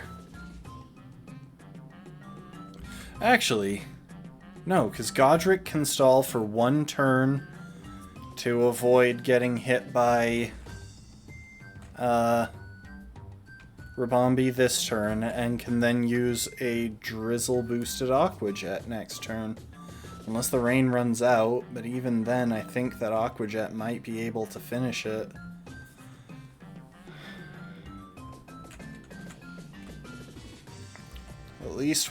At least we avoided getting wrecked by the Spit Up. Okay, rain is still up. Aqua Jet should just be enough to finish it now. Honestly, only losing 1 Pokemon, probably our best case scenario. Pelipper, I'm just gonna go ahead and Toxic you real quick.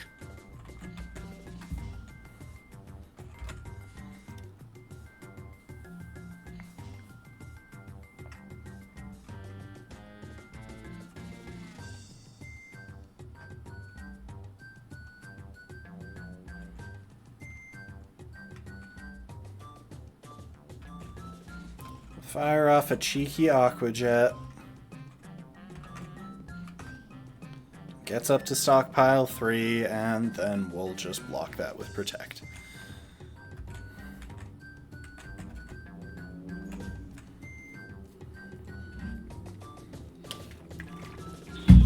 Oh, and I've gone blurry again.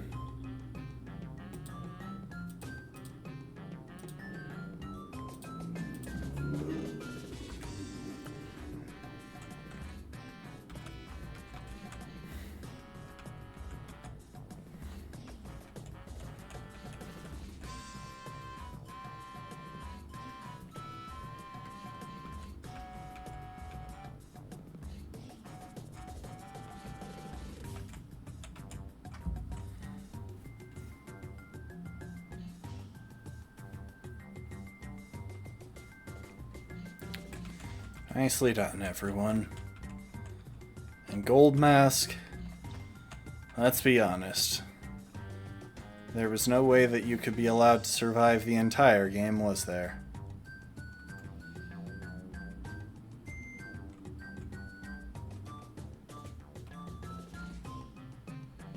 Farium Z. This would have been so useful, you know, before the Dragon Totem fight. There's practically nothing that this is effective against in the rest of the run.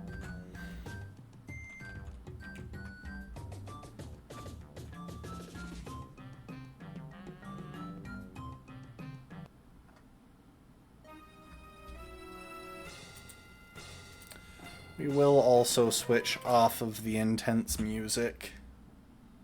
We'll definitely save Victory Road for next time, since we will actually be visiting Victory Road next time. Oh, Hapu's Grand Trial is next as well. We're gonna need to figure that out.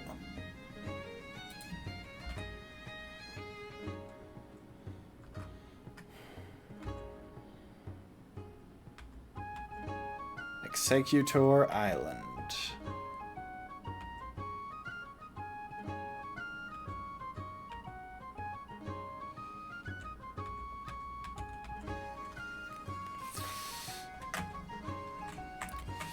That said, that is where we're going to leave it. We'll figure out how we're handling Hapu's trial next time. Come to think of it, I think Hapu might actually have a lower level cap than that one, which means we'll have to be kind of particular about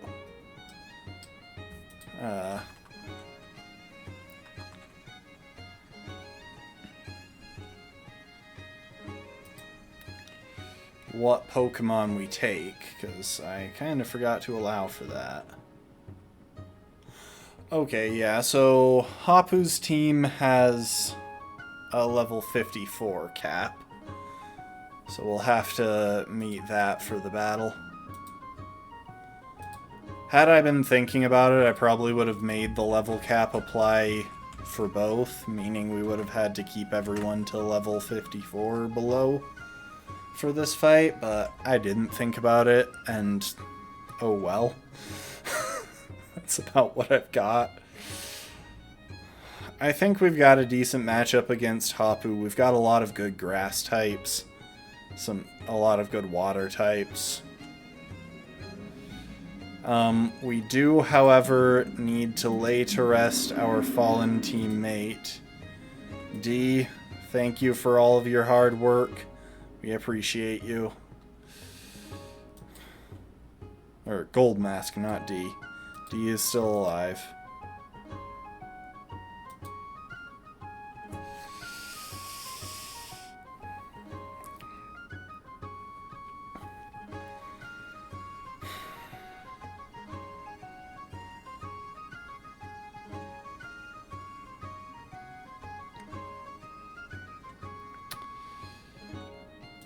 Yeah, D is pretty great. Gold Mask was pretty great too, and he was definitely invaluable, especially in like the mid-game. He was one of our first fully evolved Pokemon. We've had a lot of deaths of varying value, I'll admit, but we've lost some good Pokemon. We've just got a few more steps to bring it home. I don't know if I'll be streaming next time, or tomorrow. I've got some stuff going on, and I may or may not feel up to it. Went on a big hike in the morning, and I was quite tired after the last one. So, we'll see. We'll play it by ear. I'll send out a message on Discord, and obviously if you don't get the notification, then I'm probably not streaming, I guess. That's the plan. Thanks everyone for being here. I do appreciate y'all. We had to punch out a long string of boss fights today, but we're not done. That's pretty much all that's left in this run. Appreciate y'all. Hope you enjoyed. I hope to see you next time. Later, folks. Bye, bye, bye, bye, bye, bye, bye.